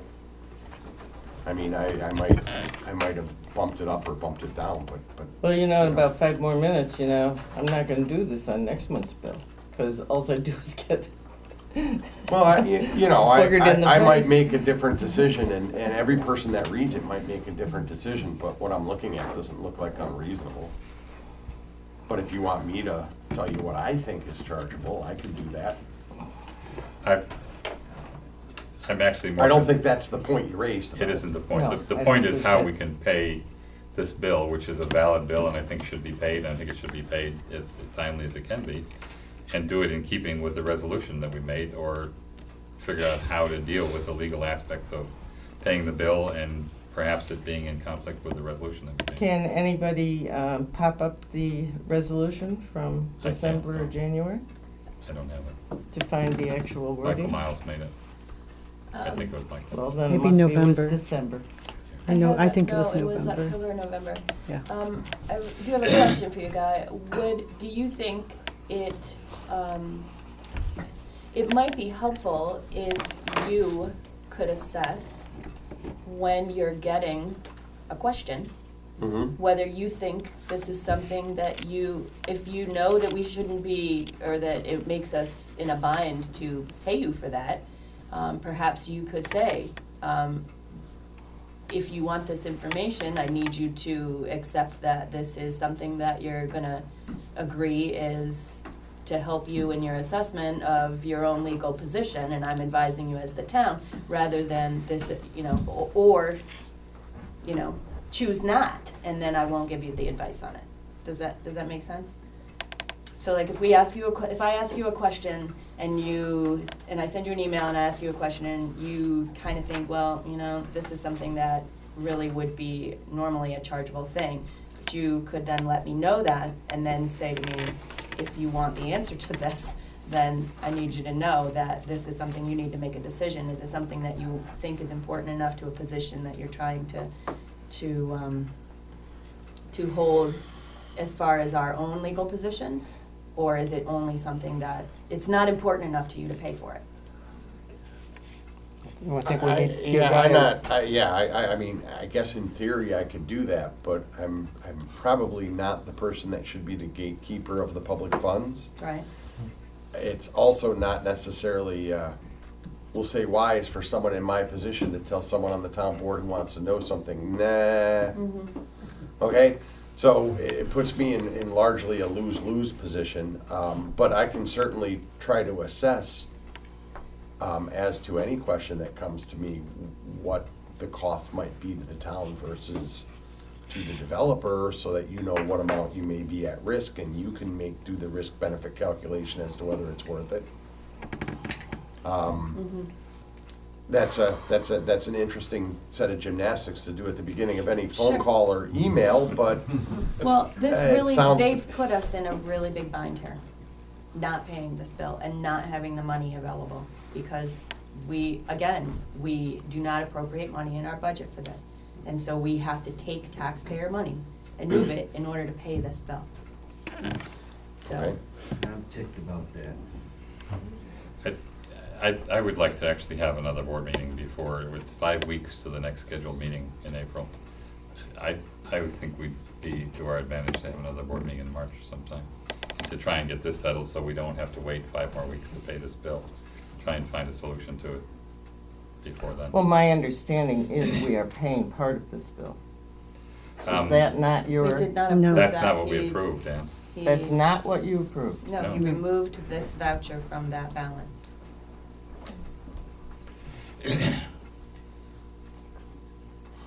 But to me, it really is the same thing. Even if we pay part of the bill, we're not paying the bill.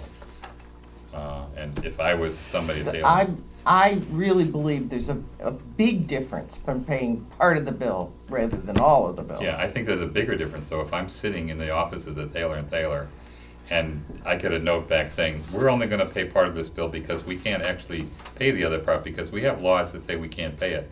I would go right to Guy Crowe and I'd say, Guy, you gotta talk to me before you start doing any more I time. don't disagree that we have more work to do between ourselves. So I think we do should not meet disagree with that. Sooner. I think we should meet in March sometime. I move that we adjourn the meeting to, what's your pleasure?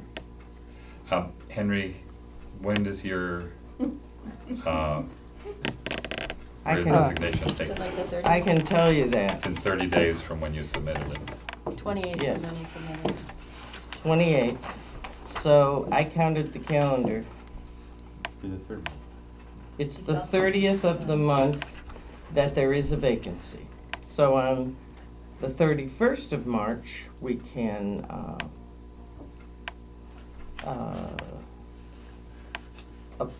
appoint.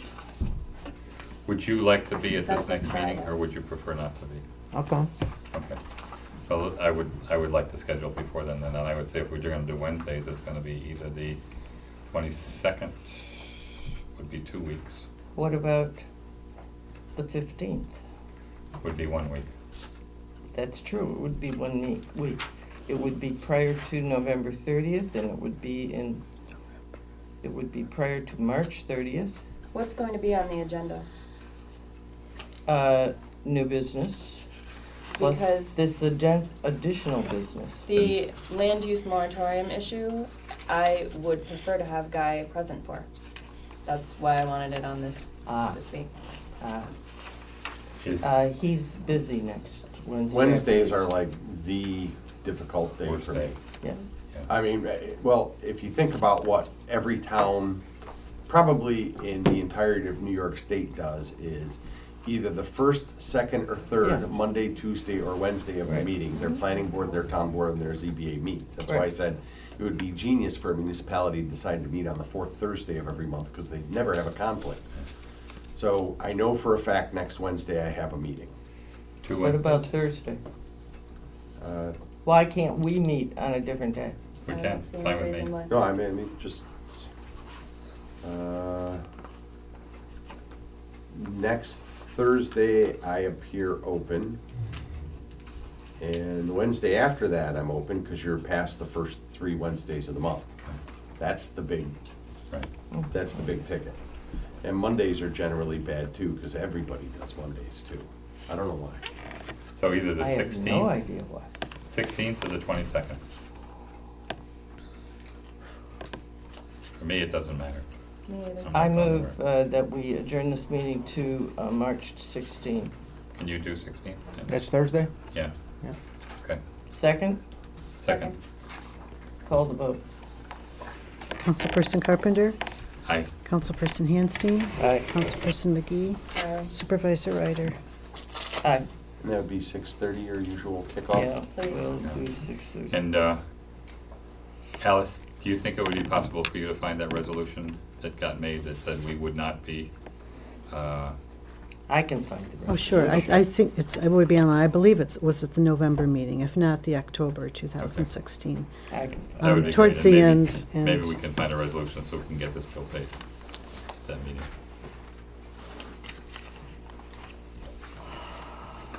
Thank you, Paul. Always a pleasure. Okay, good. Good. You're gonna miss it, you know it, Henry. I'll probably sit out there. Then I It's can like leave when I once in a want. while I get a call from you saying, "Hey, I don't think we're gonna need you on Thursday. All we're discussing is the updated mapping for zoning." Really? I can have the night off? Yeah, I'm so sad.